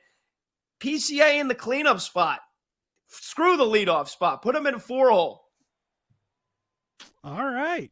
I don't hate it. I don't hate that at all, actually. Oh, real quick, I want to want to give a quick update on the game.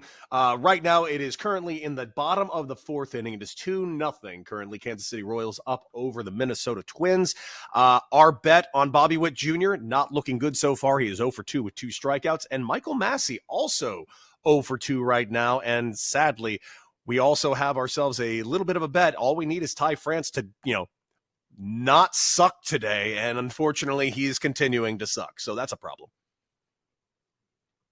To be fair, I think he hit a piss missile his last AB, but he hit it right at the right fielder. But yeah, I mean, an offer for him, offer for Bobby. Not looking great. I appreciate that he had a hard contact, but that right fielder has been there for 200 years.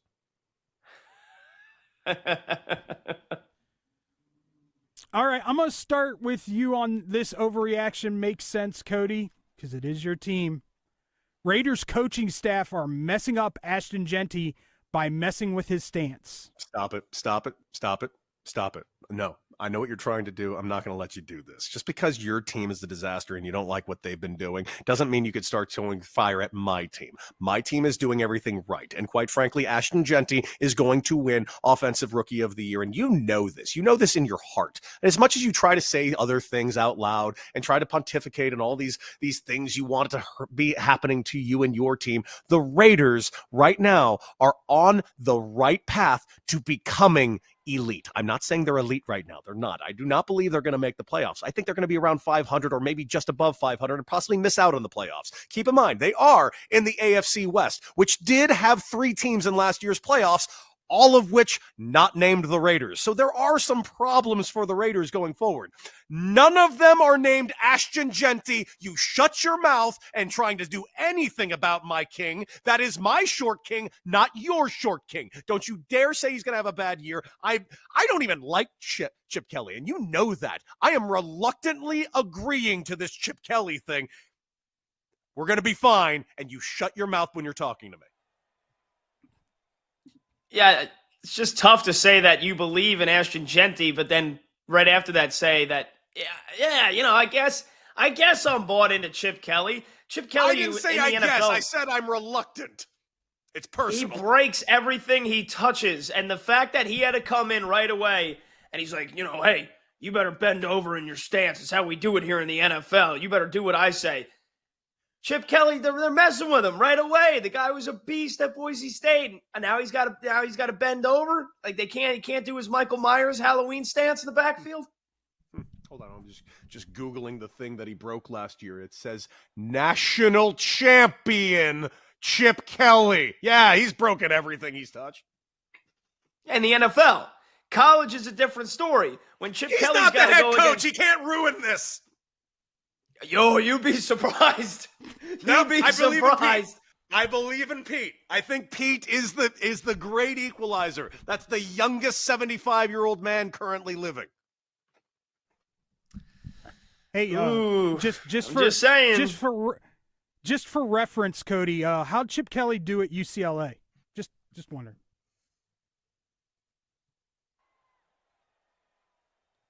What? Nothing? Okay. That's what I thought. Follow-up question. Is he the head coach of the Raiders? No, but he's messing with a proven commodity. Is he the head coach of the Raiders? He's telling your number one pick. Answer my question! Not with another question, not with a different statement. It's a yes or no question. The following answer should... He is not the head coach, sir. Thank you. I feel fine. All right. And Kenny's saying in the chat, Nick Chubb and Jahmyr Gibbs don't bend. Yeah, Nick Chubb, who's a multi-time All-Pro running back. Jahmyr Gibbs, who runs a 4.2 40. They can do whatever the hell they want. Ashton Genty. Listen, I love Ashton Genty. He's been on my show, but I will also admit this. Ashton Genty is not the biggest dude I've ever met in my life. So comparing him specifically to Nick Chubb, Nick Chubb's a pretty big dude. That's all I'm saying. He's a big dude. Big dude. I think we can. Just feels like it would be so Raiders for Ashton Genty to have a, I don't know, not elite season. And to say, what happened to Ashton Genty? It all started when Chip Kelly told him to change his stance. I knew I was going to get pissed off at you. I didn't think it would take 3 hours and 15 minutes, but I knew I'd get here. Guys, we're going to take a break. We're going to come back. I'm going to yell at Pat. I'm definitely going to yell at Double D. These guys are trying very hard. They're trying, but it's not going to work. My Raiders are going to be elite, and Ashton Genty is the second coming of Napoleon Kaufman. Mark my words. We're going to take a break. Overreaction makes sense. We'll continue right after this.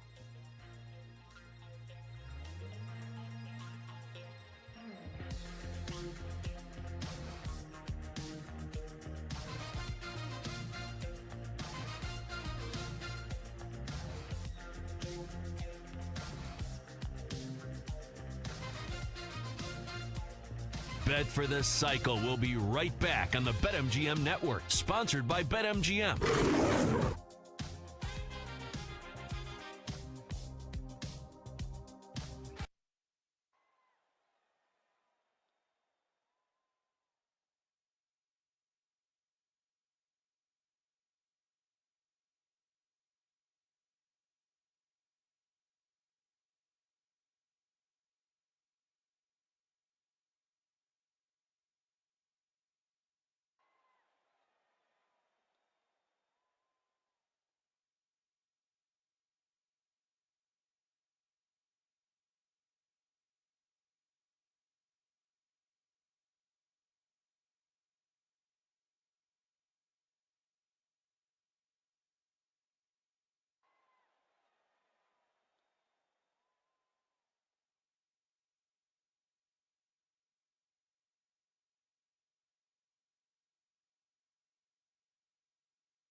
Welcome back to Bet for the Cycle on the BetMGM Network, sponsored by BetMGM.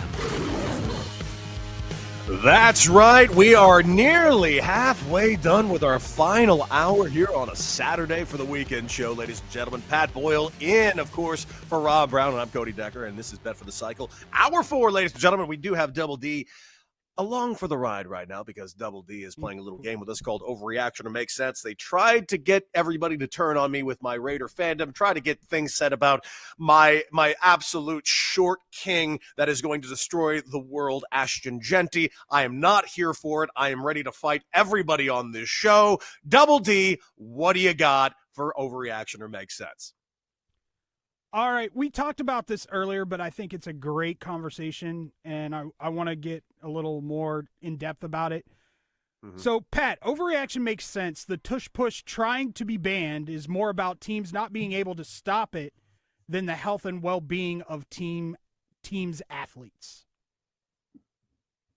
Yeah, I mean, that not only makes sense, that's exactly what it is. That's the reality of the situation when you have owner of the Eagles, Jeffrey Lurie, basically saying like, yeah, I talked to the dude that's in charge of like player safety and like all the data they have on the tush push and how many plays it was run and how many injuries there were.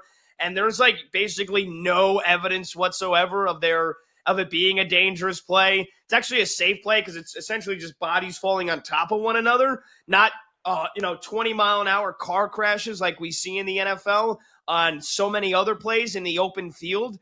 So, yeah, no, it's 100% about the Packers and the Rams and the Commanders and every other team that voted against it who couldn't beat the Eagles in the playoffs last year, basically knowing that if they take that away, maybe there's a chance they could beat the Eagles this year if Philly does have some regression, and that if it comes down to a 3rd and 2 or a 4th and 1 in a playoff game in January this year with the game on the line, that maybe they could have went to something else to stop Philadelphia, or that Jalen Hurts just sneaking it by himself would give them a slightly better chance of stopping them. Cody and I both said that it's pathetic, that it's cowardly, and that's exactly what it is. It has nothing to do with player safety or concerns or anything else. And then Green Bay revised the rule proposal to try to ban pushing or assisting a ball carrier in any part of the field, which I think is one of the great plays when you got all the hog mollies pushing the pile 5, 6, 7 more yards down the field. So I'm glad that the tush push is here to stay. Find a way to beat it. And if you can't beat it, find a way to copy it. It's not that hard. It's really not. Just put your hands on his ass and push your quarterback. Like, get a little bit of leverage. You know when the ball is going to be snapped. The defense, most of the time, doesn't.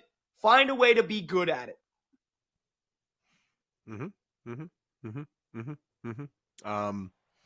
This is all about everybody else being soft. Everybody is soft. This is a soft-ass decision by a bunch of soft-ass GMs and a bunch of soft-ass owners who just can't win. I got no sympathy for you. You don't like it? Stop it. The end. You want to beat the team doing it? How about you start doing it better than they do it? I don't see the problem. It's not like it's not like the playing field isn't level. It's everybody has the opportunity to do the exact play. I'm sorry you all suck at it. That is your problem. Sure as hell ain't Philly's problem. And I don't like that I'm here defending Philly, but I am actually in this position right now because all you soft-ass GMs have put me in it. Soft. I hope Green Bay lose 15 games this year. Soft. My favorite part of it not being banned is that Eagles social media putting a 26-minute video up of successful tush pushes. Fantastic. Yeah, tush push compilation. Normally that'll get you in trouble at work if you're watching that, but in this case, no, it's just pure sex appeal. Continue. Yeah. All right, Cody. Overreaction makes sense. The first 2 games of the Eastern Conference Finals have been so closely contested that the Knicks can come back from an 0-2 deficit. It makes sense, but they're not coming back. The end. Why am I saying that?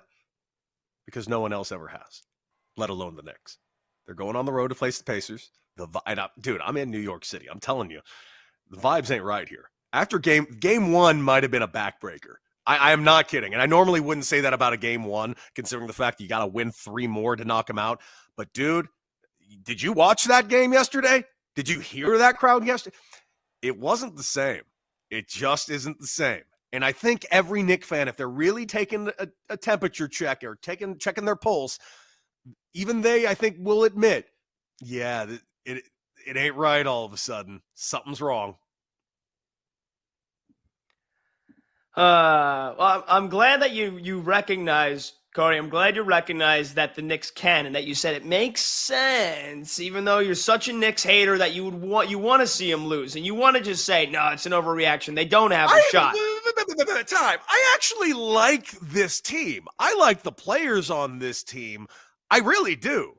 I just don't like Knick fans, and I think I'm more than justified with that take.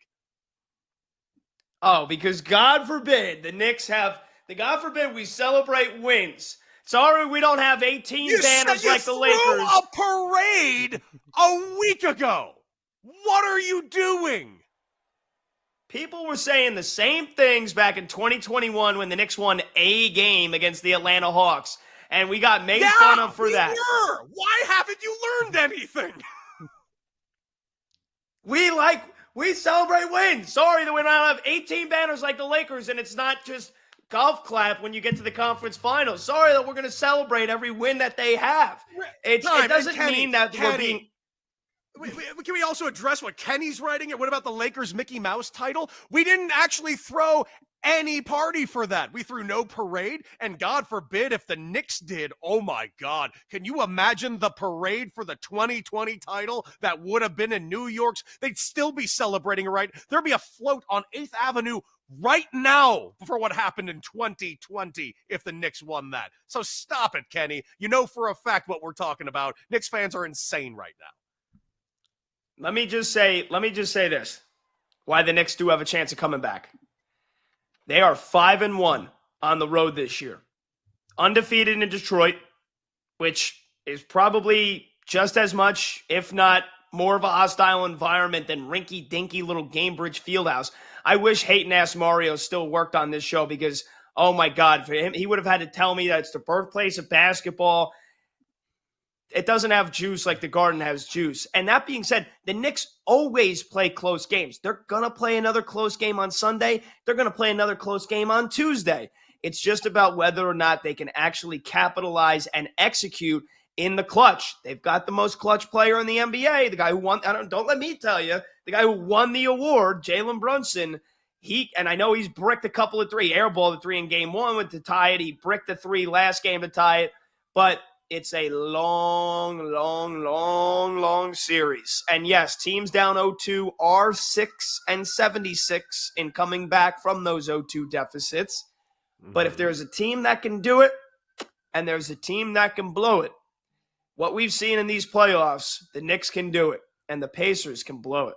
And it all starts on Sunday with the Knicks winning Game 3.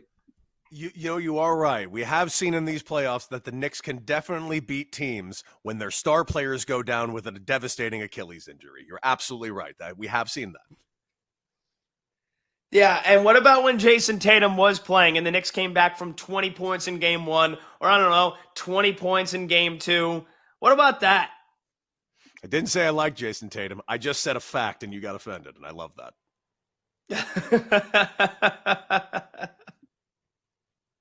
Yeah, let's not forget, Mario, being the brilliant man that he is, did say that the Indiana Pacers had the best home court in all of NBA. So okay, you don't need to quote an idiot to prove that he's an idiot. We're aware that he's an idiot. All right, moving on. Pat, overreaction makes sense. The T-Wolves are where the Thunder were last year and will be more of a threat to win the NBA title next year. Can I go half? Half overreaction with the first part of the statement. They're not where the Thunder were last year. The Thunder were the number 1 seed last year, and they had the youngest team. Minnesota's they're young. They're a younger team. They're not the youngest team like the Thunder were and still are. And they, like I said, they were not the 1 seed. So I think that's an overreaction. But then the second half, that they'll be more of a threat to win the NBA title next year. Yeah, I mean, that makes total sense. Anthony Edwards is only 23. It's pretty safe to assume that he's going to be better next year. Jaden McDaniels is an incredible defender, and he is only, 24 years old? Nickeil Alexander-Walker's great bench player coming off the bench. He's 26. Julius Randle getting up there. He's a bit of the veteran. He's 30, but Naz Reid's 25. Yes, they have a young team, a young core that, they could be more of a title threat next year.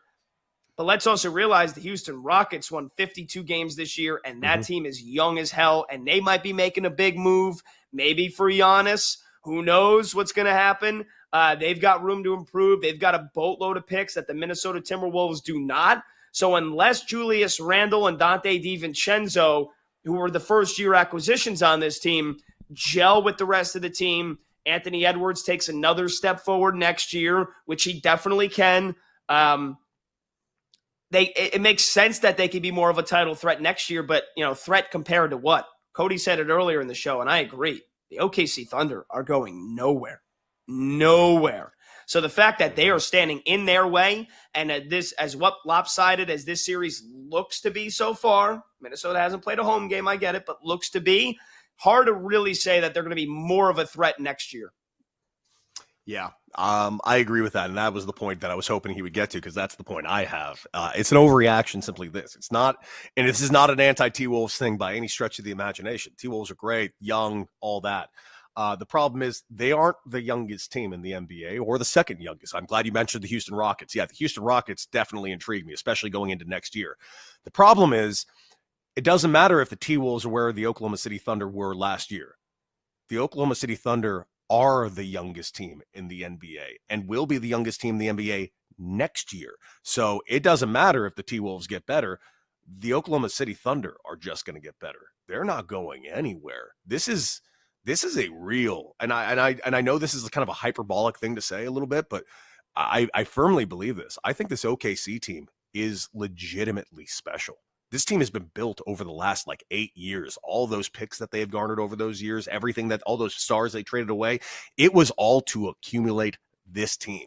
And it's not just the talent. It's also the mental fortitude. It's also how together this team is. I mean, it is literally, it's almost like watching a team from a movie. It almost doesn't even seem real how together this group is. I don't know how anyone's going to beat this team over the next couple of years, let alone tonight.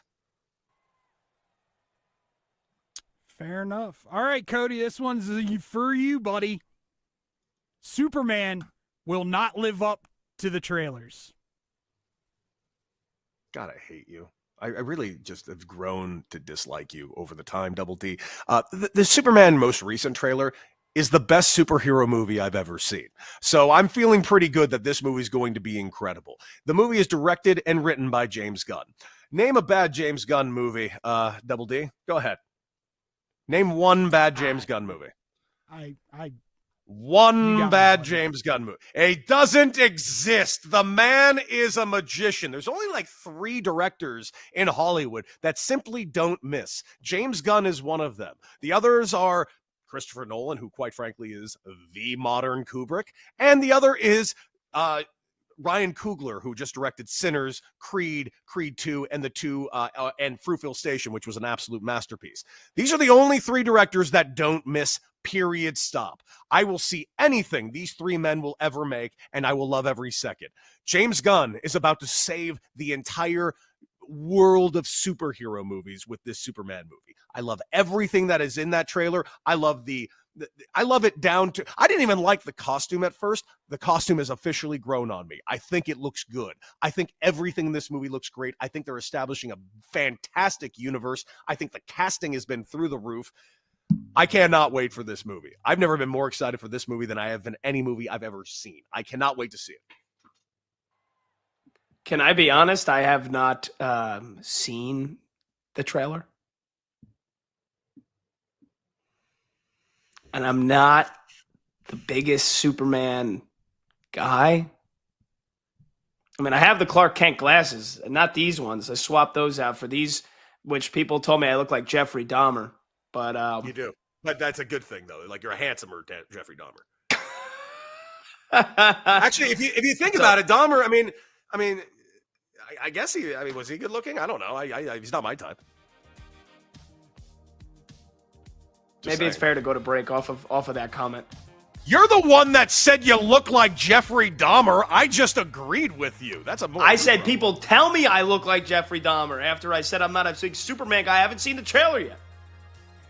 Well, guess what? He's going to watch the trailer during this break, and then we're going to discuss, baby. Bet for the Cycle, final segment. You're welcome.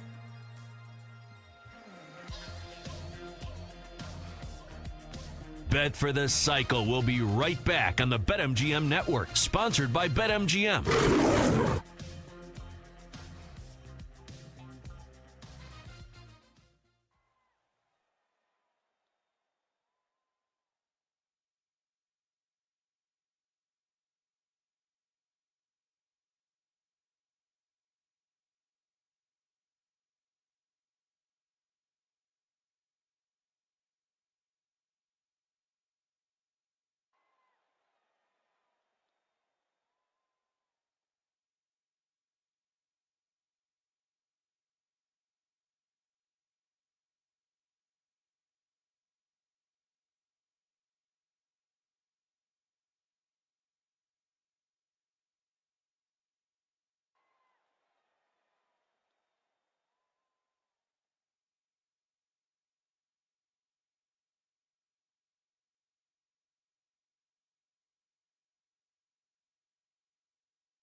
Welcome back to Bet for the Cycle on the BetMGM Network, sponsored by BetMGM.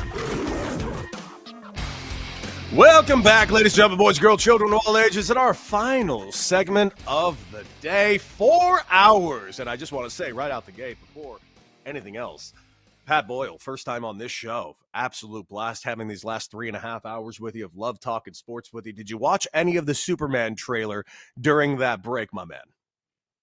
I did. I appreciate the compliments. Thank you. It'd be a blast to come back here anytime.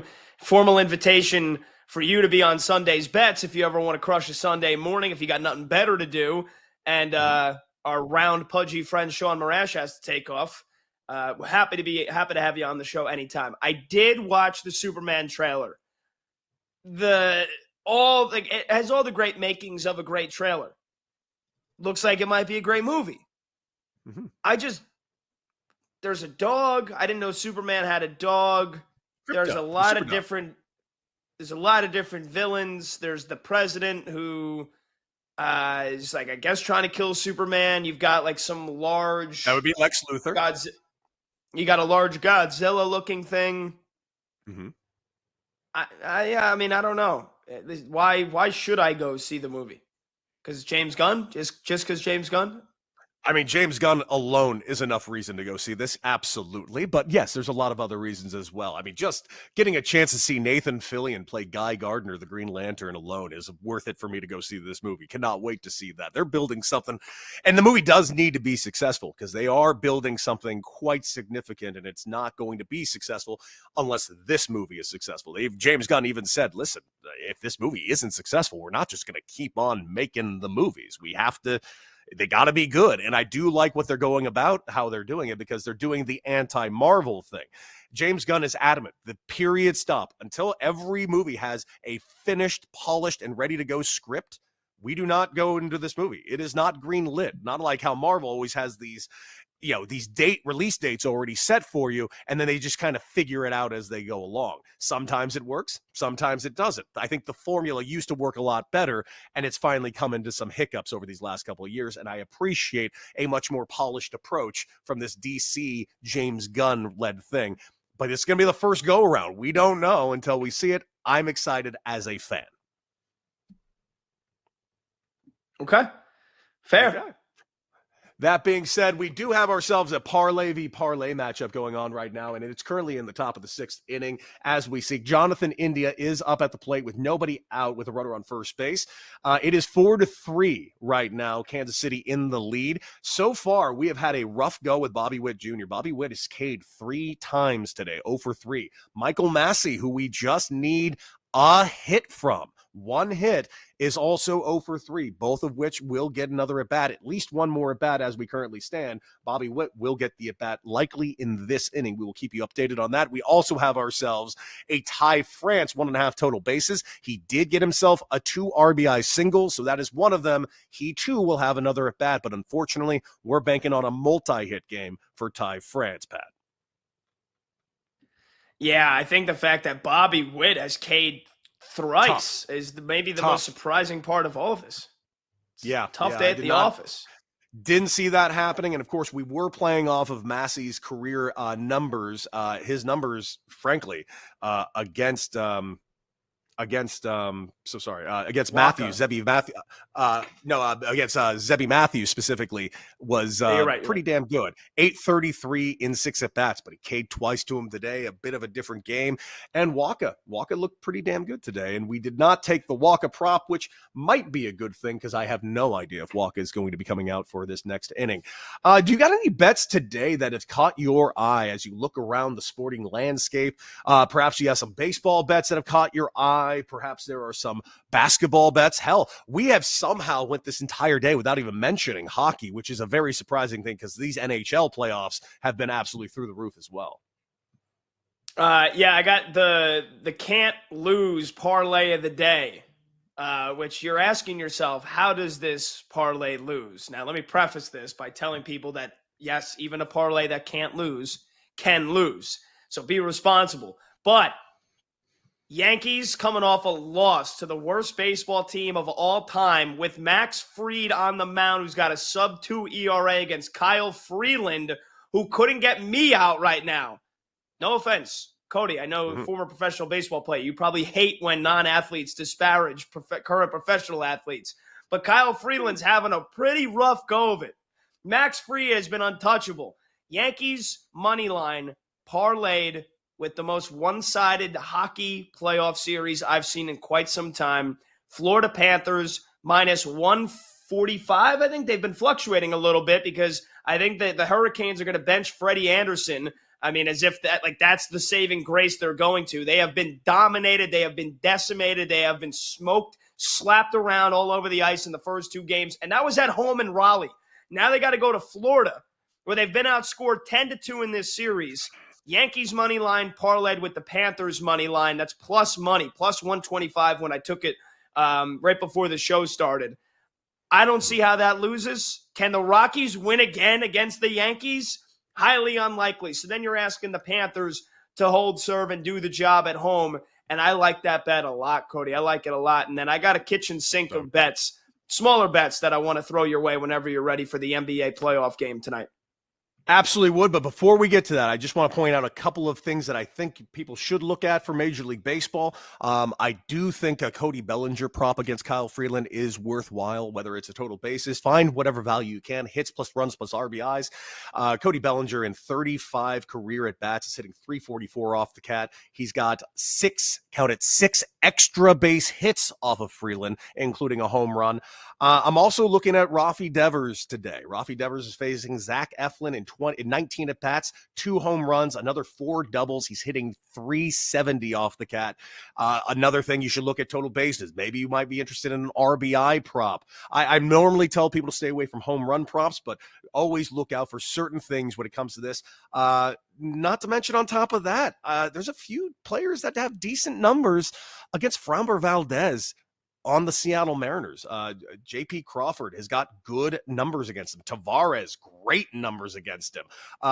Even Julio Rodriguez has got some really good numbers against the cat. I would look to play the Mariners today against the Astros, specifically against Framber, because not a whole lot of people have great numbers against Framber Valdez. That's what I got on the baseball side. Pat, take me through the world of the NBA. Yeah, so T-Wolves Thunder tonight, Game 3. I'm actually going against the grain here. We have talked about how we both think the Thunder are going to cakewalk to a title. You don't think they lose another game. I think this might be the last game they lose tonight. Not entirely confident, slight lean, but if there is a game to win for Minnesota, it would be this one tonight. Game 3, backs against the wall, down 2-0. So I'm going to have a couple of bucks on the T-Wolves plus 125, but I'm very much so more interested in the props in this game, and that is one that has hit now in, I believe, 4 straight games, 5 out of the last 6. Jalen Williams over 5.5 rebounds, which I think the folks at BetMGM are starting to catch on. I think it's juiced. I think it's minus 145. So honestly, if you want to take alternate rebounds, 7 for Jalen Williams, I wouldn't be opposed to that. He had 10 last game, and I literally saw on the TV broadcast, you know, like you said, they do the whole group interview for SGA. Yeah. Jalen Williams is standing there, and I saw somebody say something to him, and he goes, 10? And then I was like, he's definitely talking about how he got 10 rebounds. And sure enough, he got his 10th rebound in garbage time in the last minute of the game. So I think Jalen Williams, for whatever reason, has really loved becoming a productive rebounder in this game, getting that extra effort to go and get those boards.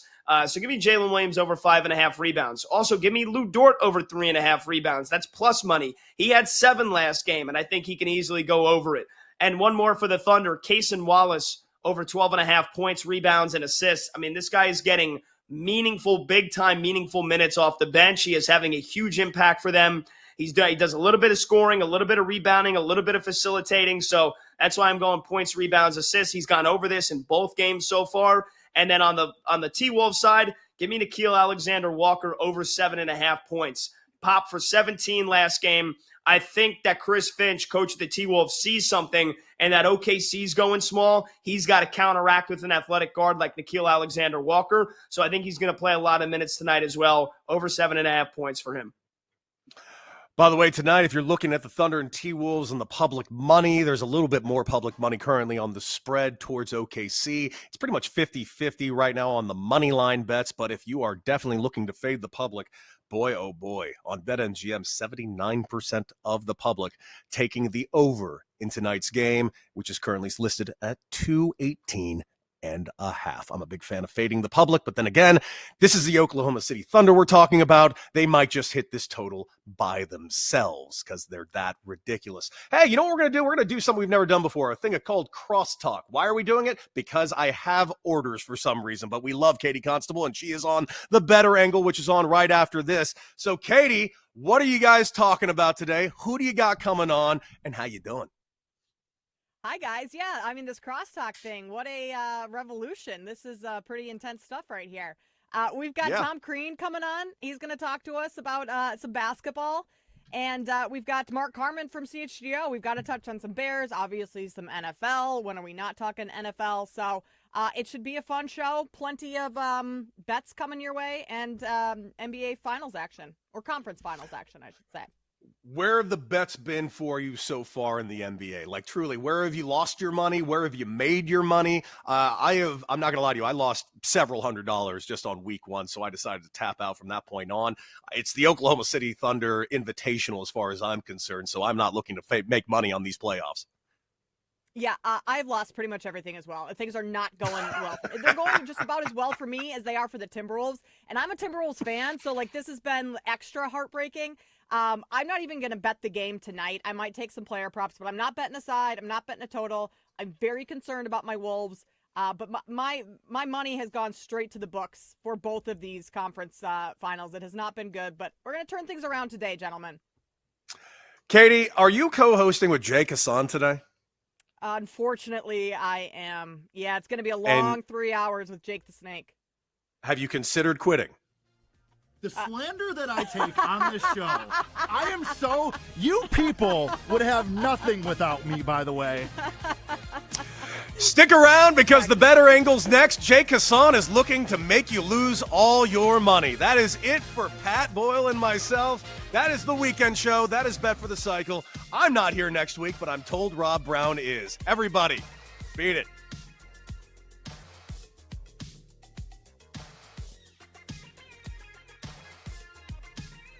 You've been listening to Bet for the Cycle, presented by BetMGM, the sportsbook born in Vegas. If you missed any of the show, listen back anytime on the new and improved Odyssey app.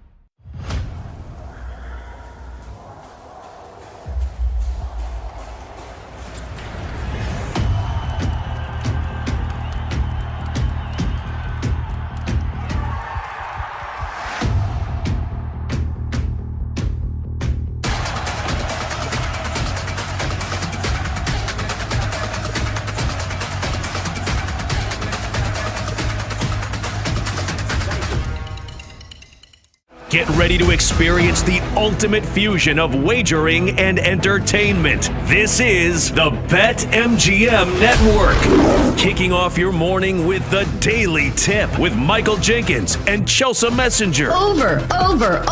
It's a very simple way to look at it. It's the best way to look at it. Followed by the newly branded Bet Sweats with Joe O and Sammy P. When I stop talking, that's when you jump in usually. He said, ring that bell! He said, ring that bell! Then it's You Better You Bet, hosted by Nick Costos and Femi Abebefe. Great teams and great players get a whistle. It's happened forever. It will continue to happen. Capped off every night with the electric Brad Evans and Ryan Horvat on BetMGM tonight. Oh, that's a sexy phrase. Quote Dr. Dre, creep with me and walk with me on this one. Welcome to a new era of Wagertainment. This is the BetMGM Network. Please gamble responsibly.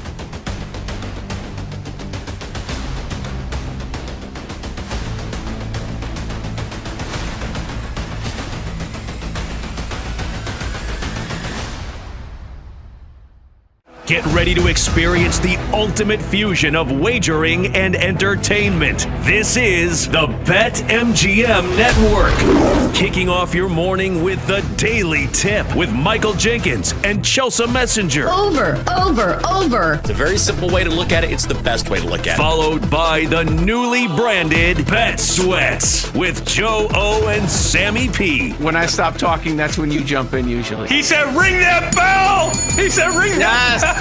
Then it's You Better You Bet, hosted by Nick Costos and Femi Abebefe. Great teams and great players get a whistle. It's happened forever. It will continue to happen. Capped off every night with the electric Brad Evans and Ryan Horvat on BetMGM tonight. Oh, that's a sexy phrase. Quote Dr. Dre, creep with me and walk with me on this one. Welcome to a new era of Wagertainment. This is the BetMGM Network. Please gamble responsibly.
Good afternoon.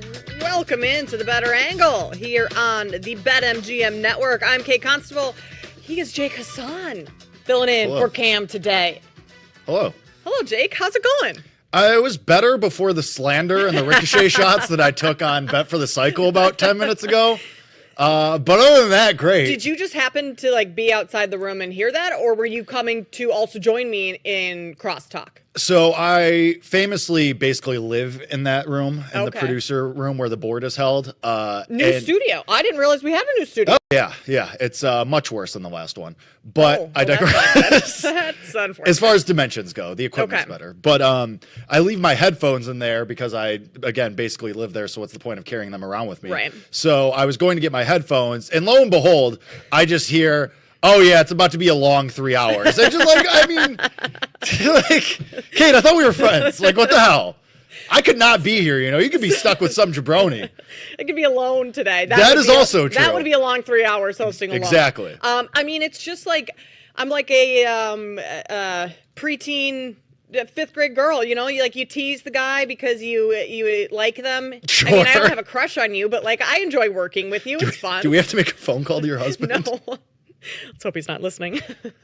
So it will be 3 hours is a long time. It is, objectively, sure. So it will be a long 3 hours, but it will be a fun 3 hours because you're on the show here today. We're going to talk to Tom Crean in just a little bit. Talk to him about what's going on in the NBA, what is happening with the New York Knicks.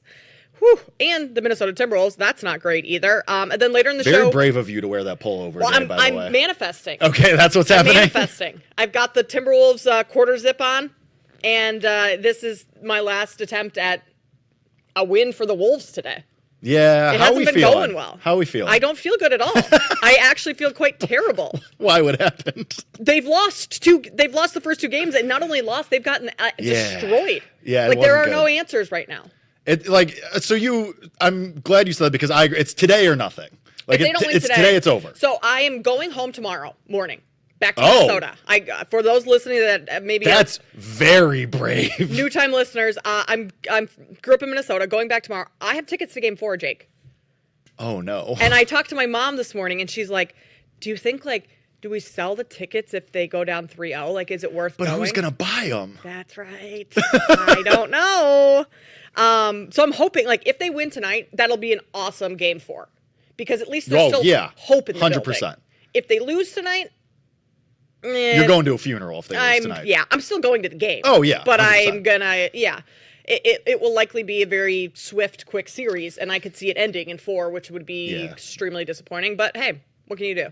Honestly, the fact that you're going to Game 4, extreme confidence to buy Game 4 tickets ahead of the series, that actually, I kind of want to bet the Timberwolves now. I mean, yeah. Actually, you know what? I'm just going to do it. I'm going to rock with Kate Constable. I think you should. And the line has ricochet been moving shot to the face I took before this show. in favor of the Wolves. Opened at 4. It's down to 2.5. So we have some confidence. What's the saying that everyone's role players play better at home? Maybe we get some Naz Reid action, Nikhil Walker-Alexander, Jaden McDaniels, although he's always better shooting on the road. But famously. Let's get the boys to step up a little bit outside of Ant. I guess Julius Randle, after Game 2.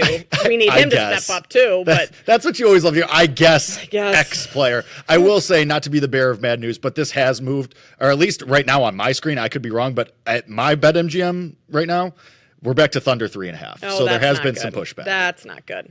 Yeah. Things you don't love to see for 500. I did think it was going to keep going down. I thought it was going to close 2, maybe even 1.5. So this is a little surprising to me, but a little bit of pushback. How do you think I should feel? Terrible. You're more an objective Wolves fan. I'm right. Sure. Subjective. I have feeling involved. Yes.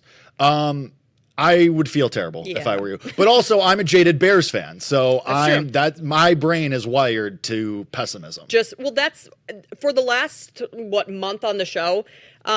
Jake with Cam, with Kenny, they've been like, no, this Wolves team can do it. They can beat the Thunder, and so they got my hopes up, and they got me to believe. And I was always the one maybe, I don't know, I'm not quite there yet. Don't want to get ahead of myself. And then I just dove head first. Sure. And now I'm going to be crushed. Yeah. See, that's you made the mistake. You flip-flopped. You flipped. You always expect disappointment when it comes to your sports teams or otherwise, I guess. That's how I do it. And I'm doing great, clearly. and you're never disappointed. That was my plan. Yeah. Because I went to 2 playoff games last year, Jake. Right. The 2 playoff games that the Wolves got absolutely destroyed in. So my track record at Target Center in the playoffs has been great. You're due. That's due theory. I can get on As board the with inventor of Tuesday, I know it's a Saturday. That's true. But you're due. Well, it's third time's the charm, also famously. Tuesday. Saturday. Tuesday. Yeah, Tuesday. That doesn't. Yeah, I get it. I tried. Kenny seems to think that this series is going back to 2. Kenny. Yeah, I believe so. All right. I mean, can they do it? Yes. Yes. It's just what you saw in the first 2 games is not inspiring you to believe that is going to be the case is the problem. They have got to, and you would imagine this happens at home, but they have got to start shooting better from outside. Yes. Because so far, you can only get a couple feet into the paint before they collapse on you and you have to kick out. And those kickouts have been open for the most part. They just haven't knocked them down. So let's start knocking down some shots, guys. And everyone that bet the zigzag theory in Game 2 that they can't possibly shoot as bad as they did in Game 1. Well, surprise. Bad news. This is the Timberwolves. So, but the thing is, I would love to know, and actually I'll do this during the break, of what the public is betting today. If everyone's leaning into the zigzag of I don't know if we have the BetMGM insights today. You know what? We can pull those up. We might. Yes, we do. I got it. I'm on it. Because okay. You want to do impromptu? Where's the room? Yeah. Okay. Yes. Where's the room? All right. Dante DiVincenzo under 2.5 3-pointers is -175. That is the 5th most bet in the hashtag in the room. Okay. This is. Kate, I got really bad news. No, I don't like this. Anthony Edwards under 28.5 points, -140. Okay, so he's going to go over. We'll fade the public. Julius Randle under 18.5 points, -120. Oh, gosh. SGA first field goal +625. Okay, whatever. Yeah. Julius Randle under 31.5 points, rebounds, assists, -125. So the room is against you. Yeah, so that should make you feel great. So that does make me feel a lot better because I think we have to put the Timberwolves. Should we? I'll do it. I'll rock with Kate Constable. All right, let's do it. The Kate Constable against the fade the room bet. The Yeah. funny thing is, like, watch all of these props go over and they still lose. I mean, that would be a dagger to That'd the be heart. really unfortunate. That would be like the worst thing to have happen. The room loses, but you still and lose. I too. also lose. That would not be fun. That would be really unfortunate. I would feel bad for you. But I think because I have not been betting the sides in these games. Sure. Like I'm just a little too on edge. I've bet some props. Right, because you're emotionally invested already. And so, but I think I will bet the side. I think we'll take. Well, no, we're just going to take Timberwolves money line. Like I'm not messing agree. with the +3. I'm with you Either on they that. win or they don't. I That is agree. how sports work. That is famously how sports That work. is. That is. Well, I guess unless there's regular season football, there could be ties. But Yeah. I also think that I think this is a big Nas Reed game. But we've been saying that for 3 games. Which is why it's and he's due. not in the room either, shockingly. Yeah. But Nas Reed, like the people, I said this I was on BetMGM Tonight last night. Like the people in Minnesota love Nas Reed. Oh, to yeah. The fact that like everyone was getting tattoos last year. Do you remember that craze? Yes. Like you just go and it would just be like not even a fancy handwriting at all, but just Nas Reed, period. Yeah. And everyone was getting that tattooed on themselves. And so I think That's awesome. Nas going back in front of the Minnesota fans, although it's kind of high. His points were up 12.5 after the performance season. I'm doing it. That was not English, whatever that last The sentence performance was. Well, what's his threes prop at? That's the next part of this equation. That's the thing. The fact that, and it's so funny because we've mentioned the room now like 7 times, and by we I mean me. First-time listeners of the show have no idea. For the record, the room, quote unquote, is what the public is betting. To figure out at Yes. first. Yes. Right? No, it's really not. long and short of it is the room, quote unquote, is what the public is betting. The bets that we just read off, they are the 5 most bet things in tonight's game. So we're reading the room. And we are reading the room. And the room usually is you're profitable fading them. I know Sam Panayotovich, famously of Bet Sweats, Monday through Friday, 9 to noon Eastern on the BetMGM network. He read the stat for the room, like the room's record a couple days ago, and it was like 17 and 27 or something. Okay, so that's great news. Yes, because no, you then should that feel great. means if the public likes all these unders Right. on Timberwolves They're expecting players, the Thunder to just roll. right? Again.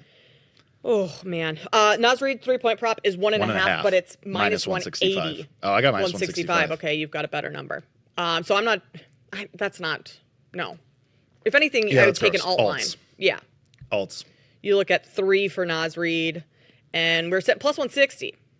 Maybe Decent. you have a different number. Alts. Plus 150. So similar. 10 cents difference. Okay. So that might be a way to go. And Minnesota money line. That way I can have some fun on You might as well. Monday night. Yeah.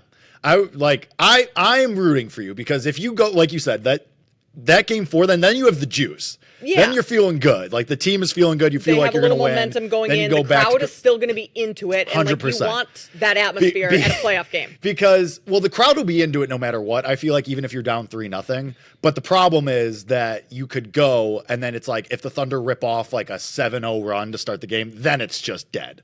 And then it's just not fun at all. Yeah.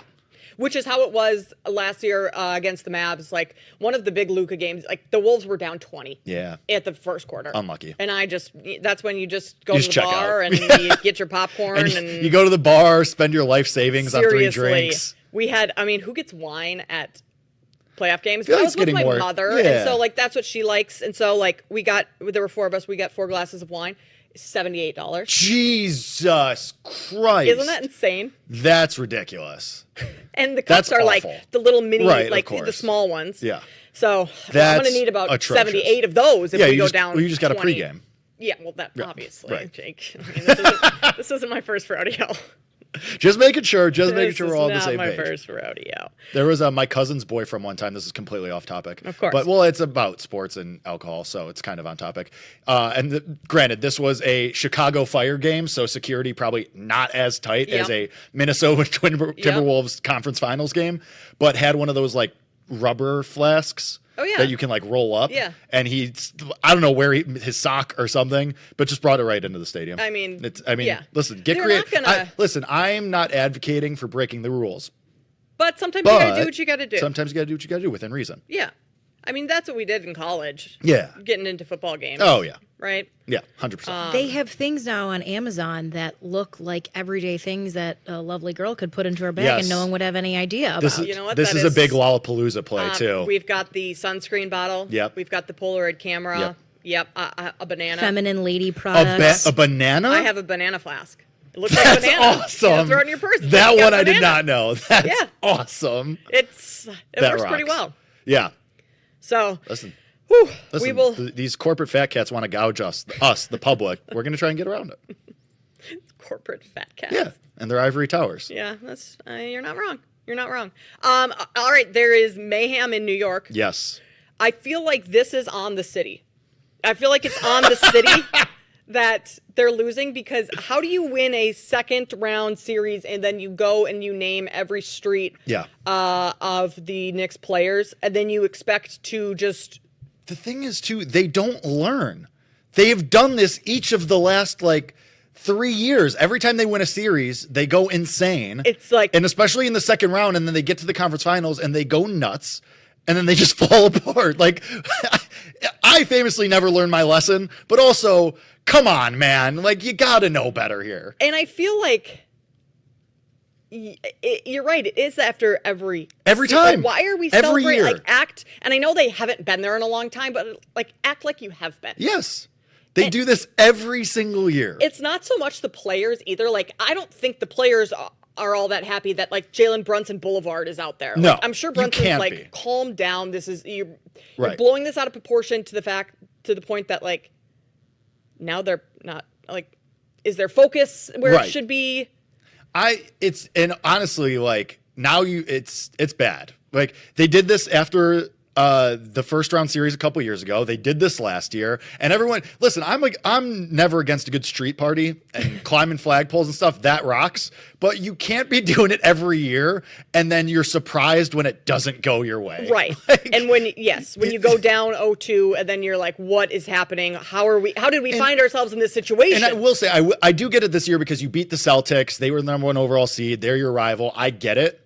But man, this is a tough look.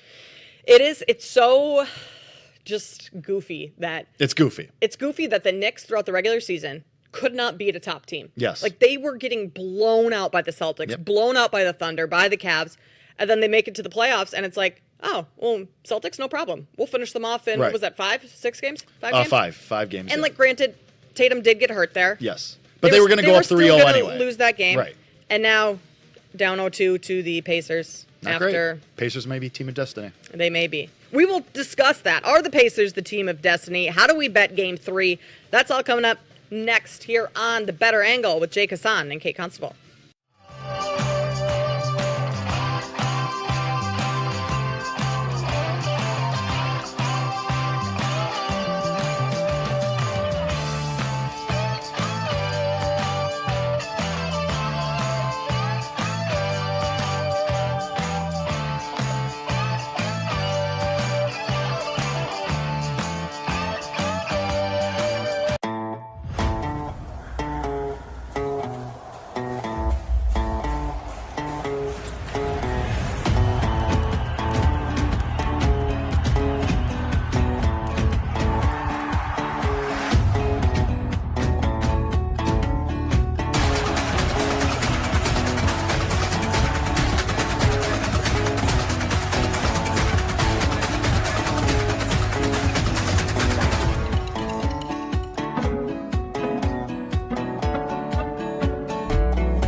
Who would have thought that the Indiana Pacers and the Oklahoma City Thunder, I think people would have thought that they could make it to the finals. But I think most people did. Seeing as you know they were the betting favorites for the entire year. Season, yes. But the Pacers, to have those two small market teams. Yes. On a crash course to the finals. They're both up 2-0 in their series, so it's going to take a lot for both the Knicks and the Wolves to come back. Doesn't mean it can't happen. But if you had told me, in fact, one of our old colleagues, Dan Carpuck, bet the Pacers to win the Eastern Conference Finals and to win the finals prior to the start of the playoffs. And I saw that online because I follow him, and he's very good at those long shots. And I thought, no, this guy's crazy. Dan's got some great bets, but this one is not going to hit. Well, I would really like that 45-1 ticket, something crazy like that in my pocket right now, because the Pacers, they're on their way to the finals. I think the series is over. They're not going to lose both in Indiana, right? And we know the record, the stat of teams down 3-1 in a series, you don't come back all that often. Yeah, I actually was thinking about this on my way here today because I knew obviously we were going to talk about that game and that series. And I kind of think you're right. Also because the Pacers just have this team of destiny thing going. Yeah. The shots that Tyrese Halliburton has hit, the shot to force overtime the other night, and the shots against the Bucks and in the previous rounds, it's just time after time after time. Down late in games in the final 2 minutes. Yes, they've done that. They've done that in every series so far. It's just team of destiny vibes. It's just very weird, not weird, because they're a good team too. Halliburton's a star. Siakam, as we saw last night, is a very, very probably underrated player. Miles Turner, very good.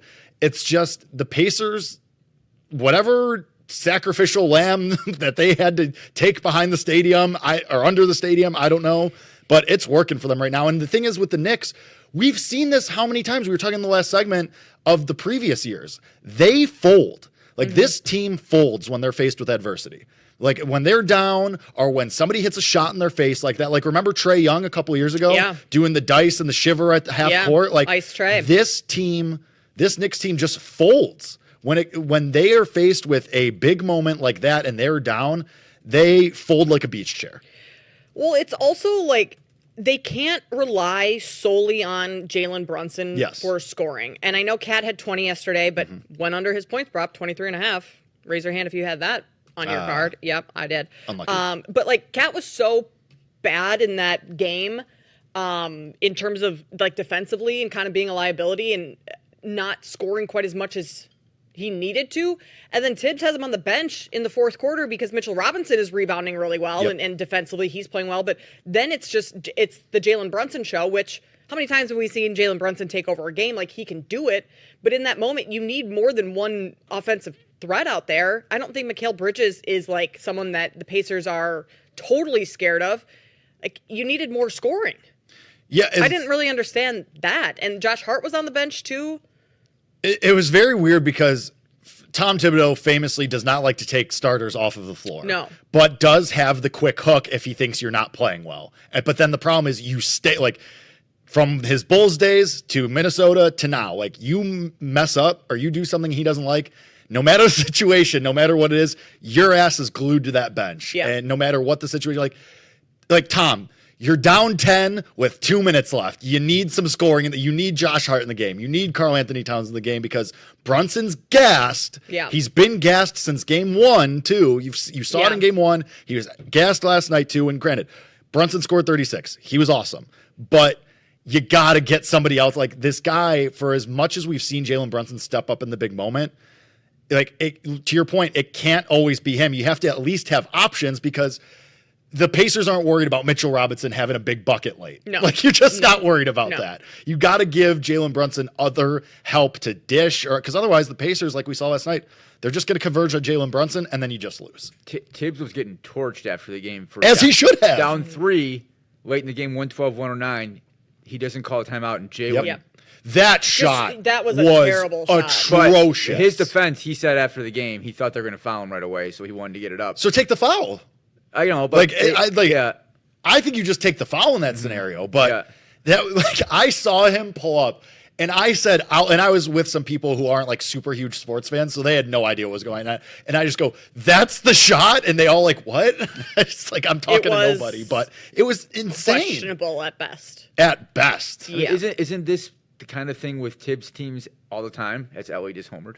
Nice. That he does this. He kind of runs his teams into the ground with his starters. Into the ground, they just especially his stars. Yeah. And their series has not been. I mean, the Celtics series, like, probably in hindsight easier than most people anticipated that series being from. But like, they still have a lot of miles on those legs, and with the way that the Pacers play so up tempo and like wanting to push the pace and get out and run and everything, that is going to wear the Knicks down by the end of the series. It already looks like it has. Going back to that Celtics series, what was it? Game 4 or game 4 when they were down a bunch. The game that they lost, the one game that they lost in that series, they're down double digits. Yeah. The starters are in the game until the end for the Knicks, and even game 3, same thing. When they're up a bunch, because it's Tom Thibodeau, that's what he does. But it doesn't make and that's why he's going to get fired when they lose the series. Do you think? How can you not? How can you look at this and run it back? You can't fire him. I don't think you can fire him. Get Nick Kostos on the line. You always got to think who's a better option, right? Yeah, I mean, who are they going to bring in? Doc Rivers. Absolutely good luck with not. that. Like Mike Budenholzer, that would be the option. Michael He's Malone? The best. Michael Malone, yeah, maybe. But I think Brunson, like, those guys love Tibbs. So I'm not sure they want another What do they coach. love more, winning or Tibbs? Because this is what, year 3 of this exact scenario happening, where you get to the Eastern Conference Finals or the second round and you just don't have it. Like, do you honestly, for as much as they love him during the regular season, do you think Jalen Brunson's out there at like today, day off? You're clearly gassed. You just basically lost your team the game at the end of the game, no matter if you thought you were going to get fouled or whatever it may be. Like, do you think Jalen Brunson's walking around like, man, I know we lost and this sucks and we're going to lose this series, but at least we have a guy that I like at head coach. Like, you think that's the thought process right now for the third year in a row? Like, if they lose this series, let's call it a gentleman's sweep and let's be gracious here. Which is probably what it'll be. I think the Knicks get one. But gentleman's sweep or sweep, and you think after that, like that next day, Jalen Brunson's gonna be like, man, can't wait to see my buddy Tom Thibodeau in training camp in a couple of weeks. Like he's gonna be like, man, why does this keep happening? No, and also why does my entire body hurt? Buy into Tibbs' system in order for them to even get here. So like he has to believe in how Tibbs' philosophy and his coaching style. Yeah, but I mean, they have, and that's worked to a certain extent. But you're on year 3 of the exact same scenario playing out. It can work, and this is this is what happens with Tom Thibodeau. It works for a couple of years. You get to the brink, and then you fall short because everybody's gassed. I mean, I think what will play if it does happen and Thibodeau does get fired, I think what will factor into that more than anything is how uncompetitive they were in the series if it's a gentleman's sweep. Like, if this were to go 7 games and they lose, I think Tibbs is fine. He's safe. Like, you took him to the brink. Sure, yes. Yeah, you probably should have beat the Pacers based on the talent that you have on your team, because roster-wise, I think the Knicks, like, individual talent-wise, on paper is better. Like, collectively, the Pacers are a better overall team. But if they get swept, if it's a gentleman's sweep, that's what I think will work against Tibbs. I would agree with you. If it goes 6 or 7, he probably stays. But if you get swept, it's got to be over. Well, okay, then does Chris Finch, is he out? Because Wolves were in this situation last year. They're not looking too good right now. Like, if either series is a sweep, it's the Thunder Minnesota with the way the Thunder are playing. How many years has Chris Finch been there? I think this is his 4th. But this is only their 2nd year, and at least you've been to the conference finals 2 years in a row, though. Yeah. And plus, like, losing to the Thunder is way different than losing to the Pacers, though, too. I don't think there's any world in which Finch gets canned. Nor should he. Think about what the Timberwolves, how they got through this, right? They beat the Lakers, who I think were a pretty banged-up team, right? Yeah. I mean, LeBron was playing with an injury. Well. Luka's fat, and so, I mean, like... Jenna really liked that one. And then you get the next series, and the first game of the series, the best player in the series gets hurt. So you can basically take a knee on that series. So now they're playing a legit basketball team. I heard an NBA analyst who I trust, and I'm totally drawing a blank on his name, say that the 3 best teams in the Western Conference were the Nuggets, the Clippers, and I the saw Thunder. that same thing, and they were all on the same side of the bracket. Who was that? I don't remember, but I want to give him credit because I was like, that makes a lot of sense. Yeah. Because that first series went 7, the Nuggets and the Clippers, and it was a really good series. And Denver took Oklahoma City to 7 games, right? So I mean, yes.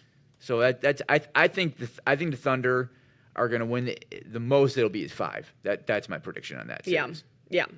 They're minus 335. They're minus 3. Yeah. I mean, that's ridiculous. It's outrageous. How is that Stupid. possible? It's stupid. I mean, can you guys remember? Right Well, now, Randy, you weren't here, but we're betting the Timberwolves tonight. You're betting by the way. Timberwolves tonight? Well, because I don't know if you're familiar with the room, but the public is all on Timberwolves unders tonight. Okay. So we are going to go against them, and Kate's got tickets to Game 4. So we're trying to Going on manifest tomorrow, that Randy. it's not going to be a funeral that she's going to. Yeah.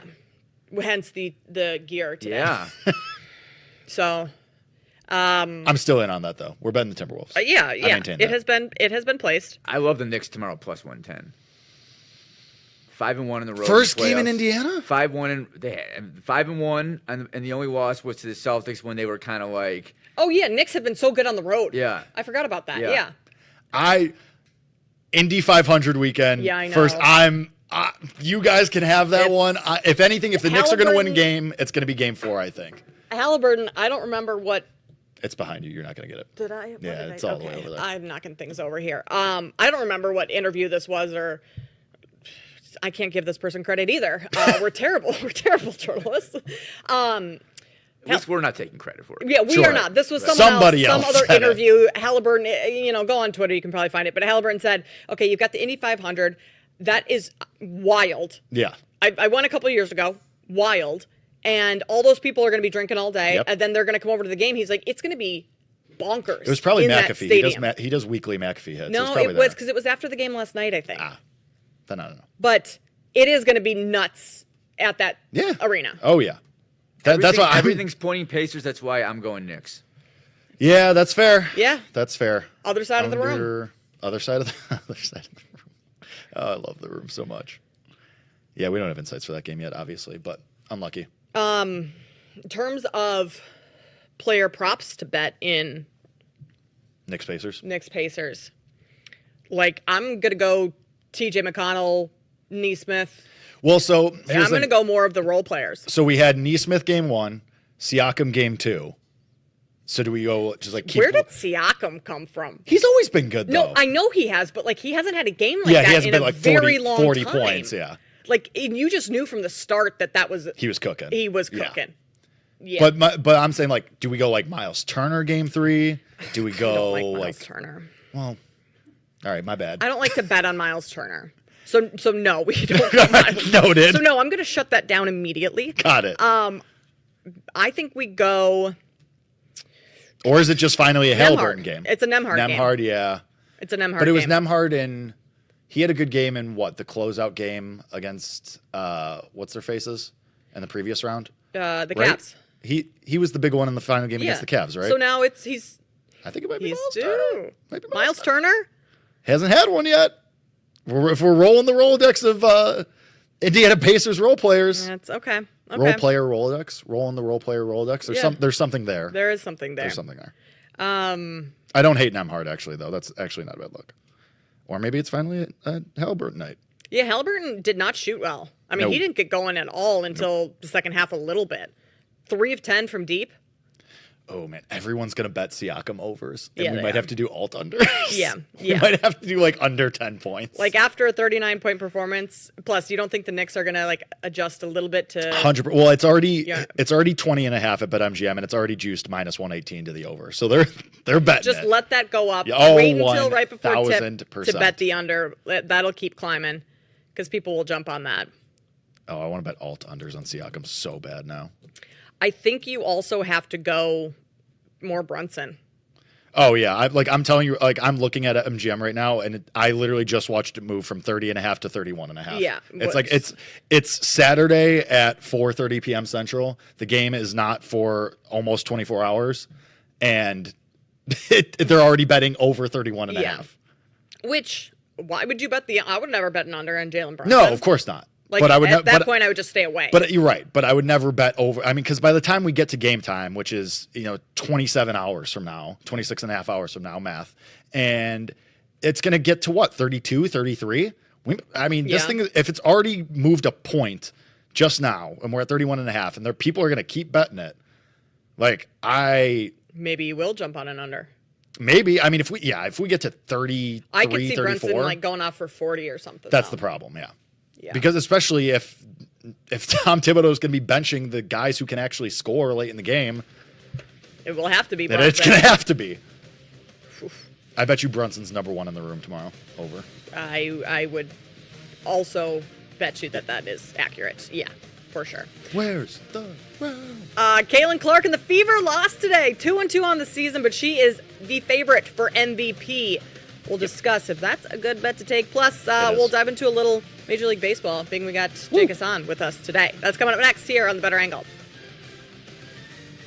The Better Angle will be right back on the BetMGM Network, sponsored by BetMGM.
About 20 minutes from now, we have Tom Crean joining the show, the former college hoops head coach. Maybe you remember him from Marquette, Georgia, Indiana. Coached Anthony Edwards at Georgia.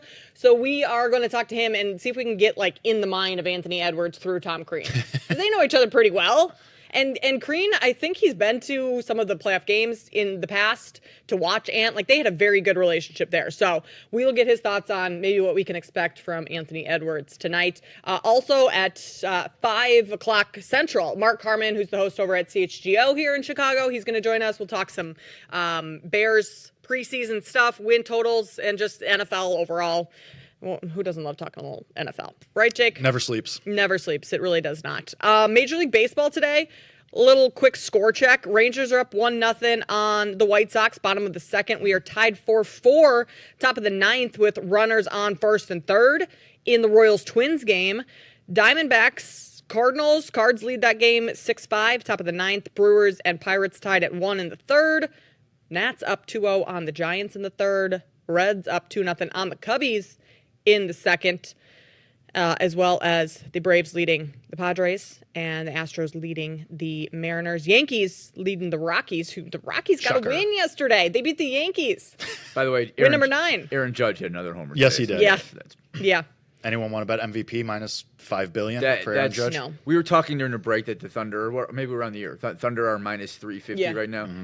Aaron Judge, I've never seen that before. I mean, you can't. There's no way to make rhyme or reason making a bet on Aaron Judge for MVP. I mean, it's over. Yeah. Yeah. Okay. It's not fun. Do we take him? I mean, I know the game has started, but live to hit a home run again? Do we get a better price if we do it live? Multi-home run game? Probably not. Especially in Colorado? Probably not. Aaron Judge in Colorado. The price was already plus 140. Which is stupid. Which I mean, great for everyone that because he homered yesterday too. Cool. It was plus live. 170. It was plus 140 today, and great. Enjoy the victory lap on the plus 140 home run for Aaron Judge. Yeah. We prefer long shots here. Yeah, we do. Jake, any bets that you have on games maybe later tonight that haven't started that you could share with the audience? Yeah, as far as tonight, I'm going to keep betting the Mets against the Dodgers. I know it didn't go great yesterday, but this Mets team, I know people are kind of steering away from them because of the Juan Soto drama, but I still think this team has the juice, and the Dodgers just haven't been playing well lately. Most of that is because basically their fifth starter is me right now, and half the rotation is on the injured list. Actually, more. And they're throwing Clayton Kershaw out there again. And they threw Clayton Kershaw out there yesterday. Who, I mean, credit, he won. The Mets lost. The Dodgers won that game, and Clayton Kershaw's second start of the year. For me, I mean, today most of my stuff was today. I did bet the White Sox against the Rangers today. Oh, come on. Because they won yesterday. Because Jack Leiter was pitching for the Rangers, and he's just not good. Hold on a second. Jack Leiter's last start was really good, wasn't it? But he is a home run collapser. Okay. There are just these starts where his fastball is flat, anybody can hit it, and honestly, the White Sox are bad. But they're fun bad almost, where it's at least they make it interesting, and they're not like the Rockies losing 8-0 or have won 9 games through 51 games. So I don't know. Maybe I'm the idiot, dunce cap, but it'd be like that. But yeah, I mean, as far as tonight, just the Mets again. I like them against Gonsolin and David Peterson, who somehow continues to pitch well. I'm not betting the Marlins and the Angels because I respect myself at least a little bit. But there is big news in the second game of this Orioles-Red Sox game. Marcelo Meyer got called up by the Red Sox. He is their second overall prospect. He's a top 20 prospect in all of baseball, which makes it seem like Alex Bregman is going to be going on the injured list with a quad injury that he took yesterday. And I did get a tweet about this, and I forget who tweeted it to me, so apologies for that. But said Meyer is 40-1 for AL Rookie of the Year. Is that worth a look? Yes and no. It kind of depends on it's kind of like bet your opinion. I'm not betting it because we have Jack Caglione positions. We have Nick Kurtz positions, who hit another home run last night, so that's pretty awesome. But as far as Marcelo Meyer, whenever a guy gets called up for an injury, especially when it's Alex Bregman, who is going to be playing again once he gets off the injured list, does Meyer get sent back down? And that's the question. Now, if you know something or you think that Trevor Story is going to get cut once Bregman's back, then sure, bet Meyer, because I do think that Jacob Wilson, the favorite, he's minus 140 right now to win the award. But if you think that he's vulnerable and you want to take some shots and you don't like some of these guys, and you're like, if you don't like Jason Dominguez, I don't. Or if you don't like some of these other guys, like Shane Smith, the pitcher for the White Sox, I don't like him either. I like him as a player, but not to win the award.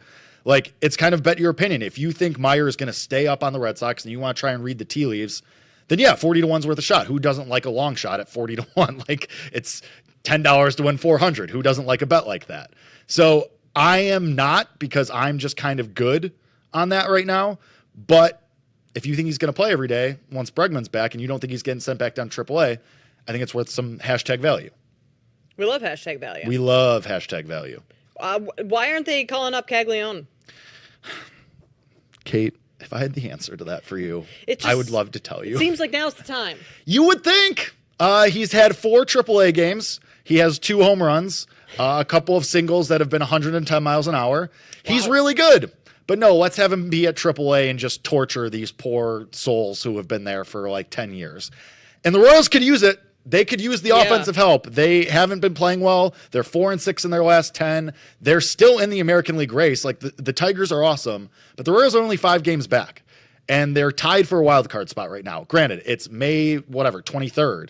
So take that for what you will, but this Royals team is decent, and you have a chance to pair a legitimate star with Bobby Witt Jr., with Vinny Pasquantino, who's been playing very well, and you're just not doing it. So the positions that we have on him are not dead yet, but we are getting to crunch when time. does he need to get called up in order for those to still be alive? I was saying this to Randy in the break, and I did get a tweet about this the other day, and I mentioned it.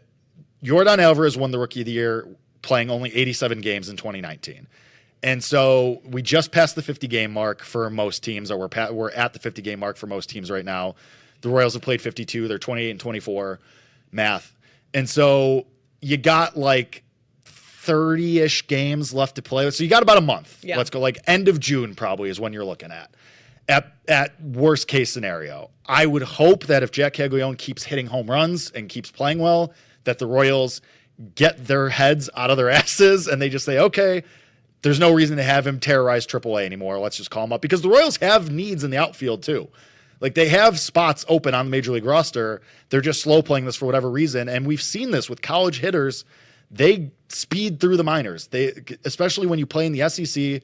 Jack Caglione, famously from Florida, was really good at Florida. The SEC is basically like AAA. Yeah. Essentially. It's where most MLB talent comes from, high end and top of the draft. So he's ready. If anybody has a direct line to the Royals front office, let me know, because I would love to make some phone calls. Speaking of the SEC, SEC tournament going on right now, Ole Miss is up 2-0 on LSU. Yep. Bottom of the 9th. Semifinals. Yeah, Ole Miss probably wins this game. Well, I mean, yeah, I guess it's not over. It's not over. Probably. Famously in baseball, there's no clock. You have to pitch, but yeah, Ole Miss probably wins this game, plays Vanderbilt tomorrow in the SEC championship game. I will like Vandy in that game. Didn't you say you were betting LSU? I thought about it, but then I didn't. Okay. Thankfully. Well, because the game was almost over when you said that. Right. Like in the 8th, you were going to. Okay. Yeah, I was. All right. I was, and then I didn't. Smart. Which is great. I stayed away. I do like Vandy tomorrow. They've been playing really, really good baseball. I think they're going to be a threat in the big tournament, which we get the bracket on Monday. And Vanderbilt, if they're a top 8 seed and they're going to host through the first 2 rounds of the tournament, they've been dominant at home. They figured it out. They're a team that has pedigree and that plays well in the tournament historically.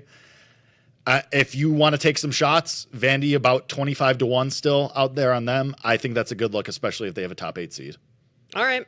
I'll trust your word on that, because I am not a college baseball bettor, so I can't add a whole lot of value to that conversation. I also have positions already on LSU, on Florida, on Arkansas, and on Oregon. So you're like covered across the board. I have positions on 3 of the top 5 teams, and as well as Florida, who's been playing way better recently. I feel pretty good. And then I'm just going to bet game-to-game basis. Okay. Basis. Base I? Yeah. Whatever. Sure. Tomato. Yeah, exactly. Over in the WNBA, switching gears really quick here. Yep. The Liberty beat the Fever today by 2. Caitlin Clark had a chance to not only win with 2 seconds left, had a 3, and Natasha Cloud, I thought it was just very good defense. Everyone wanted a foul. Clark was all upset. She didn't get the foul called. The whole arena was upset. I thought it was just solid defense. So unfortunate for the Fever, but if you bet the Fever, you covered. It was Liberty minus 3.5. They only won by 2. Caitlin Clark, though, right now is minus 105 for MVP, which is ridiculous at this point in the season. Like the race, I'm not going to say it's over because I think Nafisa Collier for the Lynx, like she's already made a very strong case for herself. Did she have like 30 or 28 and 13 last night? And she basically does that every game. Every game. She had 33 and 11. Yeah. She's had 28, 23, 34. Like she is unbelievable. And she is sitting right behind Clark at 2-1. And then Asia Wilson is at 4-1, which Asia Wilson from the Aces, she's in the conversation every year. But like, I don't know. Maybe it was like this with Wilson a couple of years when she won, but like for the race to basically be a 2-3 person race at this point of the season is nuts. But that's the Caitlin Clark effect. Right. That's the thing. Like she's that, and the Fever, by the way, plus 275 to win the title. Liberty, your favorites at plus 250 at BetMGM. That's crazy. Like I will say, the Lynx are a really good team overall. They are. Right? They so should we were be in betting, the finals last year. I think there's value on the Lynx. Should we be betting Lynx Fever exact at 6-1? That could be interesting. I don't think the Fever are a championship caliber team. I might be crazy, but I don't think so. I think that they are with the pieces that they have. Because they added they basically became the Warriors. They added a ton. And I think it's just going to take a couple months to figure out how to play gel together. Yeah. And then I think after the All-Star break, like they're just going to go on a run. And that's going to be it. I don't know if they win it so this year. So this price is probably going to get shorter. Yeah, I don't think the Fever... I mean, unless they drop their next couple of games, like maybe, but no. And there's always going to be money coming in on the Fever because it's Caitlin Clark. Everyone's going to want to bet. It's their tax, just like the Lakers are taxed, like the Cowboys are taxed. Like that's just what it is now with the Fever. Tom Crean coming up on the other side. He coached Anthony Edwards at Georgia. We'll get his take on what we can expect from Ant in Game 3 tonight. That's next here on The Better Angle with Jake Hassan and Kate Constable. Coming up, more live sweats and winning bets with a better angle on the BetMGM network. BetMGM, the sportsbook born in Vegas. Download the app today. Please gamble responsibly.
Game 3 tonight in Minneapolis.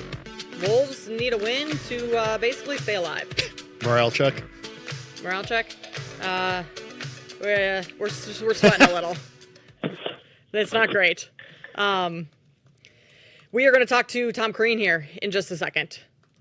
Do we have him? He's on the phone. All right, we got Tom Crean on the phone here. Tom Crean, former college coach for a couple players that are still playing in the NBA Conference Finals, Anthony Edwards, OG Anunoby, Thomas Bryant. Coach, we appreciate you taking the time to join us today. How does it feel to have a couple players in the conference finals and know that you helped them get to this point? I think it always feels great. And fortunately, throughout the time, Dwayne Wade won 3 championships and had some other finals appearances. OG Anunoby and Thomas Bryant have both won championships, even though they didn't have the role that they have now. So anytime you have guys playing into the playoffs, playing deep like this, it's awesome. I'm going to watch them anyways. But when you've got your guys involved in it, you're invested even that much more. So it really is fun to watch. Tom, let's talk about tonight and the Timberwolves and the Thunder game. And your guy, Anthony Edwards, obviously the crux of this Timberwolves season. It just tell us about his mentality in these type of spots. You know him much better than we do, obviously. Like, what's he like in these types of spots where kind of back against the wall? Well, I'll be really surprised if he doesn't play really well tonight. I'll be surprised if the Timberwolves don't play really well. I think he's playing more efficiently. He was certainly better on his attack from game 1 to game 2. There's the two issues that I see, mainly for Minnesota on the offensive end. Yeah, they're shooting a lot of threes, but they're missing a lot of threes. They're missing a lot of open threes. And so if there's a better mix, if there's a better combination of getting to the rim, making the three, I think they've missed some real kickouts on some of their drives. And I think they've got to do a better job of making the next pass because they get it reversed, but there's always one more. And there's that old saying of going from good to great, offensively. And sometimes they'll be in the paint and there'll be one more pass to be made for an open three. But again, I say that if you make more open threes that they've had, they're going to be in better shape. But the bottom line, guys, on this whole series, really both of them, but in this series is the points off turnovers. And in the last 2 games, it's 53-20, Oklahoma City versus Minnesota in points off turnovers. And if you go back to the last game of the series with Denver, with Oklahoma City, now all of a sudden it's 90-17 in their last 3 games. And that's where the problems have been. Minnesota's been a little loose with the ball at times. They have passes deflected. Oklahoma City just keeps coming at you. And the spurtability that they have comes on creating turnovers, and it comes on, getting long rebounds and being out and running. So that's where Minnesota's got to be way, way better tonight. They cannot give up those type of live ball turnovers because Oklahoma City just thrives on them. Tom, Anthony Edwards said, I believe it was during the Lakers series, that you guys text all the time, and you had texted him prior to one of the games and questioned, are you having fun while you're playing? Because when you're playing your best, you're oftentimes having fun and smiling on the court. Is there anything that you've texted him either today, yesterday, leading up to this games in this series against Oklahoma City? Well, we have this morning, but it was more basketball related. It was more just things that are there on the court. But I think he's in a good place. I really do. I think I'm not sure if I'll talk to him or text with him before the game or not today, but I think he's in a good spot. I think they're going to be at home. I think there's going to be a ton of energy in that building. They've played better. I think there's a lot of things that you could point to. You say, okay, we got to be better at this. But there's a few things that you absolutely have to highlight that they've got to be better at. And I think that's what we talked about, the threes, the points off turnovers. And then I just think they've got to play with more pace. Both of the teams that are winning these series, whether it be Indiana or whether it be Oklahoma City, they're playing with incredible pace. And the points off turnovers become a part of that because they wear you down. But I fully expect that he's going to play well. I see him in a very good spot right now. And what I love most about him is he's constantly making points to his teammates to keep them upticked. And I think, when you think about it, he's 23, but this is his third straight Eastern Conference or Western Conference, or second straight Western Conference Finals. So he's been in this situation, and I think he'll thrive tonight. I really do. Tom, if you think that Anthony Edwards and the Timberwolves play well tonight, it sounds like you think that they might win this game tonight. Our friend Kate here is going to Game 4 in Minnesota. Give Kate a pep talk. If you think the Timberwolves win tonight, how do you see the rest of the series going? I'm scared, Tom. Do you think the Timberwolves can get back into the series, assuming that they win tonight? Like it sounds like you think they do.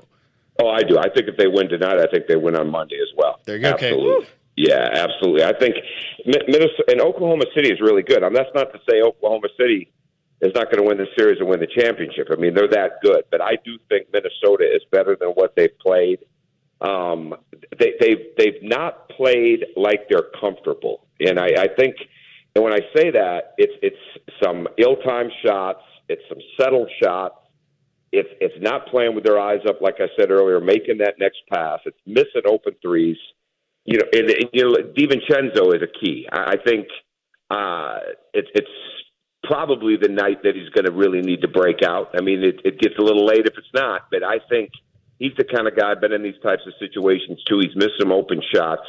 I think they're going to have a good game. I really do, and I think that crowd is going to be a factor.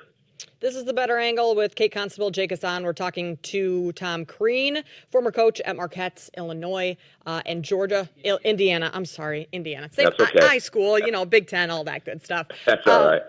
Tom, you also have a former player, Thomas Bryant, on the Pacers. Like this Pacers team, I'm not going to say they've come out of nowhere because that is nowhere near the case. They started slow this season, but like this playoffs, they've just come alive. What are you seeing from that team that's made them such a difficult matchup for New York?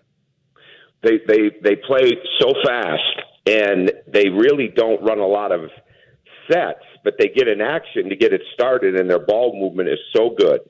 And they screen. They really do a good job of screening. They're a team that can play 5 out. There's games, like we can go back to the series in Cleveland, like they were constantly throwing the ball ahead. Like they really do take what the game has given them. Well, lately it's been more Halliburton coming down and getting the first screen and what's called like pistol action, which is a side type of screen that kind of comes up the sideline. Well, they get all these different angles, whether it's on either sideline, whether it's in the middle. And what they're doing is they're just creating help all over the court.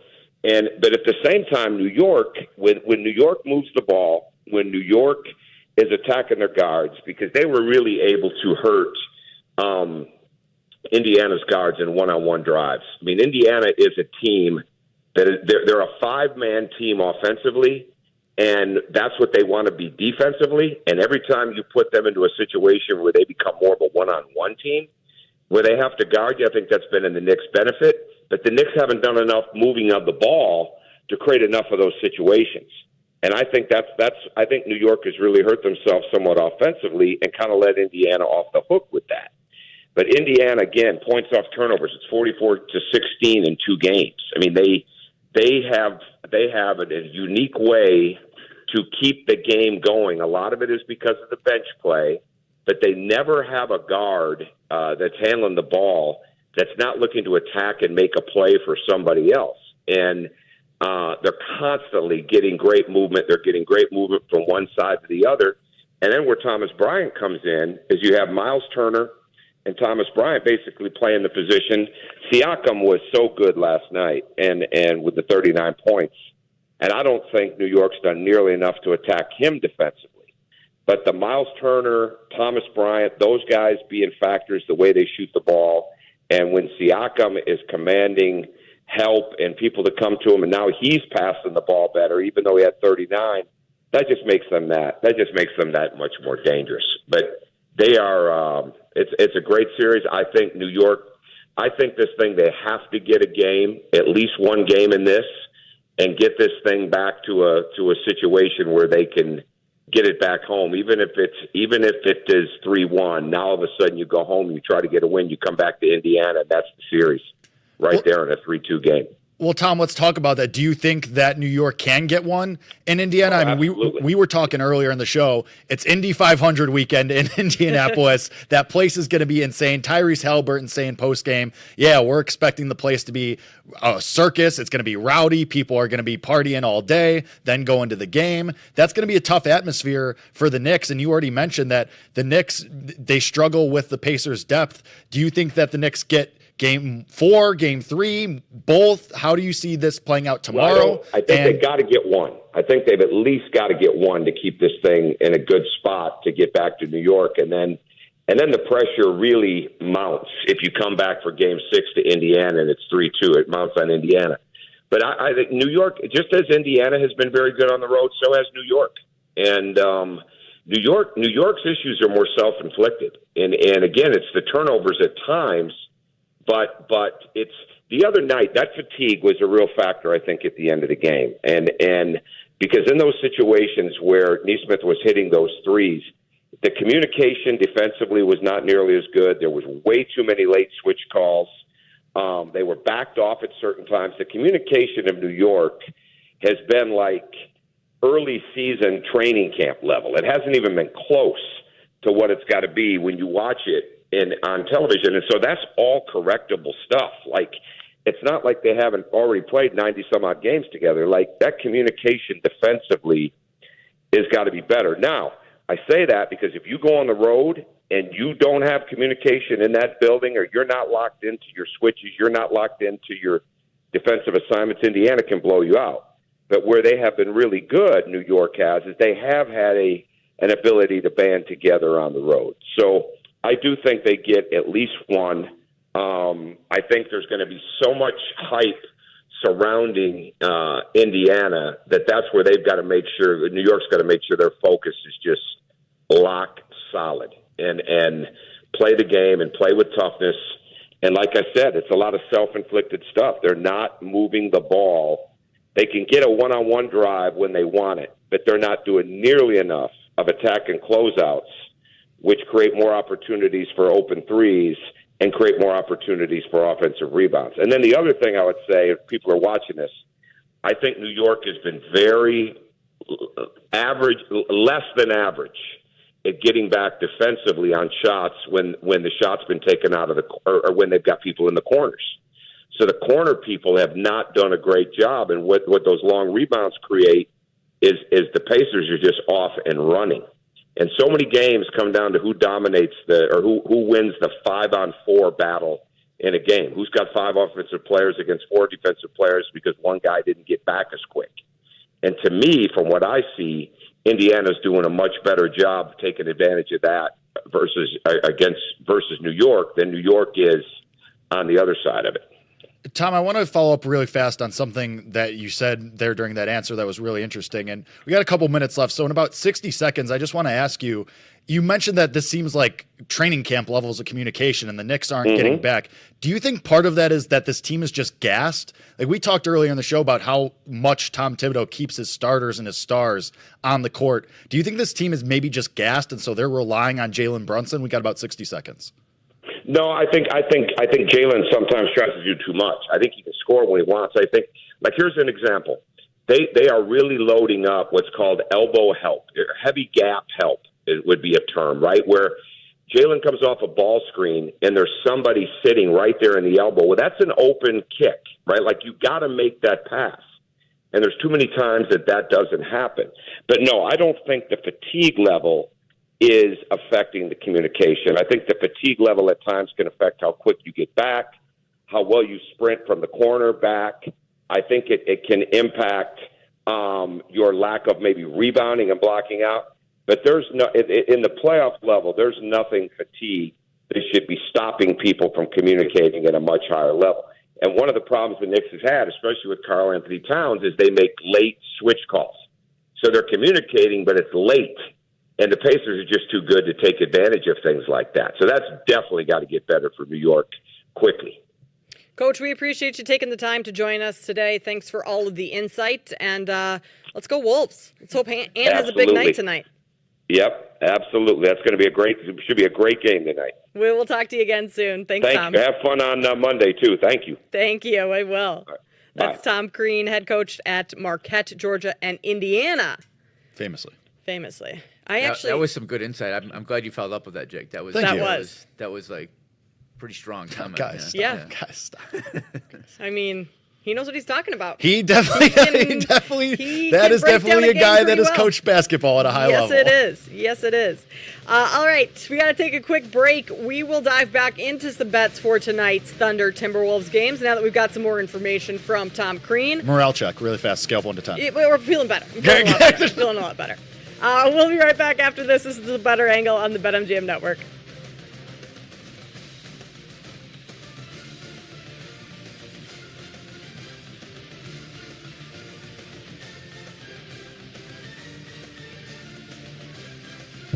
Coming up, more live sweats and winning bets with a better angle on the BetMGM network. BetMGM, the sportsbook born in Vegas. Download the app today. Please gamble responsibly.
We are feeling good.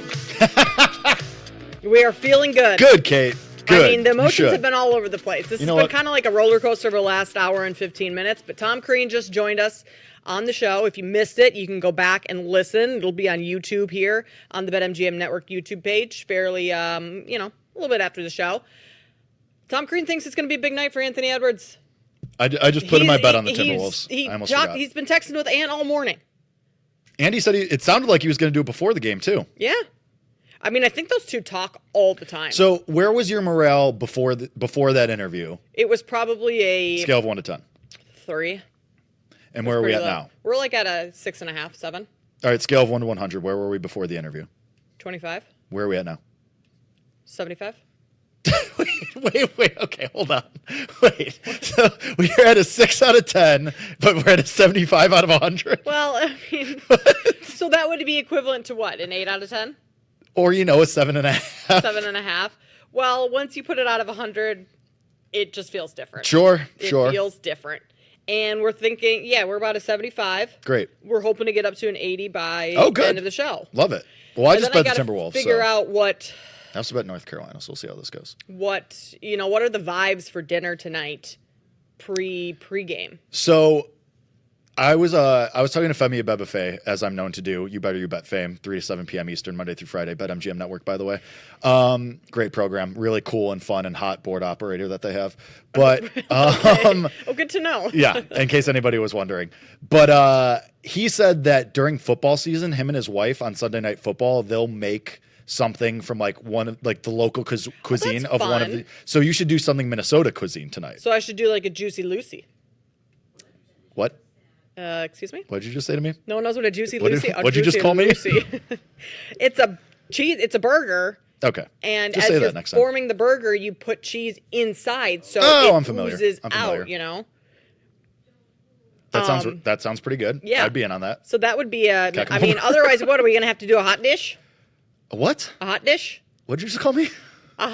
You guys, Kate, your Minnesota's coming out really aggressive right now. Well, I know, but like a hot dish, that's what Minnesotans are known for. Like you bring your hot dish. It's like a casserole. We don't actually make those, but like that's what people always think Minnesotans do is like we just cook a bunch of hot dishes.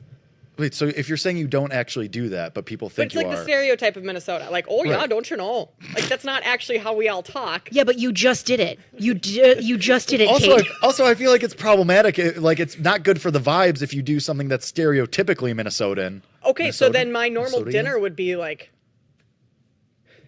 buttered noodles. Kate loves her buttered noodles. I love buttered I know. We've talked about this before, and it's still as concerning as it was then. That's what we used to order for my kids when they were like, yeah, right. But you have the palate of just buttered noodles. That's fair. As somebody that's been eating a lot of canned tuna lately, I can't really throw stones in this glass house right now. I just bought the canned tuna from Costco. I'm on my Mauro Heron stuff right now of eating canned tuna. That kid used to eat tuna out of a bag. Did you know that? That's disgusting. Yeah, I know a couple of people that do that. Yeah. It's good for the gains, though. So it's repulsive. And he looks great. So well, he's always got the flow. No, he cut it. Did he? Yes. Did you not know he cut the hair? It's he probably bad. cut it a long time ago. It's not good. Well, we gotta have a talk with him. I try. He wouldn't listen to me when he lived here. Are you kidding me? Think he's gonna listen to me now? No. Yeah, he might. Whatever. That was our Mario Heron minute. Yeah. I mean, every show's good for a Mario minute. That should be It should. That should be a thing. He's a producer for BetMGM Game Day. Maybe we should. And BetMGM Tonight, famously. Yes, he is. 7 but to I don't 11 host Eastern. Tonight. Monday through Friday, BetMGM That's right. Network. Yeah, we're not giving them all pub. of the plugs. Who cares what we eat for dinner? As long as we win. Let's just eat a W. Jameis Winston. Fair. Good tie-in. Either way, after talking to Tom Crean, I am betting Anthony Edwards over his points prop tonight. Let's see where that's sitting right now. The room under on his 28 thinks they're going under. So Crean also said this needs to be a DiVincenzo night. I don't disagree with him at all. DiVincenzo was also in the room. 5th most bet under. This is starting to come together, and I'm enjoying it. Let's review the room just really fast. Okay. Where's the it's back up Minnesota 3.5. Is that what it was earlier? Yeah, that's what it was when we started the show. So just to reiterate, the public's most bet tickets tonight. Dante DiVincenzo under 2.5 3-pointers, minus 175. Anthony Edwards under 28.5 points, minus 140. That's the 4th most. 3rd most, Julius Randle under 18.5 points, minus 120. We're not doing number 2 because it's the first basket, and who cares? Yeah. And number 1, Julius Randle, under 31.5 PRA, minus 125. So, okay, if Tom Crean thinks it needs to be a DiVincenzo night, Mhm. which who would ever thought we were going to say those words in this lifetime? Well. And Anthony Edwards expected to have a good 27.5. game.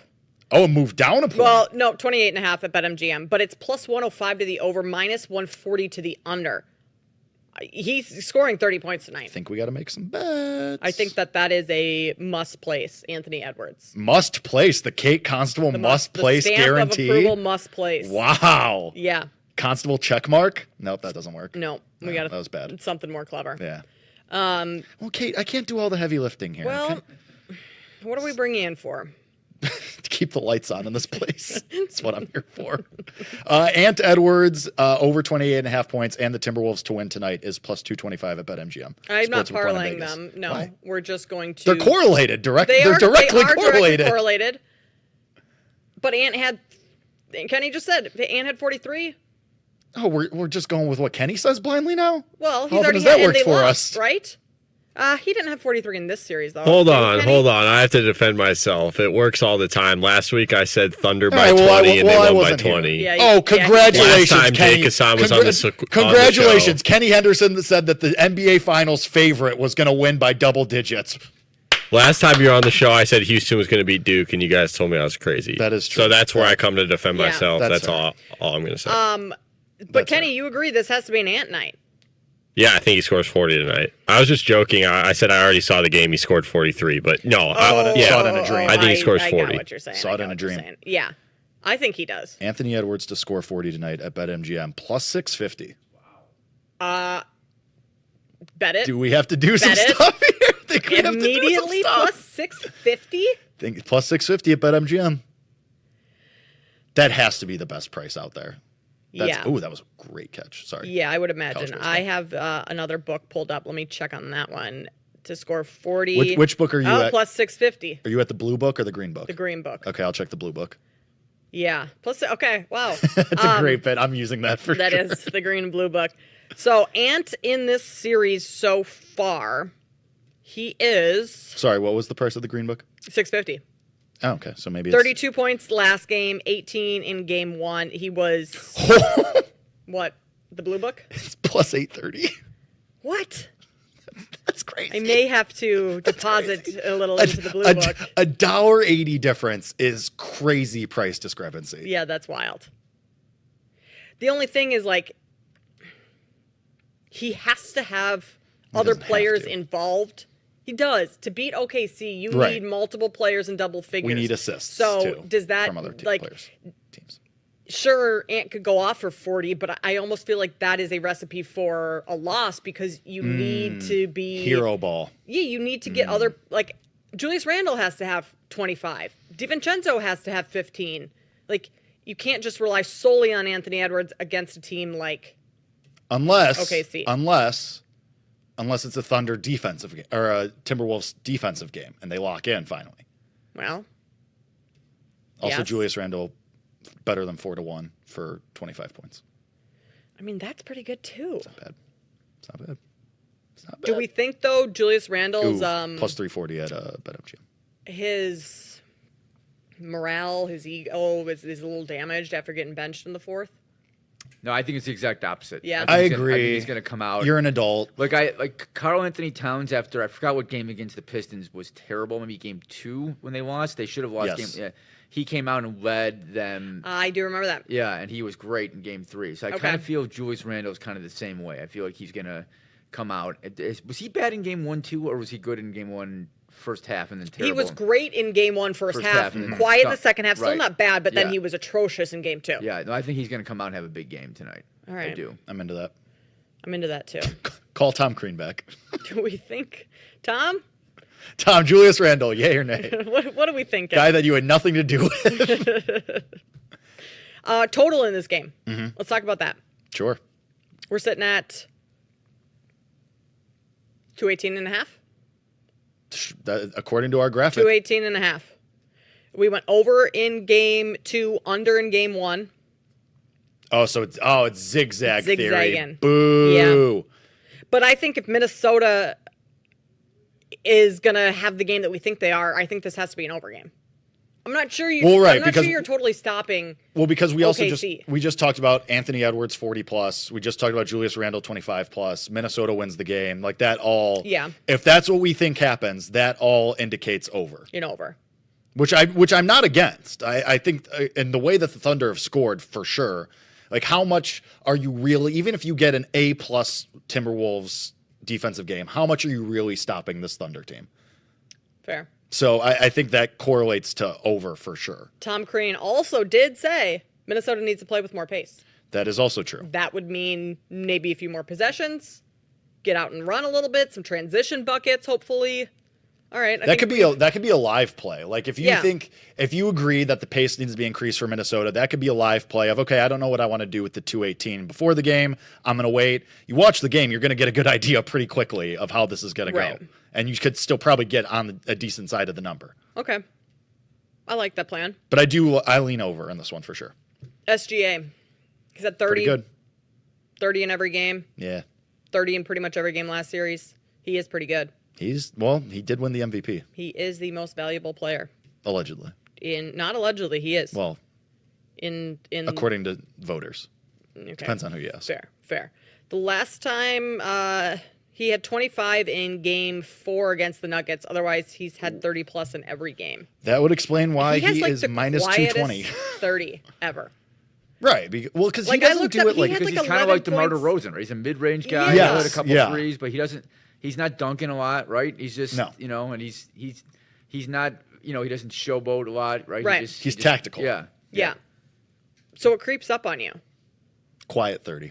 Yeah, it is a quiet 30. Someone on the Timberwolves at the end of the last game shoved him down, right? Yeah, Jaden McDaniels. But then someone else, was it Jaden McDaniels, told him stop flopping? Like probably, because he was like, I didn't even care that I did that. I was just sick of him flopping. I'm missing a couple. I'm leaving out a couple words that he said. Sure, yeah. Just a few. Well, this is FCC regulated. So. And I mean, the Thunder aren't at home, so maybe SGA doesn't get some of those calls quite as he doesn't get the home whistle quite as well. Here's the real. What's the ref assignment for this game? Scott Foster. Is it? I have no idea. Because that's what I was thinking. That was kind of hilarious. Scott Foster getting the bloody nose early. He got kicked in the stomach and got a bloody nose on that play. Yeah. Why is that funny? He's an old man. Well, it's not funny, but it was just like, I don't know. Scott Foster's just gets so much crap all the time. It is John Gobel, whatever. Okay. Gobel.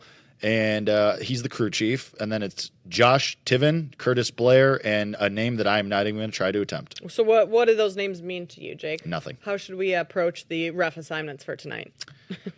I got nothing. So if anybody on Twitter has anything, at the BetMGM Network, if you know anything about these. I mean, refs. I don't think I'm not concerned about thrown out like an idiot. Sorry, what?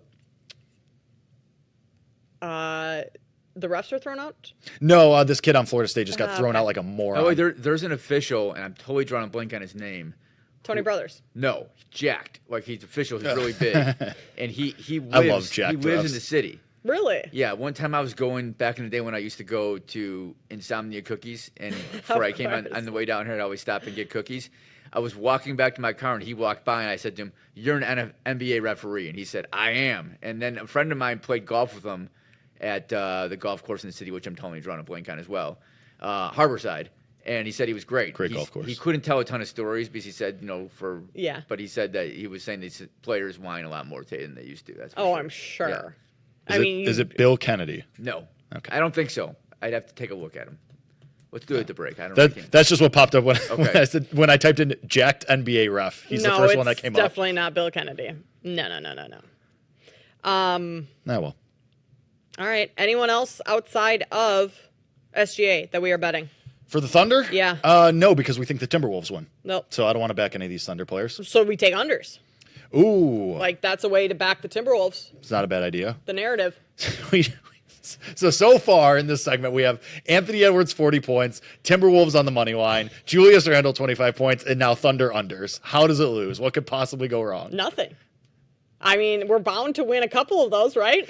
Are we? Spray our money around? Are we? Yeah, I'm not so sure. I mean, that's what I thought last night. People are betting SGA unders right now, though. I'm looking at it at BetMGM. It's moving? It just moved from 33.5 to 32.5. live as we're talking about this. Okay. And they're and 32.5 is already at -125. Really? I'm surprised. Public's going against SGA well, and the I'm Thunder. surprised it is when the line has moved back in favor of the Thunder. True. That's interesting. You would think it would be the other way. Timberwolves +3.5, -115 at BetMGM right now. So some more Timberwolves support. We will play our favorite game, the only game that we play on this show, Glitch in the System. Coming up next here on The Better Angle.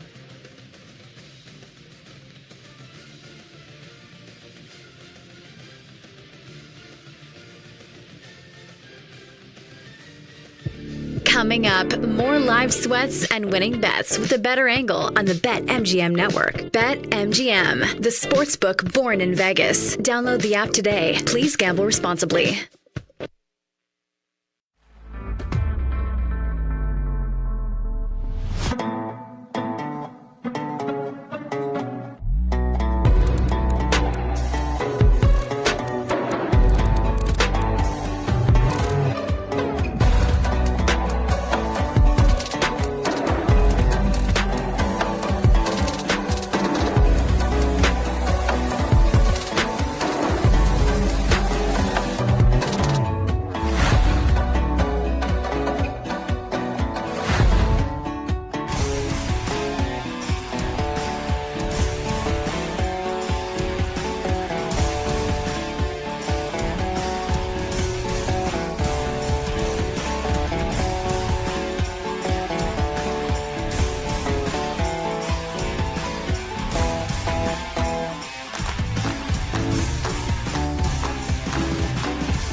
Back here on the Better Angle on the BetMGM Network. Jake Hassan is in for Cam Smith today. I am Kate Constable. Been a while. It has been a while, Jake. Since March. Wow. Duke Houston. So yeah, about 2 months ago. Duke, were you on that day? Yep. Were we I watching? think so. Oh, we were watching the game here. No, because that game was at night. That was the 7:00 game. We were not watching the game. I was here that day, right? Yes. Yeah. How do you guys remember that? Well, I only remembered because Kenny brought up the last time I was on the show. He was the only one on Houston, so that actually is the only reason I remember. Hilariously, I was also dog sitting that weekend. Or no, you're dog sitting this weekend? Oh too? yeah. What kind of dog? Tune into my Instagram, Hassan_Jake for dog content. Okay. What kind of dog? She's a mutt, but she's got her paws are like black and white speckled. It rolls, and she's got big elf ears. Aww. She rocks. We love that. So if there are any single women that are, so that's why you don't. all right, have you a know what, girlfriend. Jenna? Yeah. Keep it to yourself. How about that? Jake's microphone's playing. Jake talks about girls and gets so nervous. Yeah, his mic starts flying literally. everywhere. Jake, you are as slick as a fart, my guy, right now. Thank you. Oh my gosh. People have always said What? that about me too. I have never heard that saying. Yeah, It's I'm one of stealing my that for favorites. Sure. That's good, Yeah, Jenna. I may have to use that. That Stealing was good, that Jenna. But that is also true. I am horrible. Oh, okay. Well, not actually, but Okay. I'm a very nice boy, but Not with the women. yes, no. Yeah, that's. I do things like knock over my microphone. Yeah, you just get a little nervous. I do. Your palms start sweating. Knees weak, arms heavy. Is there velvet on your sweater already? God, I hope not. We are on camera. All right, let's play our game. Glitch in the system. Kenny, hit it. Is Vegas right? I'm right. Or did we find a glitch in the system? Glitch in the system. Now, on the Better Angle. Yeah, baby, it's on! How is there no video open for this? Jenna, what are we doing? To be Jenna, determined. don't answer that. We here on the Better Angle prefer. We're an audio platform. Let's blame Lapka. R.I.P. Fair. All right, Kenny, what you got for us? Yeah, since we have Jake with us, we're going to do some National League MVP. Oh, yippee.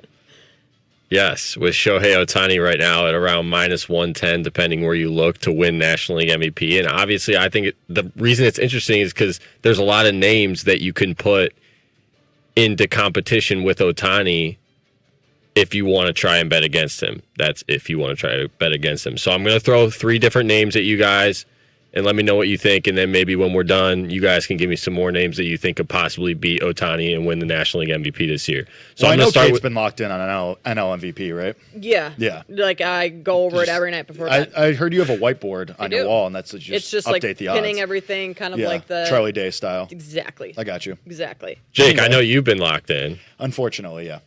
Well, see, that's why you're here to help us, because I haven't been as locked in, but I looked at some of the odds today, and I wanted to know what you think. So let's start with one that I think is pretty crazy, but I think is reasonable if some sort of things happen. So Kyle Schwarber, 50-1. He's hit a ton of bombs this season. He always hits a ton of bombs, but I think this is a season where he could hit 60 home runs, and this price is pretty crazy. I know that there's a lot of guys running for NL MVP right now, but I think Kyle Schwarber is an interesting guy at a really long price. What are we thinking, Jake? So I will say that if you're going to take shots in an MVP market, with National League especially, because I think Aaron Judge is just going to win American League, but you might as well take long shots, because I don't want to bet some Kyle Tucker at 4-1. I don't want to bet Corbin Carroll at 3-1. Like, there's no hashtag value there. So I think Schwarber, because also the thing is he's, I think, second favorite or third favorite for home run leader as well. So if he does that, then he's probably going to win MVP. The only problem is this going to keep up? Like, there's a ton of articles and people have been talking about this year that Kyle Schwarber's reinvented himself, because to Kenny's point, and he alluded to this, that he's always hit a ton of home runs. It's just at the same time he's hit 240.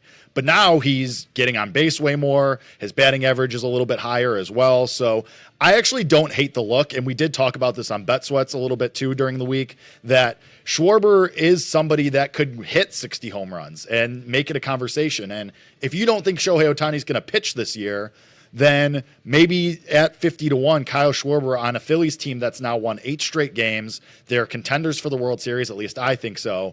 That is a decent look. And at 50-1, I actually do like that bet for Kyle Schwarber. Glitch. Okay. Sound the alarm. Sound it. Woo! That was not a good alarm sound. That was not a good alarm. I mean, you make all great points, Jake. Thank you. And you're right. Like, you want some more value than betting the guys at the top of the board. Yeah. I'm in. Let's do it. Timberwolves parlayed with Schwarber MVP. I mean, the biggest thing against Schwarber is he strictly he doesn't play the field. Right, that is also the problem. Yeah. He's a DH. I mean, who was the last? I mean, but now we have precedent of DHs right, but winning. Shohei also stole 58 bases. Correct. Yeah, so that's a little different. But if Schwarber hits 60 home runs or 55 home runs, he's going to be in the running. There's no question. Yes, Kyle Schwarber 4 stolen bases. Not the same. Well, okay, so do they have the home run market on BetMGM open right now, the home run leader? Yes, they do. So Kyle Schwarber, but that's all MLB. I don't want to go against Judge. I wish I could get just National League odds. Right. I think that they like the whole MVP for Schwarber, I think, is really dependent on him hitting anywhere between 55 to 60 home runs. 1,000%. So I like the home run leader look. Obviously, like I said, I don't want to go against Judge. That's the only issue. But I think he probably hits more than Ohtani. We'll see. I think they have the same amount of home runs right now. Let's get to another guy, a guy that made a run at it last year, Francisco Lindor. I'm looking at all these Mets players, and I think he's the one that pops out the most. He's getting hot right now. He's got 10 homers on the year. He's hitting 277. He's got a 1.4 WAR. I think that he's a guy. Obviously, this is probably injury dependent, not only guys on his team, but other guys in the National League as well, including probably Ohtani, or at least Ohtani not pitching. So, but a good number again. Francisco Lindor, 30-1. And like I said, out of all the Mets players, he was the guy that I think is the guy to look at here. So what do we think about Francisco Lindor? Yeah, for Lindor, for me, like Alonso never, and people were talking about him before the year. Oh, Pete Alonso, like it's finally his time. But Alonso to me is like Kyle Schwarber light. Like he's even more dependent on home runs than Kyle Schwarber even is. I do like Lindor as someone who bet Lindor at a huge price in the middle of the season last year, and then he still lost anyway, famously. I do like the look, and Lindor is a second half player. He does usually turn it on there. At 30-1, I don't love, like I would like a little bit of a better number with him, but he's likable, plays a premium position at shortstop. People have been wanting to give it to him for years. It's just a matter of finding the right time to jump in on him. I honestly think you could wait a little bit right now for Lindor because his metrics don't look awesome. So I think this number is right, and I don't hate the look at him, but I would wait a little bit. If anybody, though, I think this Soto stuff is overblown. I think people don't want to bet on him right now. So if I had to pick a Met, if I had to pick somebody to go against, and I know the price is shorter on Soto, but he'd be the one. I think this. I don't think this is a glitch with Lindor. I think the year was last year for him, and unfortunately, I think it's passed him by. I mean, Kate, to you. I'm gonna have to go. Yeah, ditto, same. This just isn't my I wheelhouse. I took the words out of your mouth. You really did. I am not going to be able to add anything that would sway people from what you just said.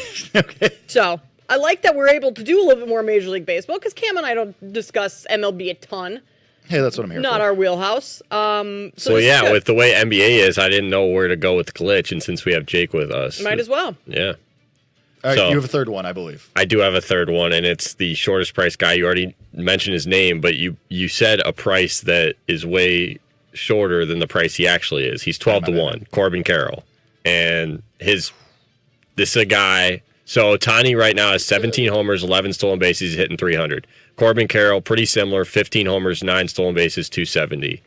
I mean, Ohtani's probably going to have better numbers, but I'm just saying that, like, what if Corbin Carroll does? And then, everybody else kind of flatlines, like Schwarber doesn't get to 60. I think still Corbin Carroll 12-1. He might be the guy that just ends up, it might be him versus Ohtani. I like Tatis too, just I didn't like the price, but Corbin Carroll was the last guy at 12-1. I think that the price on him could shorten, especially if he continues to do what he's been doing to start the season.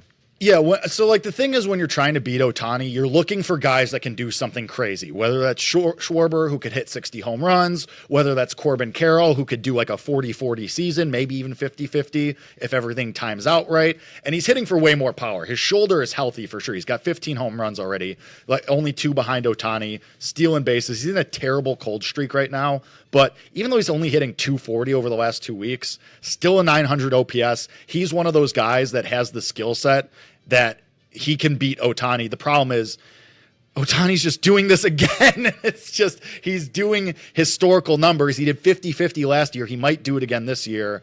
It's just, are you counting on voter fatigue with Shohei Ohtani? The problem is he's so likable and people love him so much that maybe you just don't get fatigued by him. Carroll at 12-1. You're right, Kenny. Like, I didn't know that it had drifted out that much. So that's not a bad number. And the guy isn't going to be in this cold streak forever. That's why you've seen the Diamondbacks slide too. They're on a 6-game losing streak because Corbin Carroll hasn't been playing better. As a team, they haven't been playing very well. So I actually like if I had to pick somebody out of these three at price even, I think Carroll would be the one I would pick that could possibly beat Ohtani at the end of the year. I know he was injured, but he's amazing. What about Ketel Marte at 100-1, his teammate?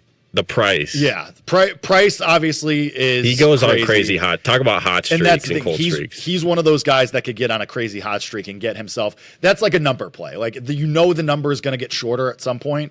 It's just, can he cross the finish line? Like, you can scream CLV to your grave. That's what I did last year with Lindor. But it's just, can he actually get there and get across the finish line? Let me give you a crazy one. He just homered again. His second game back, he's already got 2 home runs. He homered again today? Ronald Acuna Jr. just homered. Wow. I mean, what? Kid, his defense is ridiculous. He's one of the best defenses. 80-1. 80-1. Now, this always is mute if Shohei pitches and he throws. I was going to bet Acuna home run today, too. Stupid. That's just a crazy 80-1. If he's that's got the whole not bad. Second half to get hot. If he hits 25 home runs and I don't know, it's crazy, but that's a crazy outside chance for him. We might have to do some stuff in the break here. Uh-oh. We might have to do some. That's not bad. Randy. That's a great look. Honestly, like that. People are gonna like him. People are gonna want to bet on him. People like the Braves already. People are betting the Braves World Series and stuff. Yeah. We might have to do some stuff here. I'm gonna check the blue and green. Activity is coming in the break. There's definitely about to be some and activities. Mark Carman is coming up next, host of CHGO here in Chicago. We'll talk some Bears, NFC North, and the season overall. That's next here on The Better Angle with Jake Hassan and Kate Constable.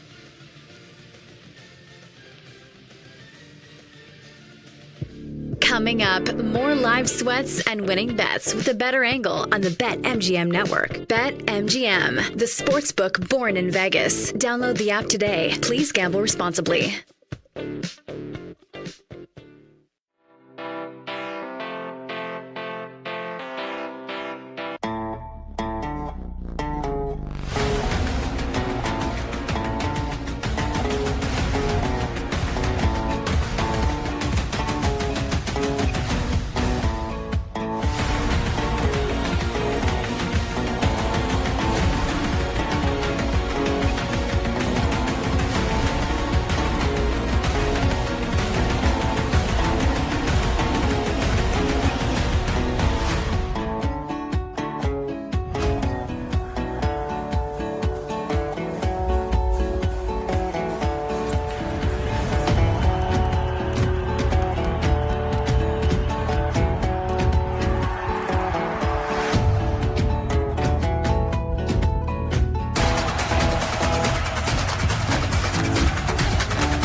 do a little score check around Major League Baseball. Rangers up 4-2 over the White Sox. Bottom of the fifth inning just ended. 1-1. Brewers Pirates, bottom of the seventh. Reds up 6-1 on the Cubs in the sixth.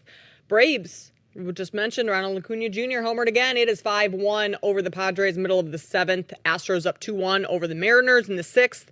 And the Yankees broke this one open against, well, the Rockies. Not hard to do. It's 11-1 in the top of the seventh. Nationals won earlier today. Cardinals won, beat the Diamondbacks, and Twins beat the Royals. Red Sox beat the Orioles. Game one of the doubleheader in extra innings. Famously. Let's go over to the gridiron. Woo. We're going to talk to our good friend Mark Carman, covers the Bears for CHGO. Mark, good to have you on the show again. Thanks for joining us. How are things going in the world of Mark Carman? Hey, Jake, thanks for having me. You know, things are great. Memorial Day weekend, brother's birthday tonight. I thought I just made a great purchase at Half Price Books, if you must know. Not the biggest spender over here, but that was a great add-on to the shirt. Yeah, what do we buy? So he's a big tennis guy, so I got him a Roger Federer book. I'm going to bet that he hasn't read it. I thought that was a good, who's not fired up if you're a tennis guy for a Federer book on top of a nice polo? I think that's a nice job by me. I agree. Well, that depends. Where's the polo from? The polo, that came out of Dick's Sporting Goods, but I went to the high end of Dick's. I was in the Travis Matthew something else section. We're a big spender over here. Yeah, that's why you had to go to Half Price Books after. Yeah, exactly. That was all that was left. This is, I work in podcasting. I work in media. We can't go too crazy here. But, I think I'm in remote Brother of the Year competition for this effort today. Multiple stops. I mean, come on. Multiple stops on Memorial Day weekend. If that's not getting you the award, Carm, we'll do it. We'll have a riot. Let me be the first to congratulate you on your upcoming Brother of the Year award. Thank you. And, when Randy Mercury reached out to me, I set an alarm for myself on Saturday for you guys just to make sure. I thought that was pretty good. And, I'm ready. This is, winning all around. You're just crushing it, Mark. I'm growing up in my I won't say my age, mid-50s. Thank you. All right.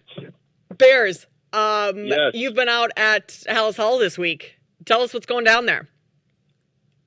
So it's tricky, right? You don't want to overreact to OTAs. Some Bears fans are mad at me. So that's no way. That never happens. Yeah, no, that's a little too bad. But look, I have never, I've been covering the Bears off and on, mainly on, dating back to 2007, 2008 when I first started going out there. I've never seen a coach stop practice the way I saw Ben Johnson stop practice this week. Not to, completely oversell the guy, but it was stunning. He straight screamed at Cole Kmet for lining up incorrectly, who, by the way, rarely does anything wrong. So that made it even more stunning that he was going at Cole and, stopped the play, made him line up again and, do it right. And Eric Bieniemy, oh my! That guy is the Bears running backs coach, who everybody knows the name, and longtime OC, never got the chance to be a head coach. Now all of a sudden in Chicago as a running backs coach, he is. You can't miss him out there. The guy doesn't. He's fascinatingly entertaining, and very much in the face of all the running backs on the team to help them be their best. So it just feels like a much more professional, accountable, if you will, atmosphere at that the Bears finally have themselves after moving on from Matt Eberflus to Ben Johnson. It has to be a breath of fresh air. If you can tell as the media member, Carm, the players, it sounds like they must be responding pretty positively to this as well, right? Yeah, and so I asked that exact question, Jake, hey, what's the difference here between these two? And they go, well, we don't really want to compare, but and they all said intensity. He is making an early impact. From Grady Jarrett, who's 10-year pro with Atlanta, has been around, but he's noticing. And same thing with Tremaine Edmonds, and then Kevin Byard, who famously or infamously said last year after the Hail Mary loss to Washington, hey there, Matt Eberflus, did you ever think about covering the sideline? That's how we did it in Tennessee. he was the first one that said, I don't really want to compare, but it's just different right now. So, and use that intensity word. So this is it's going to be a very, very large impact. But then it's also like, they're hearing him. Are they going to take to his offense? Will the quarterback get there? I mean, still a million questions with the Bears, right? Always a million questions with the Bears. Mark, the Seth Wickersham book, the quotes about Caleb Williams and his dad and not wanting to go to the Bears, I mean, that's just been the storyline for the last couple of weeks. And honestly, I don't think that's going to die anytime soon. Like, as soon as the season starts, people are going to bring that back up. But we haven't heard from Caleb Williams yet in regards to that book and those comments. Is that strange to you that Caleb has not talked since that came out? Yeah, I thought that he would talk on Wednesday, Kate, when they were there. And, I asked around, like, hey, is he not talking because the Bears didn't want him to talk, or is he not talking because he didn't want to talk?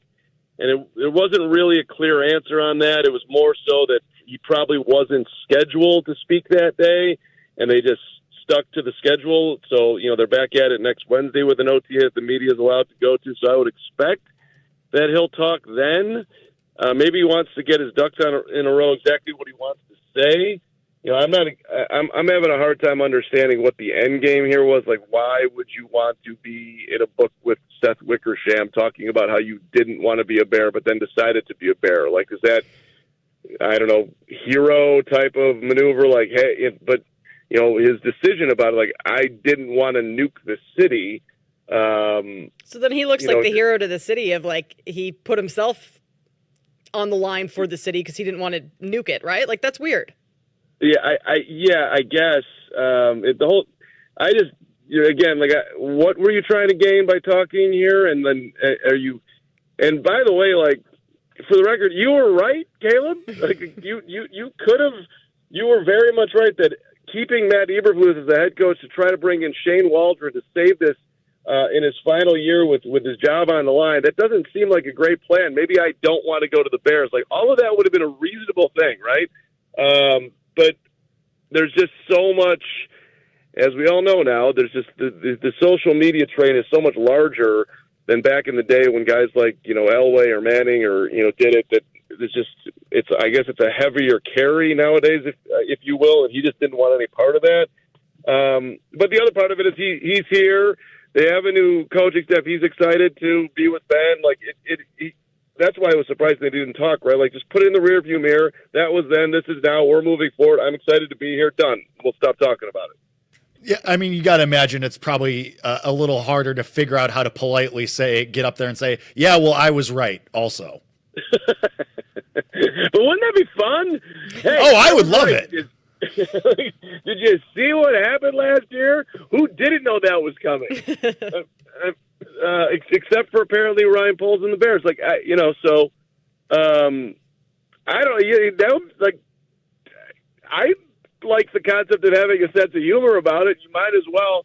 Yeah, I was a little nervous about it. Have you seen any winning around here? Last time they won a playoff game, it was 2011. They beat a 7-9 Seahawks team. I wasn't really dying to go to that organization. I don't think when the all-time leading quarterback for one season throwing the football hasn't thrown for 4,000 yards. His name is Eric Kramer, and only people in Chicago know that because it's so crazy. The all-time leading receiver played in the 60s, and he had 5,000 yards. Johnny Morris. It hasn't exactly been a winning formula.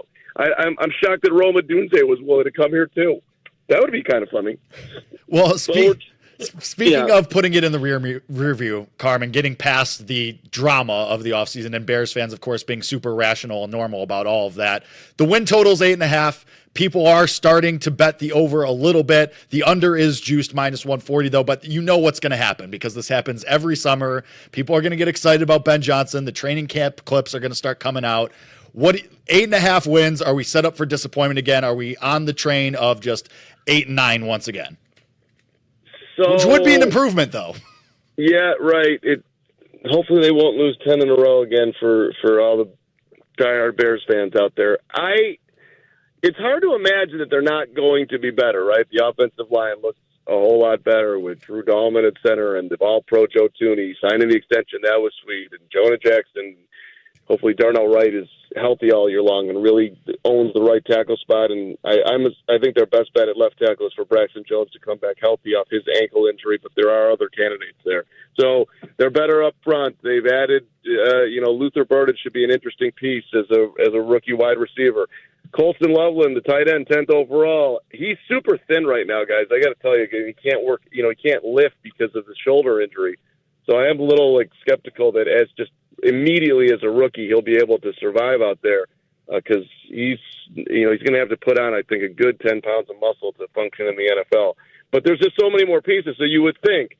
But until I see the quarterback really owning the offense, it's hard for me to pick the Bears to be on the over here. I mean, Caleb's got all the talent in the world, but he just – and his numbers were not bad as a rookie. In fact, I would say they were borderline good or even great with everything that was going on. But they're not anywhere close to he's got it. And I think he is going to have to, quote, have it because I don't think the defense will be elite. I think they'll be good, but not great. We're talking with Mark Carman, host that covers the Bears over at CHGO, and a little action over at WGN as well. Brother of the Year award winner, too. Brother of the Year award winner as well. Thank you, guys. Mark, in terms of Caleb Williams' individual stats, 3,541 yards. 300 yards would be wild. That would be wouldn't be great. Disappointment. His prop this year, 35.50.5 for his passing yards, 22 touchdowns. If the Bears have success and win games this year, does that automatically translate to Caleb Williams, his stats and his numbers being way elevated compared to where they were last year? I would think so. But honestly, that's the first time I heard that. His over-under is 35.50.5, yes. And then what did he have last year exactly? He had 35.41. So plus 9. Is that crazy, or is it just me? Like, you would think it would be up like 300. Am I nuts? No, you're not nuts at all. It does seem crazy. He had 20 touchdowns, and it's 22 this year. So that's the skepticism from Vegas that basically they don't believe quite into the hype that pause you heard is Carm betting the overs right now. He's opening his Fs right now. Well, it actually as a contrarian bettor, it makes me actually want to bet the under because that just seems like an automatic over. Like when Justin Fields' number was 27.50 a couple of years back, like that felt like the biggest layup of all time. Like I'm like, he's going to throw for 2,200 yards, isn't he? And he did. So like that's just interesting. Like, what do they know? I mean, I think there's some level of bet about him not staying healthy when he takes 68 sacks as a rookie. Can he get rid of the ball quicker? And he was doing a lot of the same stuff in OTAs that he did last year in OTAs, which is like oddly running out of bounds on plays where it's just 7-on-7 and they're in shorts, but he's just not seeing anybody open, which I just thought was kind of strange last year, but not a big deal. But now I'm like seeing come on, man, throw an interception. Who cares? Like it's just, fire it at someone, see if they can make a tough catch. So that surprises me. And to answer your question, kid, I do think if the Bears are going to win games, he's throwing for 4,000 yards. I would think that would be an absolute must for them to, hit on 8, 9, 10, win the Division 11 games. He's got to be well over 4,000, you would think. Which makes those prop numbers even more fishy. To think that the win total is 8.5 and those numbers are where they are. That's interesting. We'll have to keep an eye on if those numbers move at all throughout the offseason. But Mark, we appreciate you as always taking the time to join us. Enjoy the holiday weekend with the fam, and I hope you take home the Brother of the Year award. Thank you, guys. Always my pleasure. Appreciate you having me. Talk to you soon. That's Mark Carman, host over at CHGO. You can also catch him on WGN here in Chicago. That is really interesting, Caleb Williams' passing yards number. To only have... The script is in. Unders. It seriously is. Like, to have knows. all of the great draft that they have, to win the offseason again, and you're projected to have 9 more passing yards than you did last year with Matt Eberflus and Shane Waldron as your offensive coordinator, but yet you have the best head coach in the market, or the best available from the market last year, and 2 more touchdowns, 9 more yards. Uh-oh. We may have to, it's over. We it's may so have to take over. unders on the Bears. Yeah, I mean, people are betting the win total under 8.5. Under is -140. I mean, I just talked last night with Ryan Horvat on BetMGM tonight that Lucky we're you. all in on the Bears overs. Ryan thinks they're going to win 11 games. I said I could get to, it's 8.5. Maybe he said double digits. Maybe he said 10. I said I could get to 9, but their schedule's tough. Like that's a tough schedule. What stuck out to me, what Carm said really fast, was the Colston Loveland needing to do some work. But those might be some unders there. That's not a good sign. Something to think Not about. a good sign off the bat. All right. What do we think of the NFC North? Do the Bears actually have a chance to win it? Will the Lions be the same caliber they were last year? We will discuss that and give you some bets on the other side. This is The Better Angle on the BetMGM Network.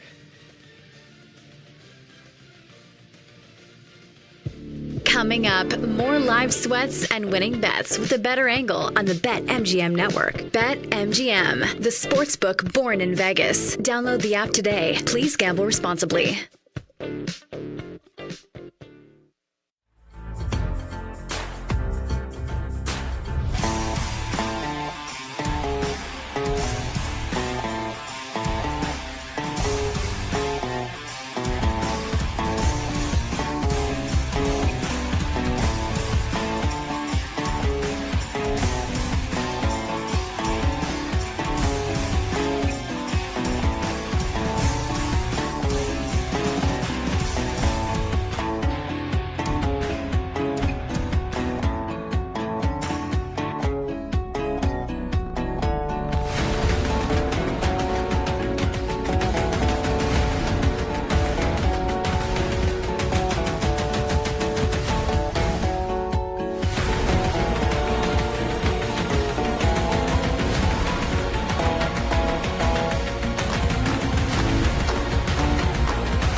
doesn't feel like it because it's still 50. Memorial It still Day feels weekend. like it's fall in Chicago right now. It was nice today. It was. The sun was out, but it's still like 50s. That's still chilly. I had to wear a sweatshirt walking into my workout class today. I like a nice 55-degree day though. With the sun Not in the end of May. Yeah, well, global warming. I said it to someone. It was like, this is such a nice spring day, and they're like, it shouldn't be spring. This should be summer. But fair. That's the climate we live in. I think it's supposed to warm up next week though. No. Yeah, I think so. This is your weather minute with the better angle. I don't check weather like most people check weather. Why? Like, are you open your app and check weather every morning? Yeah. I have a Not friend every that morning. is, I usually check the night before. Constantly sending me screenshots of like the 7-day forecast. I'm like, I don't get. No, I am not looking that far ahead. Like, I'll check it before I leave the house every once in a while, but sometimes I just walk out and like, surprise. Hope. Surprise. That's crazy. It's like roulette. Like, what are you going to get today? Especially in Chicago. But Kate, it takes like 3 seconds. Yeah, but sometimes you just want to. You want to feel something. You want to feel alive. You want to believe it's warm when it looks That's the worst sunny. when it looks nice outside and then you walk out. It's like, nope, 40. And it's freezing. Yeah, that's tough. That is Unlucky. tough. NFC North. Let's go through some predictions there. We just got done talking to Mark Carman from CHGO. He covers the Bears for them. And so let's continue this conversation in terms of where the Bears land in the NFC North. Sure. Are the Vikings going to be legit? What's J.J. McCarthy looking like? Lions, they've lost a lot of stuff. If I had to rank NFC North teams right now, I would almost go with the Packers winning the division. Yeah. That feels like the most likely. I mean, the Vikings aren't going to win 14 games again. Not with a essentially rookie quarterback who's going to be seeing the field for the first time. As good as their coach is, and not win the division, but they won 14 games. Kevin O'Connell's awesome, but we got to see what J.J. McCarthy is first. And the Lions, yeah, I mean, you lost your offensive coordinator. You lost a bunch of guys from that coaching staff. There's going to be regression there, too, for sure. So it just feels like we're in for another, here are the Packers again, 12 wins and division title. But I think a lot of people, including myself last year, were having the Packers going into the season, and it was not their year. Jordan Love, I don't want to say he took a massive step back, but he was not the Jordan Love that finished off the previous 8 games of that previous Missed a couple season. games, though, too. Yeah, that's true. Knee injury in the very first game. They did have some injuries in the wide receiver core. So if those guys are all back and healthy. That 1 week, Romeo Doubs just didn't show up. Yeah, that was tough. That was weird. That was tough. Lions plus 140, they're the favorites. Packers plus 260, Vikings 4-1, and Bears plus 425. So the Bears, despite all the hoopla and hype this offseason for them, still the pick to finish last in the division. But that makes sense because they are objectively, at least right now on May 23rd, they're the worst team. You don't know what this is going to be. You don't know what Caleb Williams' next step is going to be.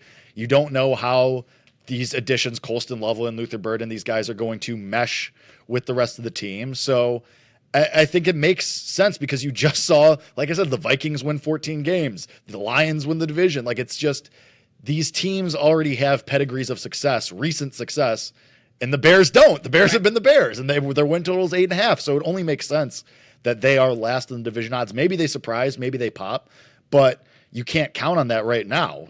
And really, they're all kind of closely bunched together in those 3 through, the 3-4. I mean, all spot. of them Yeah. are, for the most part. That's one of the closest divisions. The NFC West as well, but AFC East, Bills are heavy favorites. For the most part, other teams have already run away with their division race, and we, are still months away from the season. Yes. Kenny, you are of the belief that the Minnesota Vikings are going to win it. It's possible. I'm leaning there. I think Minnesota and Detroit are actually the 2 best teams in the division, as crazy as that sounds. I love Kevin O'Connell, Jake mentioned. I love Kevin O'Connell. I love Brian Flores. I think they've got the best player in the division, best coach, the best defense, the best coordinator. J.J. McCarthy. I don't know what he's going to be. I don't think he's going to be much worse than Sam Darnold, though, to be honest. But Sam Darnold was good last year. Right. Sam Darnold was not bad. I know, but a lot of that was because Justin Jefferson, Aaron Jones, Jordan Addison, the offense and the way it works. I think if J.J. McCarthy just operates it, somewhat to that level, I think that it's going to be a good offense once again. I think this team is going to win 10, 11 games at the very least. They won 14 last year. I'm confident that if J.J. McCarthy can be that guy to at least do somewhat of what Sam Darnold was able to do, which I think he can, because we know Sam Darnold struggled in other situations. I know J.J. McCarthy's never played in the NFL, but this is a perfect situation we talked about that last year with Caleb, walking into a perfect situation, quote unquote. But this is actually such a good situation for J.J. McCarthy to walk into. If he fails, he has to be really, really bad. I was going to bring up this point up. I do think the value, hashtag value, is on the Vikings because they just won. I don't think they're going to win 14 games again. But if this division we think is going to be pretty rock fightish and be just very close all year long, that does seem to think that the Vikings, this team that just had a ton of success, a perennial coach of the year candidate, guy that just won coach of the year, it makes a lot of sense that the Vikings, the people are cooling on them because of J.J. McCarthy and the unknown there.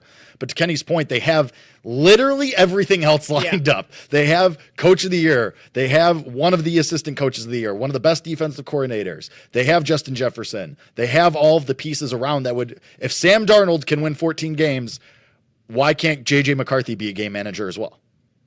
I think that's a great point. I mean, Sam Darnold wasn't a starter for how many years prior to playing for the Vikings? And granted, some of that was where he was.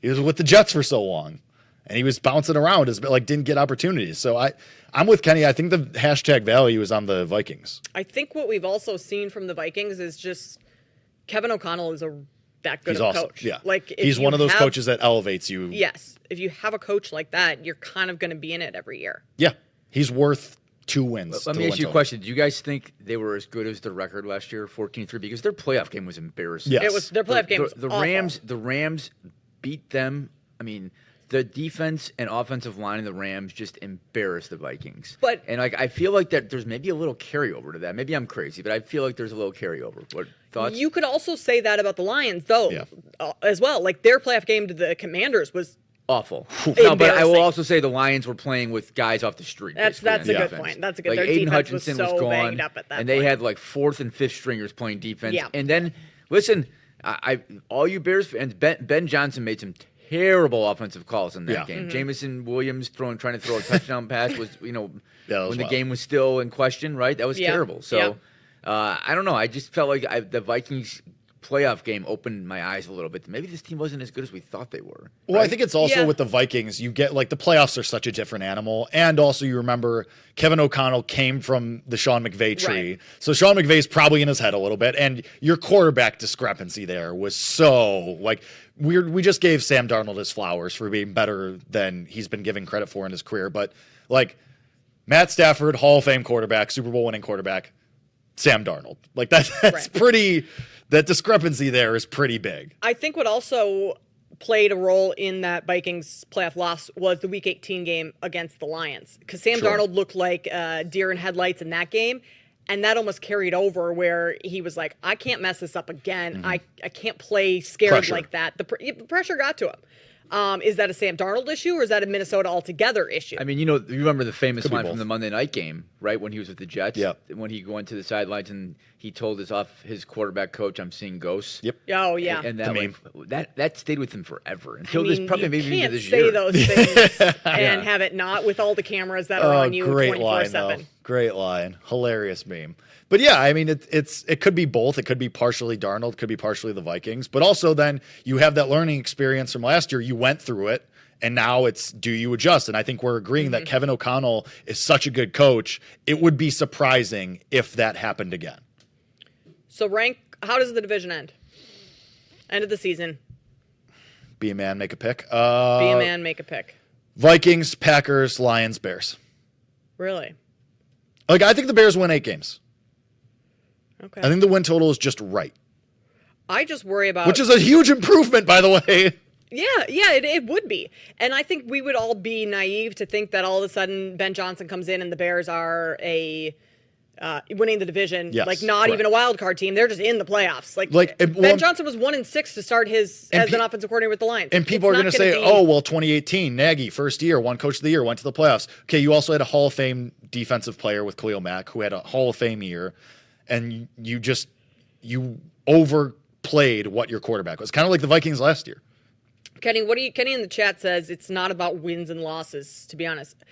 Kenny, it quite mean? literally is about not this season. It shouldn't be. Well, so the issue is the Bears. Okay, listen. Yes. The issue is the Bears over the last 4 seasons have won the second least amount of games outside of the Carolina Panthers out of any team in the NFL. So, but there's a lot of added pressure for whatever reason because Ben Johnson, people are excited, but there shouldn't be. The Bears should expect to win 7-8 games this year and head into the future with some optimism. That should be the goal here. But people are going to make it about wins and losses. If they start 1-3, people are going to freak out and say this team sucks. They're not going anywhere. But as long as they're competitive in those games, the offense looks a lot better.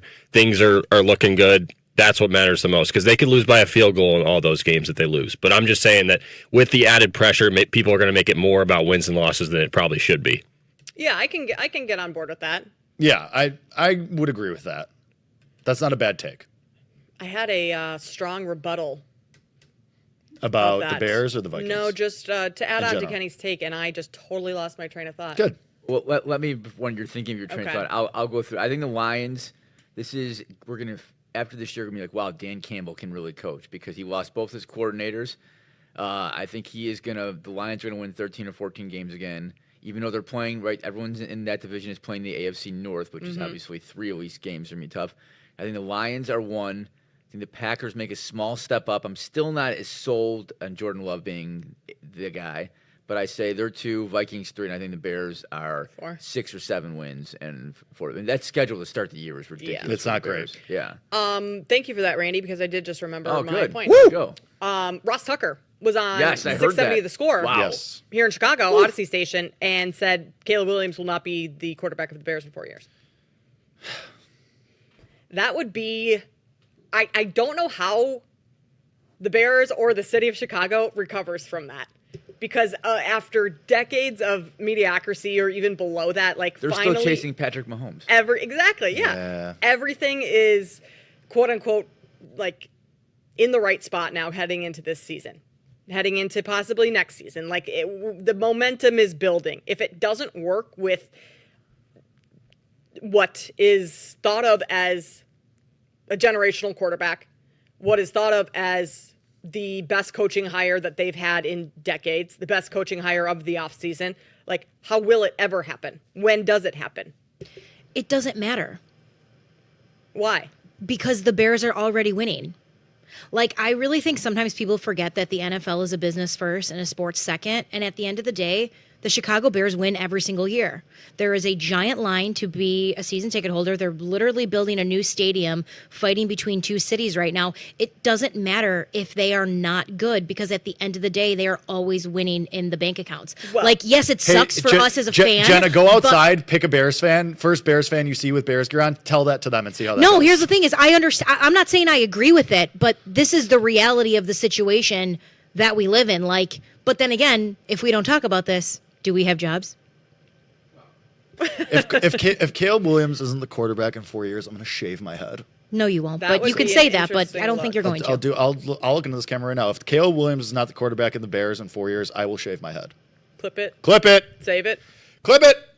I you can't say things like that to me, Jenna. I will double down. The Bears, the organization, the McCaskies, they profit yeah, they're but you still fat have to cats be, in their ivory towers. Your fan base is everyone. I can hear Jenna clipping in the back. I was trying to clip, and the audio went too loud. I was trying to cut Jake's head. Well, not your head, but the shaving of your head. My apologies. That was hilariously loud. The Bears need to make a positive step this year. Ben Johnson's already doing that, but he is. But listen, now you're the guy, right? Before he was the offensive coordinator, Dan Campbell took all the fire for any bad things that happened. This year, it's going to be on him. And I always say that about Cub managers. You want to manage the Cubs, huh? And you come in and everything's rosy, and then the first crazy thing happens, and then you're like, oh man, what did I get myself into? I don't think Ben Johnson will be that way, but there's certainly going to be bumps in the road. If everyone thinks they're going to start off 5-0 and he's just going to be this genius, greater men than him have failed at doing this. So let's just see how he starts off. We need to do a side-by-side of Ben Johnson, his headshot day one. That man's seen a war. With the Chicago Bears on the job to day X 4 years from now. before we hit the break in like a minute, Dan Campbell hot? Question mark? No. Jenna? Dan Campbell hot? Hot in what sense? Attractive. Conventional. I mean, yeah. Well, yeah, of course. I can't get past the dip teeth. Fair.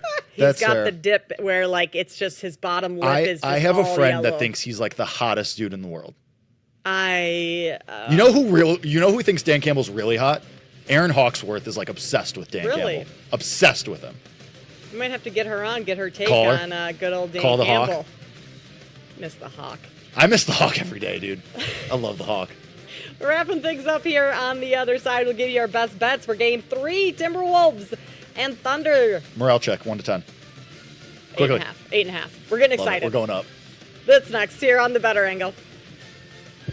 Coming up, more live sweats and winning bets with a better angle on the BetMGM network. BetMGM, the sportsbook born in Vegas. Download the app today. Please gamble responsibly.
away from tip.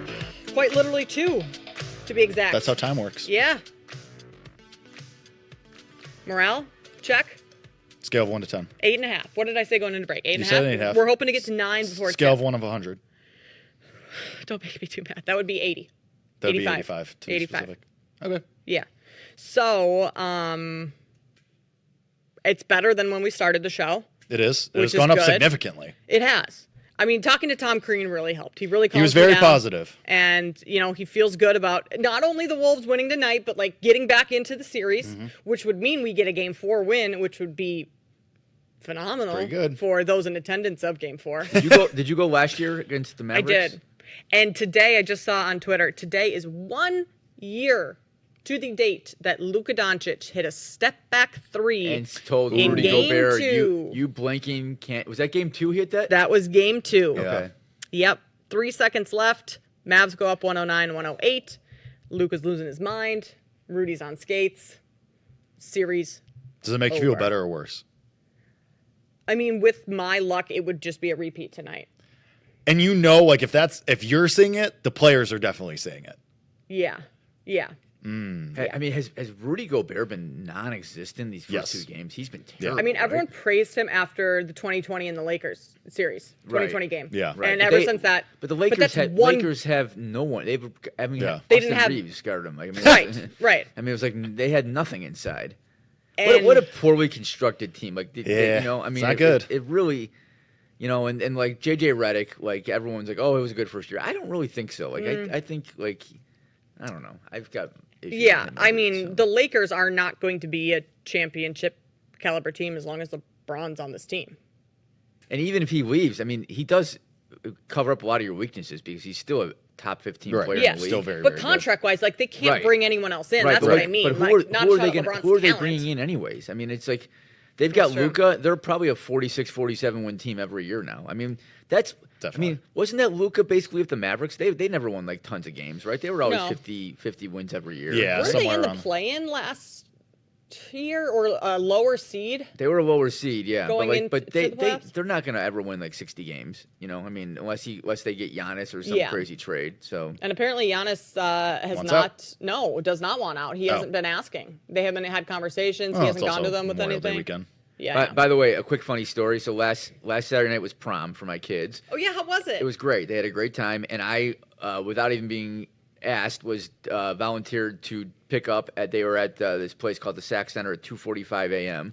Oh, Wow. lucky So you. I was like, I stayed up. I ended up watching. I'm thinking, what can I watch to keep me up? So I watched 3 episodes of The Last Dance again. Sure. And like at 2:10, I drove over there. I'm like, I'll just go over there early. I can't fall asleep. And then I was on Twitter, and I noticed that Giannis was answering questions and I was looking at the times. It was like 5 minutes ago. So first question I asked to him was, I'm like, he's got to respond to one of my questions, was Michael or LeBron?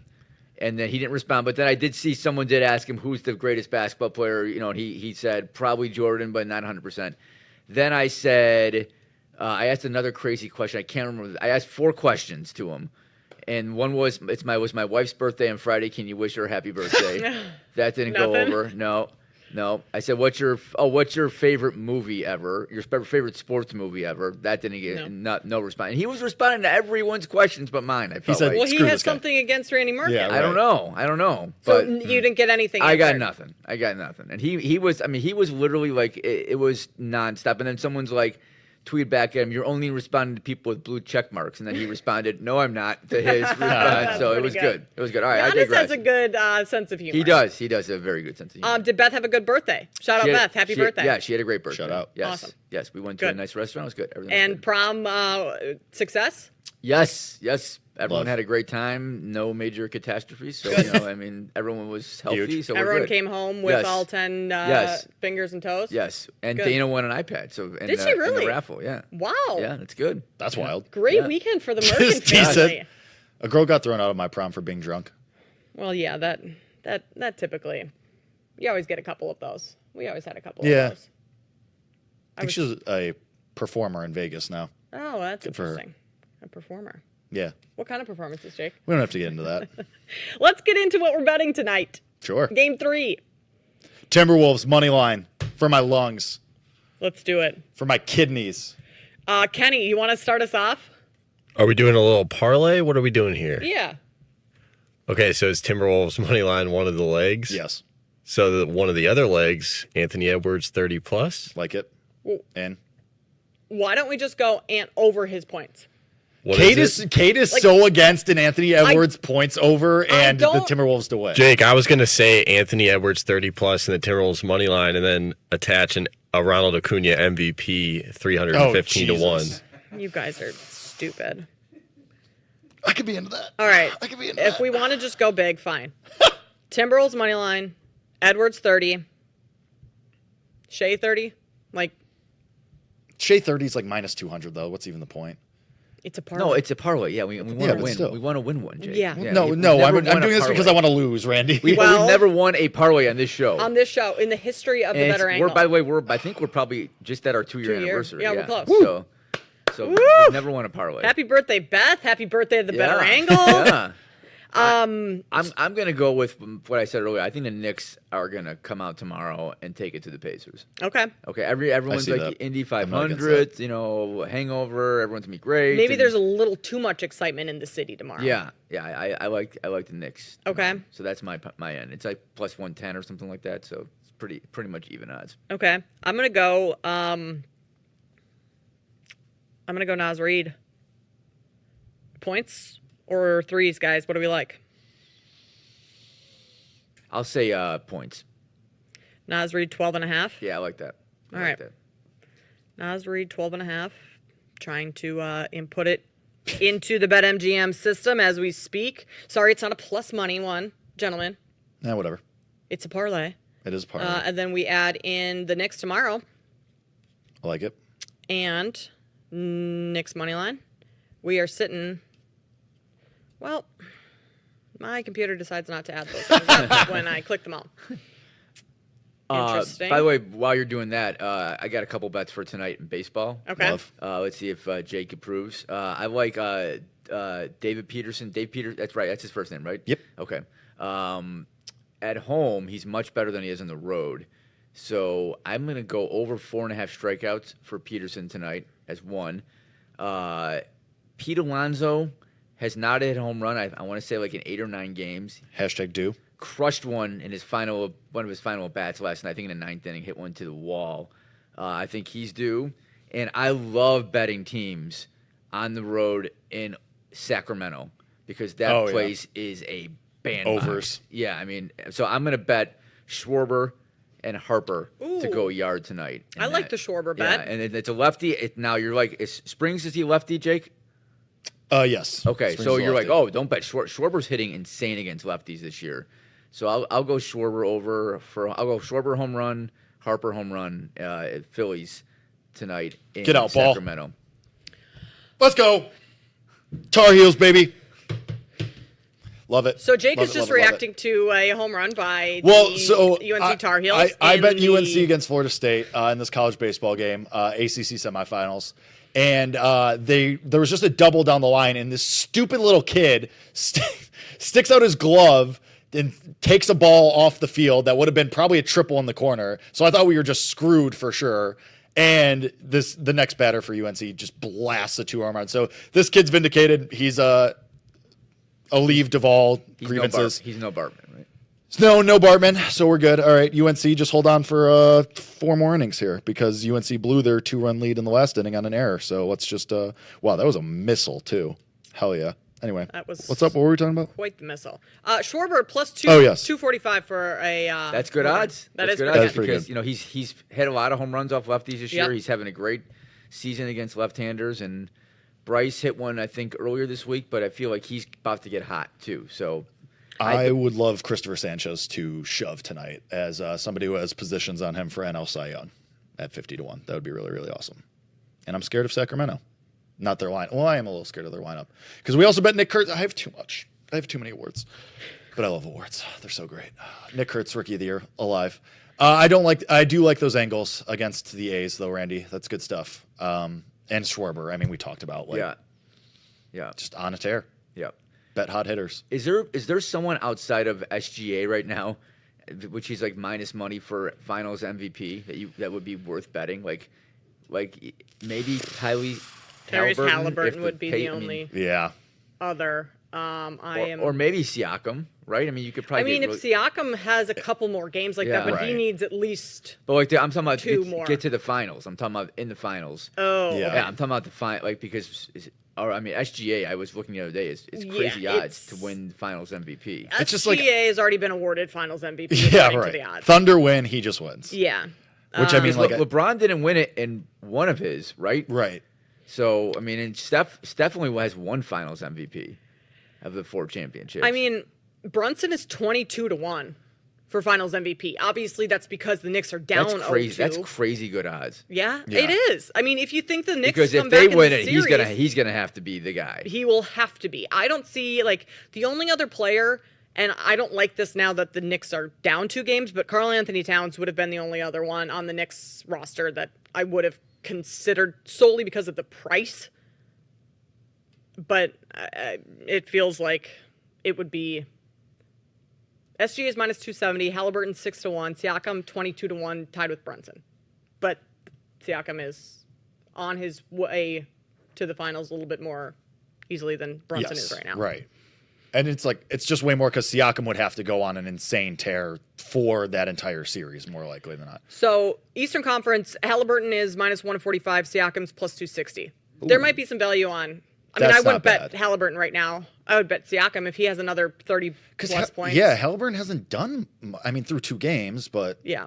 And then on the West... I don't hate that. Shea's minus 900, Ames is 12-1. I wouldn't bet any. I would not recommend betting anything in that one. Yeah. Thunder. Good there. Despite the morale and the vibes being high for Game 3. Timberwolves tonight, though. Thunder winning Timberwolves tonight. Minnesota money line. Edwards 40 points. Let's go. Good luck, Kate. Done. Let's go. Let's do it. All right, we're done with the show here too. That's all for us. Have fun here with your tuna. Panthers puck line tonight too. Thanks for joining us. Thanks to Mark Carmen and Tom Crean, Kenny, Jenna, Randy, for Jake us on. I'm Kate Constable. We will see you back here at the same time next week. Bye. You've been listening to The Better Angle on the BetMGM Network. BetMGM, the sportsbook born in Vegas. Download the app today. Please gamble responsibly. Listen back to the show anytime with the Odyssey app.